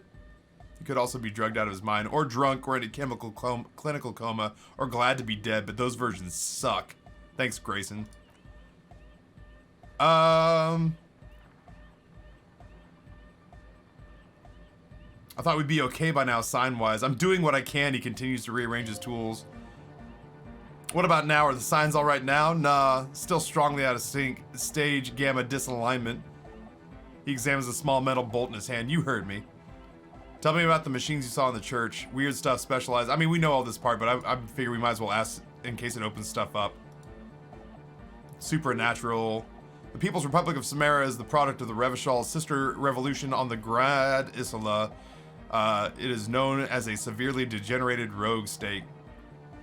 What's wrong with the supernatural? Nothing's wrong with it. It should definitely be researched. You can still do sick shit with it, though. The sickest. That is perhaps why it should be researched. The supernatural, so you think that's real and actually exists? Most of it doesn't exist, but there's also stuff that isn't allowed to exist because moralists think it's too dangerous for the plebs. You hearing this, chat? Psionic powers, pale-related diseases, pretenders pretending to be human, folk rights, that kind of stuff. You saw Midsummer. That documentary was fucked up. Why are you called Noid? He picks up some sort of widget. The hardcore aesthetic is esoteric. It is not meant to be discussed with the law at this moment. All right, well, I will check back later. Back to the heavyweight jam. All right, let's try. Hardcore. Say nothing. Hardcore.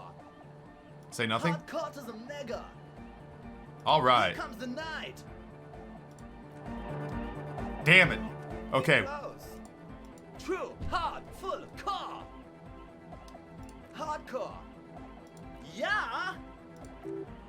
The young man adds a capital G before the H in his Yaz and Ags. This produces a guttural Gottwaldian accent that makes him sound more animal, more in it. Or maybe it's not Gottwaldian, maybe it's Oranges. Probably an homage to the Orange, where Arno van Eck is from, judging by his name. Could you be listening to an Arno van Eck creation right now? Yag! To the E, to the A, to the A, to the A, to the A, to the A, to the G, to the H, to the hyphen mark. Yeah! I suddenly like this tent more than I did the last time I was here. He missed one A! You missed an A there. I yelled mine was 6 A's, so you'd have to yell it with 6 too. I'm the hard rhymer, the track attacker, the mic enforcer, the sixth checker. I am the law. God damn it. The club. True, hard, full, core, hardcore. Yeah. The Y to the yeah. It's nice to be important, but it's important to be nice. Oh man, I feel you. That's true. That's true. All right, that feels like the right path though. Hold on. Hard, full, hardcore. Yeah. Is this Van Eck I'm hearing? You know about him? He moves his mouth, but the sound doesn't come out. His eyes are the size of saucers. Looks like you've rendered him speechless. Yeah, man. Major Van Eyck head. Wow. The skinny wraith looks at you with some disbelief. So am I. So am I. Go get him, Egghead. He begins to shake his head so everyone would understand. Oh, is that why they call you Egghead? Because Egghead to the mega. The K became the G. The boy became the man. The Advent? Wait, is that not... Be close. We're close, says the young man with the tape player and the large boyadero boots. True, hard, full, core, Shit. hardcore. Hardcore to the mega. Here comes the night. We're close. True, hard, hardcore. Hardcore to the mega. Internally coherent. I was wondering if you knew who killed the mercenary hanging behind the Whirling and Rags hostel. Yeah, 1, 2, 3. Yeko Kata, the place to be. Yeko Kata, the hardcore place. Why is Yekokata the place to be? It's the hardcore place. Yekokata is an abbreviation from the grad term Zone of Ecological Catastrophe, an agricultural mega project in the extreme south of the Great Isola.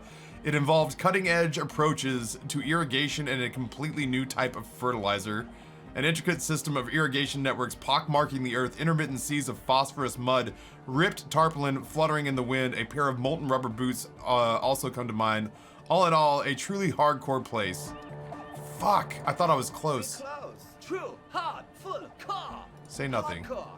Still say nothing. Hardcore to the mega. Still say nothing. Internally coherent. Still say nothing. Hardcore. All right. Yeah. Please tell me exactly what you're Gotta doing. Get the people going. I see. Yeah. Request. Fuck. I want everybody's. All right, I'm bolting through this. Hardcore. Hardcore to the internally coherent. All core. All right. Gotta get the people going. Why? I'm the party boy. It's my job. I think I'm also a part. Watch your back. Watch out for the heart attack. True. Hardcore. Hardcore to the internally coherent. All core. All right. Yeah. Hardcore. Ah.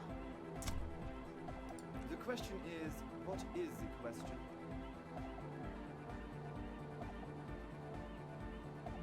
But there was a question. Oh shit. Is anybody who hasn't played this game before picking up on hints on what I should be doing down this tree? Hardcore to the internally coherent. All core. All right. Yeah. Hardcore. The question is. Just answer the question. Oh god damn it. Okay. True. Hardcore. Hardcore to the internally coherent. All core. All right. Hard. Is it though? One mind, one spirit. There's no other world. There's no other life. We're close. True. Hardcore to internally all core. All right. Yeah. Hard. Is it though? But is it? I mean, really. He tilts his head to the side. The question is, what is the question? Ha! We got him! He is a lockbox of frustration, man.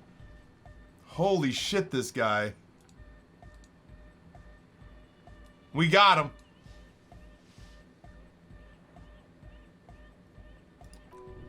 The skin on your back is crawling. For a second, you can't even hear the music anymore. There's a hawthorn tree on the Rue de Saint-Ghislain, right next to the canal. Don't be alarmed, everything is okay. He isn't actually worried. Everything is still super hardcore. What he probably means is it could even be more so.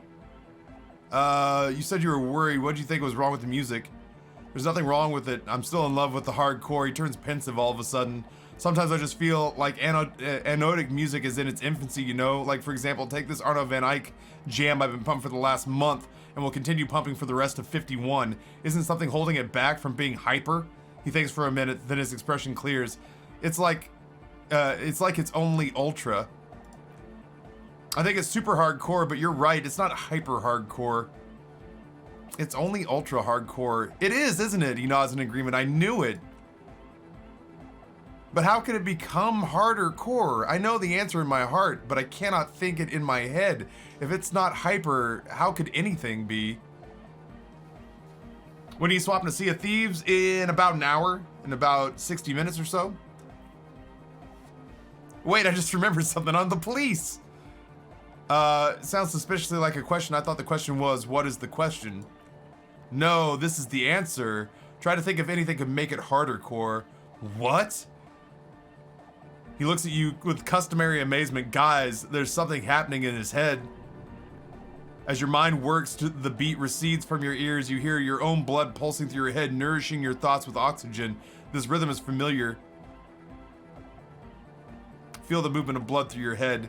The abstract shapes swelling in the foreground have done so in vain. That is a core matter. The answer in the double kick that moves the milliliters through your mind. The dark thud is the source of all rhythm and the inspiration behind mathematics. The hardcore. Think even harder. Oh yeah, he's doing it! Oh, it wants me to... My imagination fails me. I know, so does mine! He laughs and shakes his head. Wait, I just remembered something. I'm the police. No, wait, hold on. I can't help you with this now. I need something else, something extra.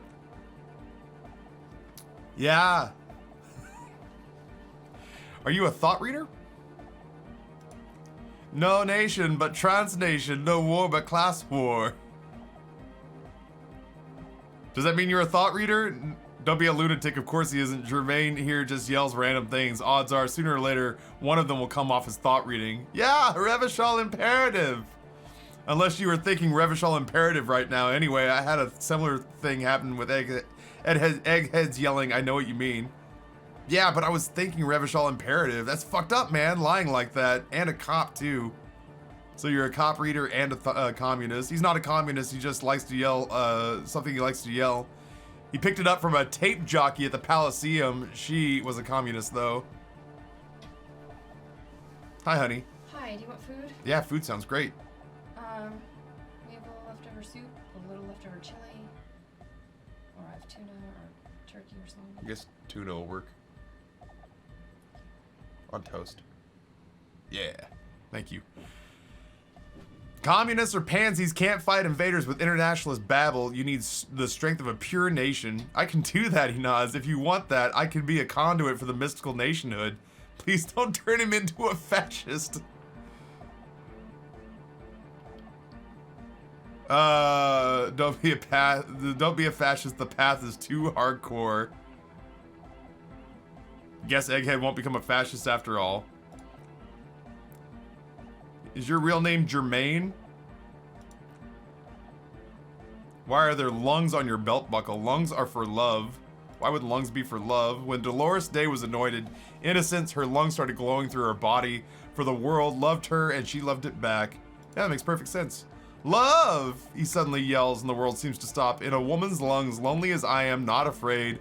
This strange damaged feelings grow on because I've never loved anyone like you before. Hey, look at our healed morale. We should be able to do this. God, we almost failed that. Monkeyism! Hello, I'd like a full recap, thank you. Starting from the beginning.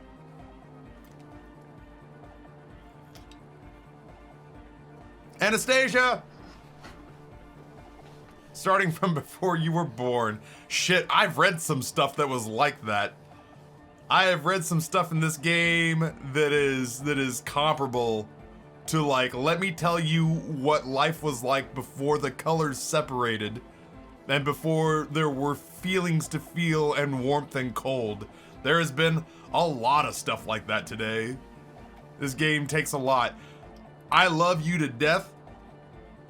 I'm gonna focus on getting through this dialogue tree so I can get out of this tent. This music drives me insane after a little while. And also, we've become one with the hardcore. Yeah. I hate the music in this tent. It needs more bass. What? The young man makes a sudden move like he's about to turn on the volume down, but that would be ridiculous. And a melody. A good melody is what makes a song really stick. So you can't get it out of your head. Point at your head. Okay, wow, okay. We should start off with the melody, but where would we get that stuff from?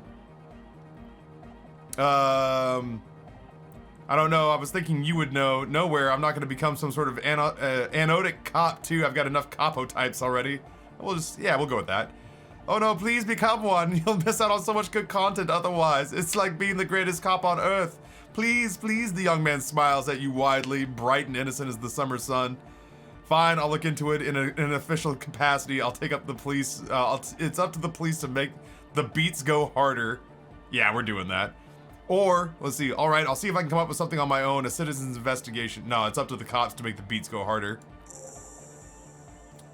Make Van Eyck's jam harder core. The young man falls silent with appreciation. He even tries to contain his smile as if it could hinder your investigation. Basically, what you need to find here is a tape with some banging music on it so Egghead could use it to remix Van Eyck's jam. Yeah, maybe a street hawker across the pawn shop has some tapes to sell, just an idea. There's a hawthorn tree on Rue... I have no fucking clue how to say this. Saint-Ghislain? I struggle every single time it comes up, because I don't want to just read it phonetically. Rue de Saint-Ghislain. It makes... like, I'm clearly murdering that. But if I try, then I get made fun of, you know, I get made fun of for being ignorant. Right next to the canal, a reel of magnetic tape is caught in its branches like bronze ribbons blowing in the wind. I have Ghislain? I was gonna say, if anybody would knew, I actually was like, dude, if Anna comes in, I'm gonna ask. There's all sorts of pronunciations that are French. That I clearly have never studied a day of French in my life.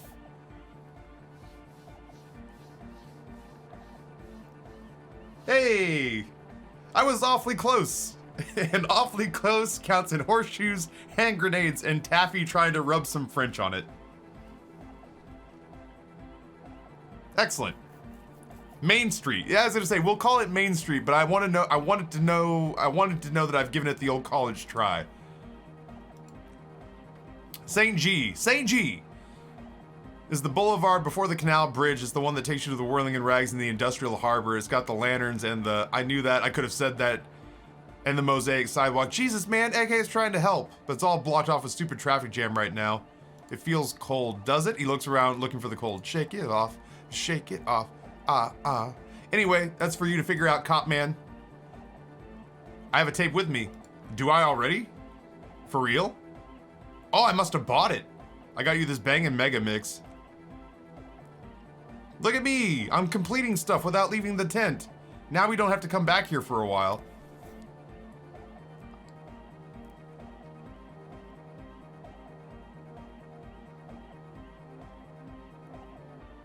Nope, this was apparently not right. Keep it positive. All right, well we gotta go get a tape out of a tree. Egghead's gone Super Saiyan, goddamn. All right, I think that's it. I don't think I can get anything from him. Oh God, please let me out. Please let me out. Please let me out. Oof. Oof. Holy shit.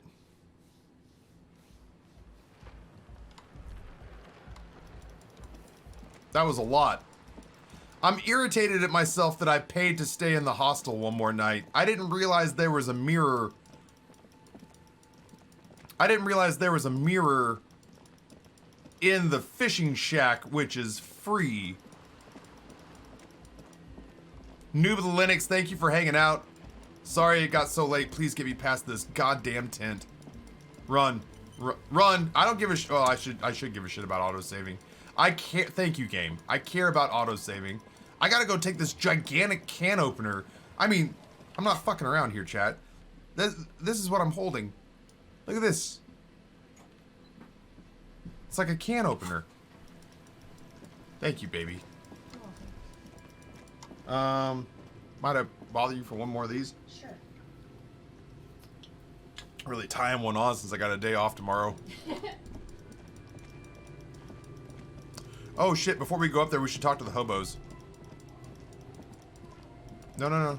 Oh yeah, is that, oh, I gotta go around that way. My bee. Oh, that sandwich smells good. All right, let's talk to this guy. I'll get her when she comes back in. Tequila Sunset. Oh, that's my nickname, that's right, Tequila Sunset. Have you seen the redheaded lady around here? It's a touchy topic, he hasn't gotten laid in ages. Well, cry me a river. Here's your freshly washed jacket. My jacket? Yeah, the one you had me clean seagull shit off of. Look, a consternation crosses the man's face. He looks at you and then at the bottle, then back at you. What the fuck are you talking about, tequila? What the fuck are you talking about? Rosemary, what the fuck is tequila talking about? This is a jacket you stole 2 weeks ago from the kid who was making it with a gal on the beach. That's disgusting. I've never done anything like that in my life. You're both delusional, he scoffs. Foul? That's medium concept stuff. become abundantly clear to you how this man managed to lose his keys, his business, his friends, and his girlfriend. I'm calling it, it's neurological. Ah, yeah, you're lost, man. I'm keeping the jacket for myself. Wait, come on. I don't think I'm gonna wear it. Do we just force it on him?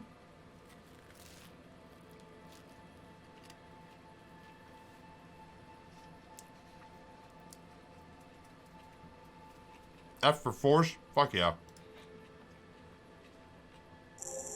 I wasn't gonna wear it. You know what? Fine, maybe I can pawn it for some booze. Whatever, dude. I don't give a shit what you do. I didn't mean that. That's the tuna fish talking. Okay.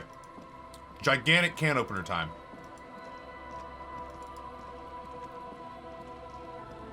I think we gotta go this way. Also, we have all sorts of stuff. Make Van Eyck's jam harder core. Get Estelle to talk about her associates. We actually, I mean, look at how short this list is, all things being equal, chat. We have a lot of shit going on right now in this game. We have a lot of stuff going on in this game right now. We actually are carving stuff off at a pretty good clip, all things being equal.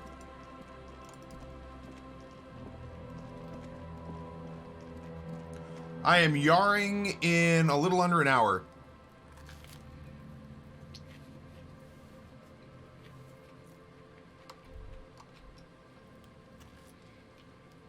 I haven't eaten today. I'm very hungry.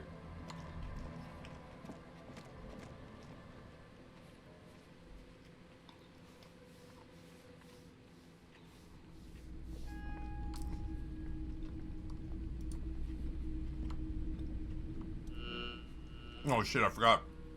There's a full-blown street lamp for $700. We have $24.69.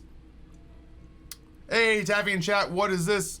This is, I'll take a second to eat this sandwich and tell you. This is Disco Elysium. It is like an RPG, choose your own adventure. No matter what, you start off as a drug-riddled amnesiac cop in sort of a fictional version of Europe, of a European area, of sort of a French, Dutch, can see the north coast of Africa, German type place. And then you build a character, and you build either an intelligent guy or you build a brawler. You decide if you're going to be a white hat or a black hat. You assign all sorts of RPG points. You have thoughts, which you can basically turn into perks. And we've been going around solving the puzzle of not only who we are, but of murder and drug running, of racists, of fascists, of communists. It's crazy. This game is fucking bananas. Alright, well, I can't buy that shit for $700. I am going to sell some stuff on here. Hello. Let me know if I can help you with anything. I'm wearing my armor. Yeah, I just want to sell these while I'm here. Pawn that. Pawn that. And then that's really it.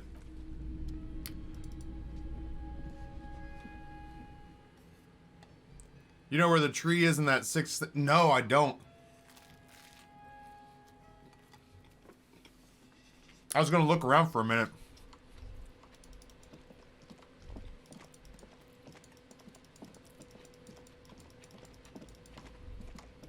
I'm guessing it's that one.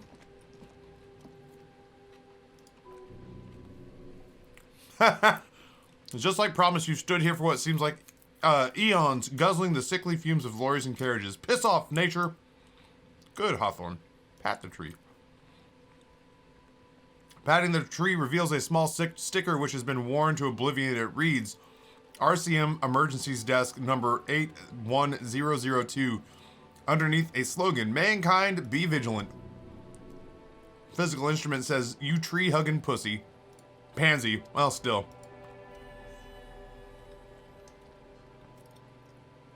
Alright, well, interfacing. Here we go, chat. Big ups. Yeah.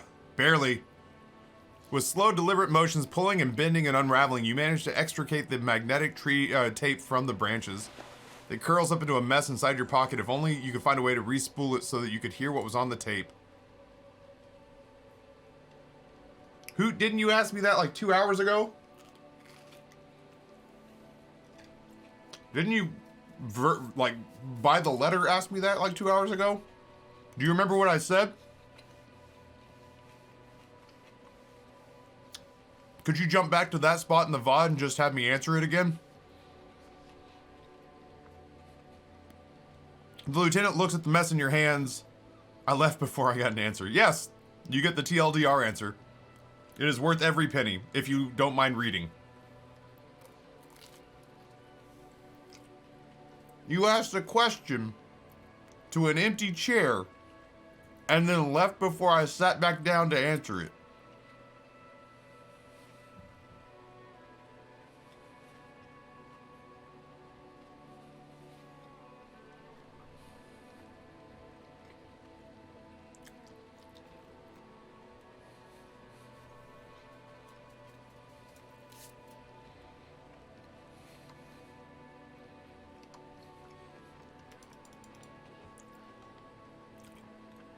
Yes.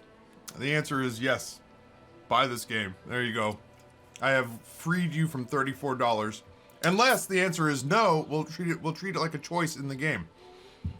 Either yes, it is worth it, and I will send $34 to the dev team that built this game because it's amazing.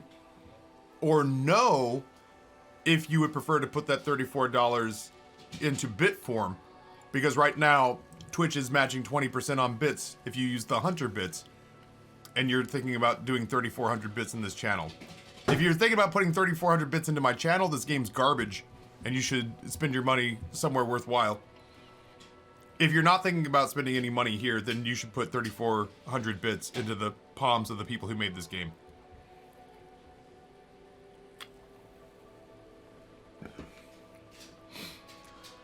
Hey man, those are bits. Por ejemplo. Ryan Fish with 100 plus 20. Yeah. Ex Betis. Hey 400 man, plus those 80. are bits. Stands to reason. I see these gentlemen. These gentlemen are men of action. These are men who don't wait man, those are for an bits. empty chair to tell them how to live their lives. These are people who, in their skill tree, have put all This of is the their story points of the newest denizen of logic. the cave. Have put all their points into, hand-eye coordination, which is here. Perception. These men very clearly loaded with perception. In this case, this woman.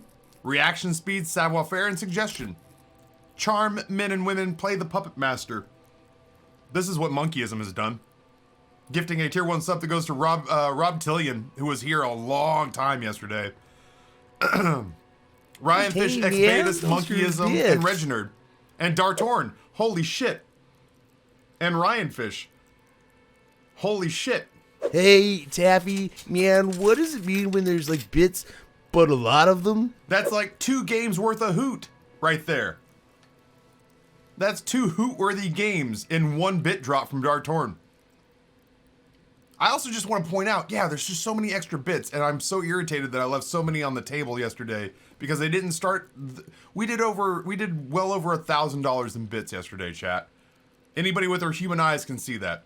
We did well over $1,000 in bits yesterday, and the moment we were done with stream, they turned on the Hunters promo for 20% bit match. Thank you to Ryan Fish, Ex Betis, Reginald, Monkeyism, Ryan Fish again at 69 plus 13, and Dartorn, who milked an extra $10 out of those bits. 5,000 bits plus an extra 1,000 on top of it. Dartorn, you fucking beastmaster. I love you. Thank you guys so much. I very much appreciate it. Anyway, rant over. I just, yeah, that's, yes, the game is worth a hoot. Okay. Thank you guys. Thank you. I gotta get back. I gotta try to get, I gotta get the rest of day 4 wrapped up so we can go to bed in game so that I can pivot to Sea of Thieves in 30 minutes. And I just don't want to leave anything on day 4 up in the air. Don't buy this game. Watch Taffy play it and give him the money. There you go. That's a sound. That's like from the mouth of a financial planner, really. The lieutenant looks at the mess in your hands only after you successfully clean this up. The branches. Cleaned up the branches. Does the curiosity get him? What is the tape for?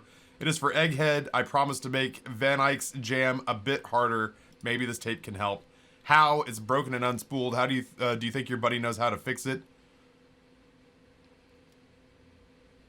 I'm not sure, but we'll find out. Maybe Egghead can point us in the right direction. We're going to the pawn shop. The pawn shop's got a reel-to-reel. This is the story of the newest denizen of the cave. Madison. Just over halfway through watching your meme mod run, and I haven't laughed this hard in weeks. Dude, Kilo, I was dying. Oh my god. This is the story of the newest denizen of the cave. Are you shitting me? People, come on now. We don't do this on Disco Elysium days. We don't do this on Disco Elysium days. On Disco Elysium days, we chill. We hang out. We don't start hype trains on level 3. All right? I'm not supposed... Saturdays are slow days. Remember? JJ Madison with the gifted sub to Kilo 122 and JJ Madison with the gifted sub to Hoots. Actually, Taffy, I have a sound alert that is perfect. Can I send you an alert on Discord? Of course. Of course. Ryan Fish with 31 plus 6. I'm sorry that the alerts aren't going off for the bits. People made it to where I had to put the cusp at 50 bits, or else I was being super interrupted, and it wasn't it wasn't worth our time. Not yesterday. Yesterday was a whole different bag. Oh my god, dude, Susan, I didn't think I was gonna make it to 11 o'clock yesterday. I've never had that happen before. Yeah, this fucking hype train started at level 3. If you're all interested in hype train emotes, 100 bits or gifted sub. Okay, well, that'll do. I'll just see you guys in a second. That's one way to go about it.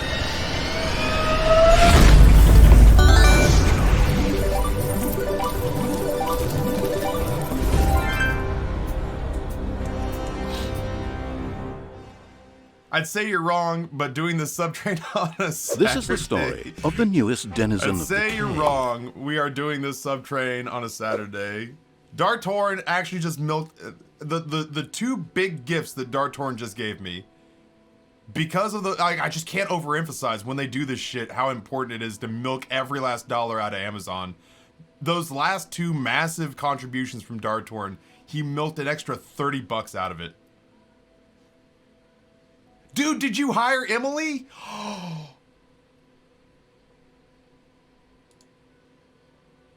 Did you hire your girlfriend gamer?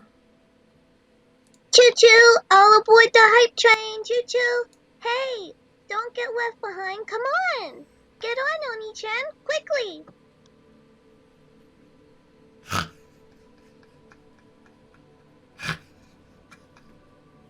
That's fucking perfection.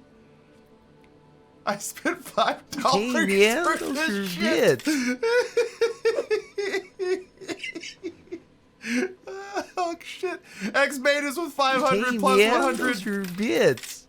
Monkeyism has more coming. JJ Madison on some. Let's do one more time. Choo-choo, all aboard the hype train, choo-choo. Hey, don't get left behind, come on. Oh god! Get on, Oni-chan, quickly. God. Oh my god! That's so great. That's so This much is the better than the story 10th of the music. newest denizen of Oh my god. Alright, I won't play it again, chat, but holy shit, I have tears in my eyes. That's fucking perfection. Oh shit. Monkeyism with a gifted sub to Ready You Probot. Oh my god. Stevie with 100 bits. X Betas with 500 This is the plus story 100. of the newest denizen of the cave. Holy shit.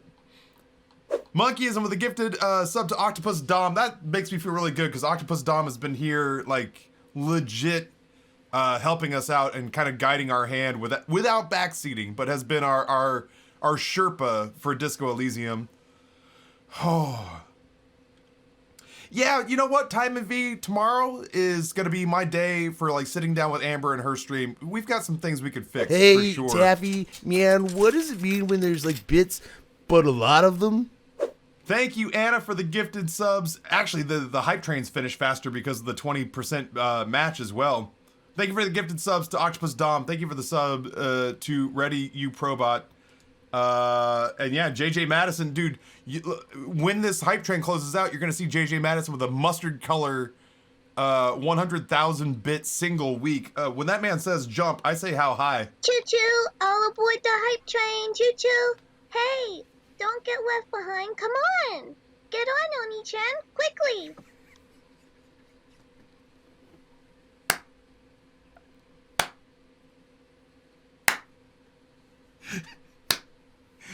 Oh my god, it's perfection.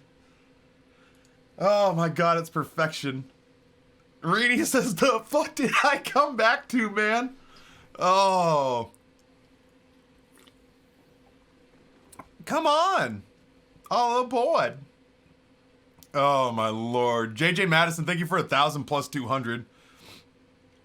I have the clout to ban the broadcaster at this point, right? We can't, because I've got, I got Sea of Thieves with Approaching Nirvana. Otherwise, I would let you ban me until Monday for sure. Should I punch the... I'm gonna punch the tree. The Hawthorn tree is disappointed by your betrayal and psychopathic tendencies. Also, your fist hurts a little. But I healed myself punching that pussy tree. Pain threshold. The pain is nothing. Revel in it. Absorb it. Gain power from it. Pussy ass tree. Goddamn straight suck on that object. My existence outclasses yours. Yes, your pain is real. The pain of a tree is mute and base and uninteresting. I agree. It's a stupid lame-ass tree.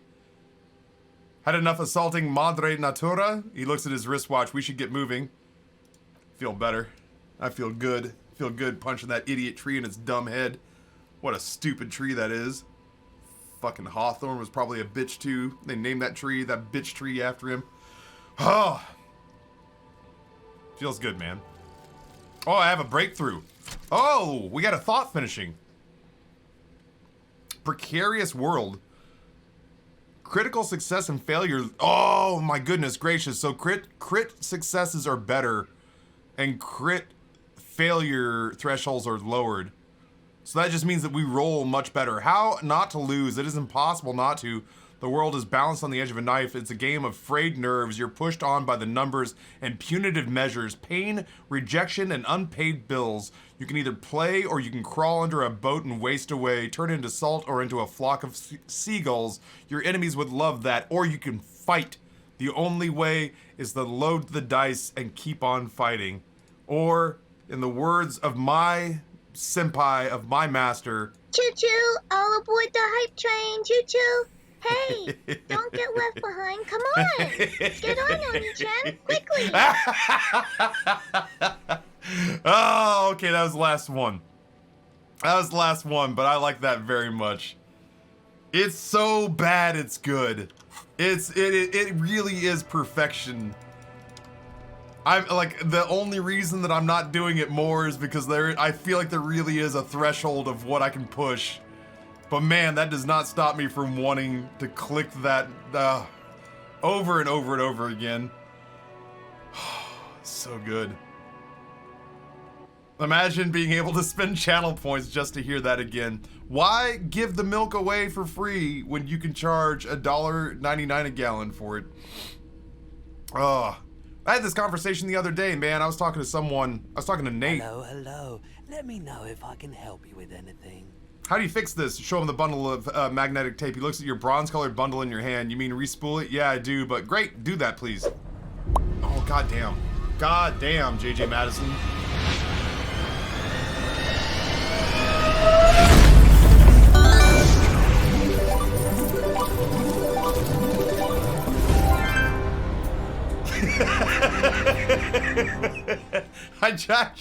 I just read the message. Oh, shit. Or, now, hear me out, we never hear that again. Alright, well, I hope you guys enjoyed the 3 times we played that, because it is now forever banned from this channel. I had an ooh-woo headache yesterday. I listened to so many of these girls, and I only hired 5. Oh, God. We sincerely, we might have to find an excuse to hire, what was it, Emily? We might have, I don't know for what. It sounds like we're gonna hunt her for sport. But I may have to hire Emily for something. I don't know what. That's it. That's the hype train. Stay away from Emily, my gamer girl. I'm not saying, listen, I'm not saying we even share custody of Emily. But I am saying, as consenting adults, that we find some reason or way that we can share her for an evening. I don't know why. I don't know how. But, you know, if there's a dollar sign on it, listen, Emily's put her, yeah, platonically, you know, we Eiffel Tower this thing somehow, metaphorically. We find a way to Eiffel Tower Emily. I'm not sure what project brings us to that. But listen, Emily's a working girl. She understood when she got in the game that some days you were going to have to take money and do things maybe that awaken something inside you, maybe that repulse you, who knows. But I ultimately know that if we're footing the bill, that we get to write the rules out in blood. That's it. The person paying the tab makes the rules. She could turn down the work, but what kind of professional would she be, you know? Is this like, exactly, this is like when Ant and Lucid Ant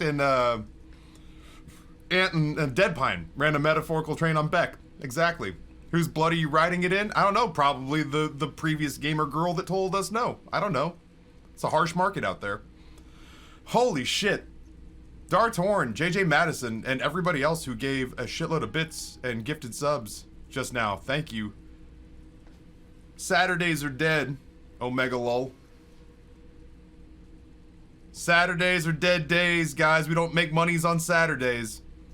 We blew our wad yesterday, chat. Get over it. Saturdays are wasted days. Bird's Nest Roy slowly finishes the thought. I'm not some Mr. Fix-It. I'm a pawnbroker. If you want to pawn the tape, sure. Although it looks pretty worthless. Just explain why you need this so much. He's bound to understand.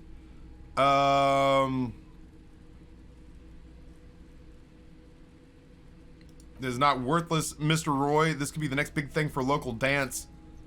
He slowly taps his fingers on the counter. What do you mean? Do you know the old church down the coast? Yeah, what about it? I met some young ravers near the place. They want to turn the place into a nightclub and play some neo-disco weird beats there. They call it anodic dance music. I promised I would help them with that. Is it any good, the music I mean? No, that's the thing. You can't believe how unbelievably thin the beat is. Nothing to it, no bass. It just goes bzz, bzz, bzz. But this tape can make it hardcore. Man, you're really invested in this. He looks at the bundle of tape in front of him. It shimmers under the shop's dazzling light show. Okay, I'll help you out. It's going to take a moment, though, so just sit back and relax. You take some time to take a look around in the store. The play of the visuals all around the pawn shop's mesmerizing. Suddenly, Roy turns back to you with a reel of tape in his hand and coughs. Look at the clock. Wait, this took more than just a few moments. What happened to the last 15 minutes? Yeah, he nods. It was. Respooling isn't that difficult, although I had to mend the tape back together in a few places. Anyhow, it's yours now. He slides the tape close to you in the counter. Well, thanks for the help.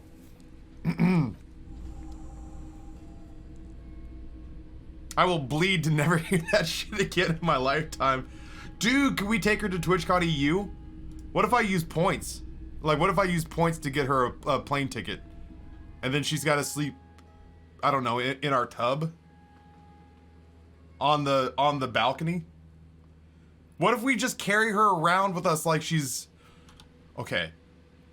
We're not gonna do this, but if I was made of inexhaustible funds, what if we hired her at the rate of whatever $5, whatever the hour is? Well, I'm not gonna leave the gamer girl behind to raise my children, Rini.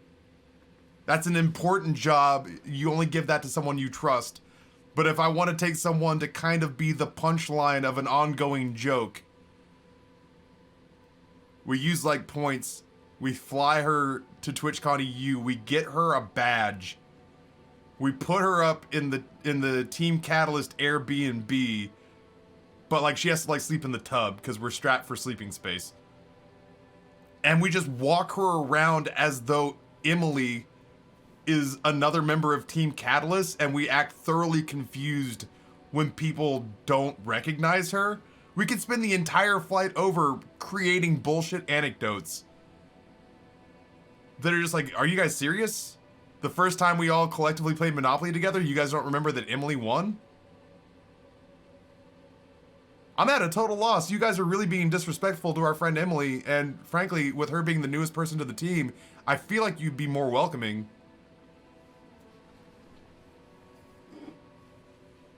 And then whenever, like, we're out of sight, she turns around, she's like, oh, I had a really cool idea for an anecdote. We'll be like, shut up. We don't pay you to think. We pay you to stand there and to nod. Is it weird that I want to be mean to her? I don't want to be mean to her. This game, I feel like this game's rubbing off on me. I don't want to treat, like, I don't want to, like, hit her. I'm just like, I don't know. If you're on Fiverr and you're putting yourself out there as like a gaming it's not a gaming it's like a gaming escort in the truest sense of the word, not in like the sexualized sense of the word. Then I feel like, I don't know, I'm not entitled to treat you like a thing, but I am entitled to, like, the HVAC guy that came through here was really nice, but when he called me the other day and was like, hey, we talked about maybe hooking up this weekend and figuring out this HVAC thing, I was like, yo, listen, you were nice and everything, but $6,300 is a little high. I'm seeing other HVAC companies and I'll let you know if it works out. Like, that was me. The HVAC guy, HVAC, heating, ventilation, and air conditioning. I'm trying to get an air conditioner installed in my office before it gets like painfully hot outside. So yeah, the air conditioning guy came through and he was really nice. And we had a genuine talk. But when it came time to like do business and he tried to like do the, hey, we're buddies, right? We were gonna call each other and you were gonna set up that $6,000 This is the heating and air story conditioning of the thing. And I was newest just like, yo, denizen of the listen, you were cave. nice and all that jazz, but that's a lot of money. So why don't you shut up and I'll come back to you once I've made sure that you're not fleecing me. And if that's not okay, you can take a walk. So I feel kind of the same way about Emily, where it's just like, I'll be your gamer girl. And I'm like, I don't even know what that means, but it feels patronizing. But here's your $5, and I'm probably going to say some rude shit. Taffy, don't make me take a spicy chicken MRE shit on your porch. The second blast will be on the pergola. Please tack the allegedly on some of this shit, please, Taffy. I would, Noah's not here, but I would advise against continuing down this current line of thought. Gabster with Twitch Prime for 17 months. Yo, Gabster, listen, I can pay $5 for my gamer girl to hang out with me. Does she hang out? I can pay $5 for a gamer girl, but listen, ultimately, the $5 thrill that I'm looking for comes in the form of your Look Twitch at Prime you, sub. Stanley. Ultimately, Flaunting your disposable income with that donation to Taffy. any partner or affiliate would be more than happy to throw open the gates of commerce to let you in, but I sure am glad that you bring it here and give it to me. Thank you so much. And then $5 from Reenie, who says, here's for your first hour with Emily. I feel like I'm going to Westworld. I feel like you guys are setting me up to go to Westworld. My first hour with Emily feels like I'm visiting a whorehouse.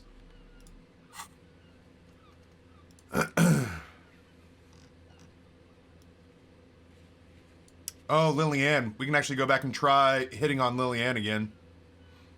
Is it? Yeah, no, you should. If nothing else, yeah, like report back and let me know what it's like. If nothing else, yeah, I'm sincerely curious, and I feel like her guard will be down with you. You know what I mean? You're not nearly as threatening as you don't strike as threatening a demeanor as I think I might. So in this instance, I think sending you in first is smart. Yeah, that's true. You have a remarkable you have a remarkable lack of forehead. Oh no, like I'm not actually gonna put like money or time into Emily. It is fun. Ooh, it is fun to It's fun for me to play around with the potential shenanigans, but yeah, you I'm fucking mind blown that you found that shit. I have no idea what internet whirlpool you traveled down to dig up Emily the gamer girl. Are you serious? Chat. Put skill points into we failed a 97%. I gotta put a point into physical instrument of all things. Of all I've only got 1 point left.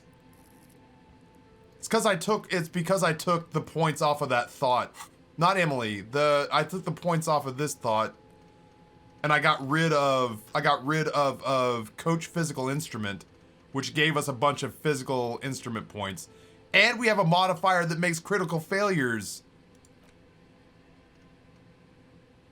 rigged in our favor. Unbelievable. I am ridiculously disappointed in me right now. Holy shit.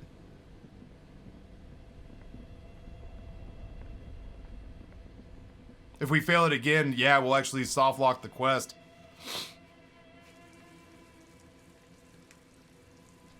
Yeah, it's like XCOM. Yeah, when you're like 6 inches away from somebody and you light them up at point blank range with a gigantic Gatling gun.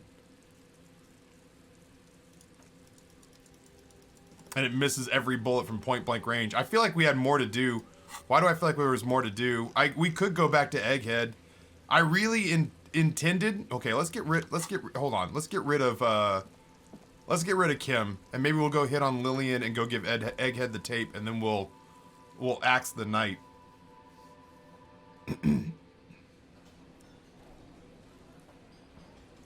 My dream, Taffy, this might require work and having cool girls, is to do a Monopoly game with hired gamer girls. And I can be like, this is my team Catalyst, you're Bella, aka Taffy. You're Chill, aka Vio, you're Dicky, aka Bloody. Do something stupid like that. That'd be fucking great. I'd be over the moon about that. What is this? Oh, it's the pinball machine. We do have to talk to the zoologists. It's great to see you again, officer. My wife can't wait to thank you. Go on, talk to her. Oh, okay, well, I guess I'll do my business with her then. Oh, sweetie, I don't even know how to thank you for finding my husband and helping him out. I hope we haven't been too much trouble for you. I'm basically also a cryptozoologist now. I knew it, you hear Kim quietly say to himself. I'm not surprised it's already getting out of hand, says Esprit de Corps. Item gained, 8-eye Terratorn tie. Well, in that case, sweetie, let me give you a small token of my gratitude. She hands you a ribbon tie held together by a silver bird skull. It's a tie, mescue in origin. The pin is an antique, quite special to the cryptozoological community. Little silvery knob holding the tie together feels warm in your hand. It's in the shape of an avian skull with 8 eyes. You could ask her about this when you get the time. It's probably cryptid, but the phasmid, of course, is more important. I not noticed this about me, but actually I've lost all my memory of the world. No. That's fine. We're insane. Surely things can't be that bad. Yeah, they're pretty bad. They're catastrophic. You know where we are right now. We're in the Whirling and Rags. That's right. In Revachol. That's right. We are in the fine city of Revachol. Revachol used to be cool in the 30s. The new disco dancing is a lifetime ago. Our eyes are filled with light reflected off the gilded years when the city seemed full of possibility. Much has changed, but it's still the most beautiful city in the world. A rare jewel set in the sand between the pines. Everyone says so, even the foreigners. There's a pause. She studies your expressions. You look quite lost. Speaking of history, do you know what year it is? All I know is we're approaching the end times. Perhaps, but it's also the spring of 51. She is perturbed by your not knowing what year it is, but not by your mention of the apocalypse. It must be the end times. I'm beginning to suspect you might indeed be completely adrift in this reality. Thanks to the lieutenant. How can it be that bad? Never mind. We're in this now. Outside, spring rain. Well, god damn. Glitch uses 5,000 bits to dismiss Anastasia. Imagine someone cosplaying as Taffy with a fake beard. I guess I'll see you in 10 minutes. We'll be Sea of Thievesing by the time she comes back. Oh well. I think ultimately she was talking about having a bunch of these Fiverr gamer girls sit in for a Team Catalyst cosplay of Monopoly.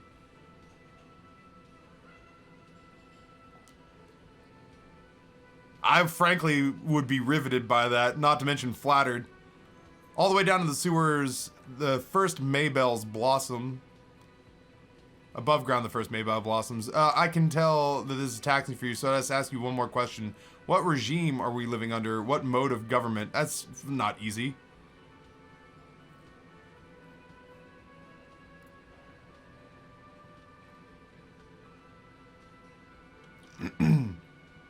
Cop. We're living under a cop regime. Actually, she raises a finger. We are not. You could say that about almost any other nation, but not Revachol. Try one more time, officer. What mode of government? Fuck. I'd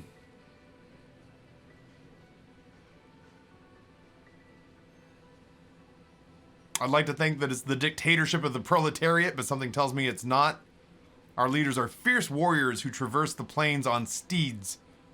We're governed by intelligent machines that perform calculations to determine the freest market. Everyone hustles and grinds like a badass visionary. Fuck yeah. Oh, no, nothing like that, dear. Revachol is a zone of control led by an alliance of foreign powers called the Coalition. We have almost no government of our own, certainly no machines. I don't know, still looks like there's a lot of hustling going on. Maybe she's wrong. Also, I don't even know what to say. I'm so disappointed. It is quite disappointing. Yes, a lot of people would like for some form of representation. There's talk, but for now, the RCM is all we've got. If there's no government, how can there be cops? Oh dear, this is troubling. You really ought to know that, being one yourself. There aren't really any cops in Revachol in the traditional sense. The status of law enforcement has been a complicated matter since the revolution. But we should stop for today, sweetie. You look like you need a break. Besides, I'm not the best person to explain big things to anyone. She's scared now. She realizes you really are brain damaged. How'd I do? You didn't do very well, dear. It looks like you're having trouble remembering things, history, and places. Remembering reality in a word is very odd. A sigh, the lieutenant buries his nose in his notebook. But maybe a fresh set of eyes in this is what this world needs. I'm not a doctor. Such bouts of amnesia are often temporary, so I wouldn't worry too much. What is the revolution you mentioned? A defeat, I'm afraid. The people of this archipelago tried to build something new, something different. The rest of the world didn't like it, so they came and ended it. That was 42 years ago. What does what does that have to do with there not being any cops? It has something to do with everything. I really don't know how to explain it better. Someone more educated in sweeping matters. Maybe you should ask. She turns to the lieutenant. Nope. He looks away. I'm not an encyclopedia. I won't be his guide either. I'm a police officer. New task. Get a reality lowdown. Of course, she turns to you. Then I don't know. Someone rich maybe. Wealthy people are educated. Though I don't know where you would find a wealthy person in Martinez. But thank you, sweetie. You did make me forget my worries for a little bit. She smiles back, but her concern is creeping back into her face. Really like to talk more about cryptids. You know, to hell with it. Let's have more cryptids. Thanks, Kim. There we go. Is this bird a cryptid? Nope. Her eyes narrow mysteriously. It's the cryptid. Oh, man. Chat, it's the cryptid. Taffy, I just thought about this. Doesn't your boys have a Twitch account where they can watch stream outside? No, they don't. They can't have Twitch accounts before 13. They just watch logged out or on Amber's channel. What is this bird? The eight-eyed Teratorn, the largest flying avian ever discovered with a wingspan of 11.5 meters. It was thought to have gone extinct 3,500 years ago. Some even doubted the fossils were real. A mutation, they said, until... Mutation. The man scoffs. All of evolution is a mutation. Until it was cited by renowned Gottwaldian explorer and naturalist Yui Plattenkoch in 21. This renown seems a bit dubious. Your own catalog comes up completely empty, but of course you are not all-knowing. I need to hear about this bird sighting. It happened on a botanical exposition in the vast and unexplored Uumrau Canyon in the southeast Ilmara. Dr. Plattenkoch got separated from his group during a sandstorm. What happened? Alone in the blasted desert heat, the doctor wandered eastward where a man hasn't stepped foot in over 1,000 years since the fall of the Pyrokinesis. He was lost without any navigation equipment and desperately low on water. After a day or two, he noticed a bird high in the noon sky. A great black bird, seemed gargantuan. Every now and then, the bird would dive down to feed on animal carcasses somewhere on the horizon, but by the time Yui got there, the Territoran had completely taken off already, and the carcass was picked clean. This happened many times. Eat the bird, Yui. It's the only way to survive. It followed him? More like he followed it. The big bird has many liters of blood in it. It was dying of thirst. For many days, Dr. Plattencock followed the Territoran until they reached a great canyon wall. The bird finally landed to rest. The professor climbed up there with a rock in his hand. He found the bird sleeping with its head tucked under its wing, a great black pile of feathers on a perch, so he approached it slowly, squeezing the rock in his fist. Then the Territoran suddenly looked at him. He could see it had 8 eyes, 4 on either side of its skull, like a spider, and the man couldn't move. He was paralyzed, frozen in place with the rock in hand. Whatever he did, he could not get any closer to the bird. Why? The bird was controlling his mind. It kept him from approaching. He could step back, but every time he stepped forward, paralysis. Yui spent 3 days trying until the bird flew away. An 8-eyed, mind-controlling bird. Fuck yes. Absolutely, sweetie. She smiles. Glad you agreed. Cryptozoologists have been tracing it ever since, but Umrao is vast, mysterious, and holds many secrets. Modern radar telemetry shows great promise. We will confirm this one day by the end of the decade latest. This one I liked, the lieutenant puts down in his notes. Not only does it have 8 eyes and is a living fossil and is the largest bird to ever live, it also does mind control. So that was the last anyone saw of it? Sadly, yes, but there are numerous reports of an 8-eyed bird skull from Ilmara. And then there's the striking resemblance of the Paracanassian imperial eagle, an ancient heraldic symbol that are hard to pass off as coincidence. The imperial eagle too had 8 eyes. Very, very hard, says Moral. This one's very famous. Everyone knows it. People will be looking at that on your tie-in thinking, this man is into cryptids. She winks. So, what else do you want to know? Nothing. Trimble, the time is now. Holy shit, what's going on? Time for the show. What the fuck? The hallowed time of fear and disintegration. A countdown has begun. All will collapse on itself. The world will disappear into a single grain of blackness. All sound will be muted. All life will scream. Tao-woo? What's that?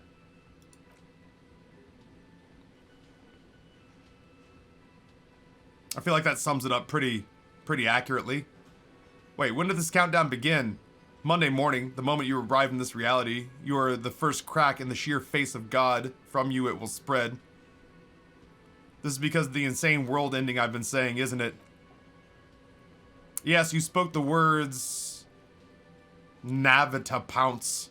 I don't know what those symbols are in Greek. Where's Bloody when you need her? And the houses of the Paracanassus, items, people, even worlds will tumble. All will lose its meaning in the coming years. This is why you marked yourself. I do think the end of the world might come soon. Cop of the apocalypse. The face of the woman fractures. There will be herd killing. All will become vapor. Yo, Crow, what's going on, man? This is the first time I've dropped into one of Taffy's streams in a while, and I am incredibly confused. What's crazy is it doesn't get better. It doesn't like become more crystal clear. Crow, welcome. We're playing a little Disco Elysium, which is a choose-your-own-adventure RPG that is insanely well-written, engrossing, but there's a lot of reading and a lot to digest. Okay, so this is one of the many voices in my head that are embodied by different elements of my psyche. This is the story of the newest JJ Madison gifts a the tier 1 cave. sub to Crow, 59. 510 gifted subs in the channel from JJ Madison. Crow, thank you so much. I guess that's why the game cannot play past 10 days. I don't know. Oh, dude, Crow is a Founder's Badge holder. One of the first 25 subs in the channel. Fuck me, we've seen a lot of those this week. Which is crazy because the first 25 people to sub 5 years ago. Yeah, Crow, you've got a Founder's Badge, which means you were one of the first 25 people subbed to this channel. That blows my mind. I would say at this point, I think we've seen like 2/3 of them, which I just assumed because of how long ago the first 25 subs happened that most of those people would just never be seen again. Unbelievable, man. Welcome back. Holy shit. Normally, on regular days, we play The Binding of Isaac in the morning, and then chat dumps a batshit crazy amount of bits to watch me play fill in the blank. Right now it's Disco Elysium. Previously it was BioShock Infinite. Coming up soon is going to be Magic the Gathering Arena, and our third playthrough of Witcher 3, where I'm just going to be evil as I can. Nate says, did someone say Founder's Badge? I actually have no idea what happens at the 10-day mark. Maybe the world does end. Probably not, but maybe. Yeah, I have no clue. I do not believe that that is something that can happen. Nonsense. People leaving Taffy's stream. Crow says, I remember watching the first ever episode of Storytime with Taffy. I was going to say, for whatever reason, and then I've got to finish up what's going on in this game because I've got a hard stop in about 10 minutes to play Sea of Thieves with Approaching Nirvana, with Andrew from Approaching Nirvana. But yeah, we've been on this like crazy cartwheel down memory lane the last week or so. Like talking about Rob and talking about all the Minecraft guys that I used to bum around with, and being at Disneyland with Evan Eckert and a bunch of Respawn directors, and then a whole bunch of Founders badges have resurfaced. So Crow, welcome, man. I want to just sit and chill and catch up, but I gotta plow through about 8 more minutes of game. Help sooner with our project. Get the ice cream maker open. Fuck. Get a reality lowdown. Ask a rich person. We know some rich people, so we can find that. And then we've got these done. And then we have a thought that is Cop of the Apocalypse. So we'll have to decide whether or not there's another thought we want to get rid of. We'll see if Guillaume Le Million is good, and if it's not, we'll scrap it and put Cop of the Apocalypse in there. Speaking of which, Approaching Nirvana plus Sea of Thieves. This is true. This is absolutely true, and in 11 minutes, which is why I really need to focus and get through the last little bit of this. I'm nearly done with my day. Nothing like the gratitude of a good woman. Now then, what can I do for you? Looking for a suspect. You seen a woman with red hair? Afraid not. That's fair. Checked all the traps. Good. Breaks his comm. And one of them was empty. Completely empty? Surprise, tempered with fear and trepidation. He doesn't know what to think yet. Maybe you're joking. Yes, there's nothing in the trap. No locust, no phasmid. No locust, but no phasmid either. That's not ideal, but, he rubs his chin. The old woman's face lights up. It just means the Insulindian phasmid is more clever than we thought. Of course, more clever, whispers Kim. You're dealing with a subject near and dear to their hearts. It might behoove you to tread lightly. Yes, the Phantasmadia picked off the locust and escaped. That's good news. We'll have to reconsider the design of the traps to make them more secure. His companion sighs. Another trip to the reeds.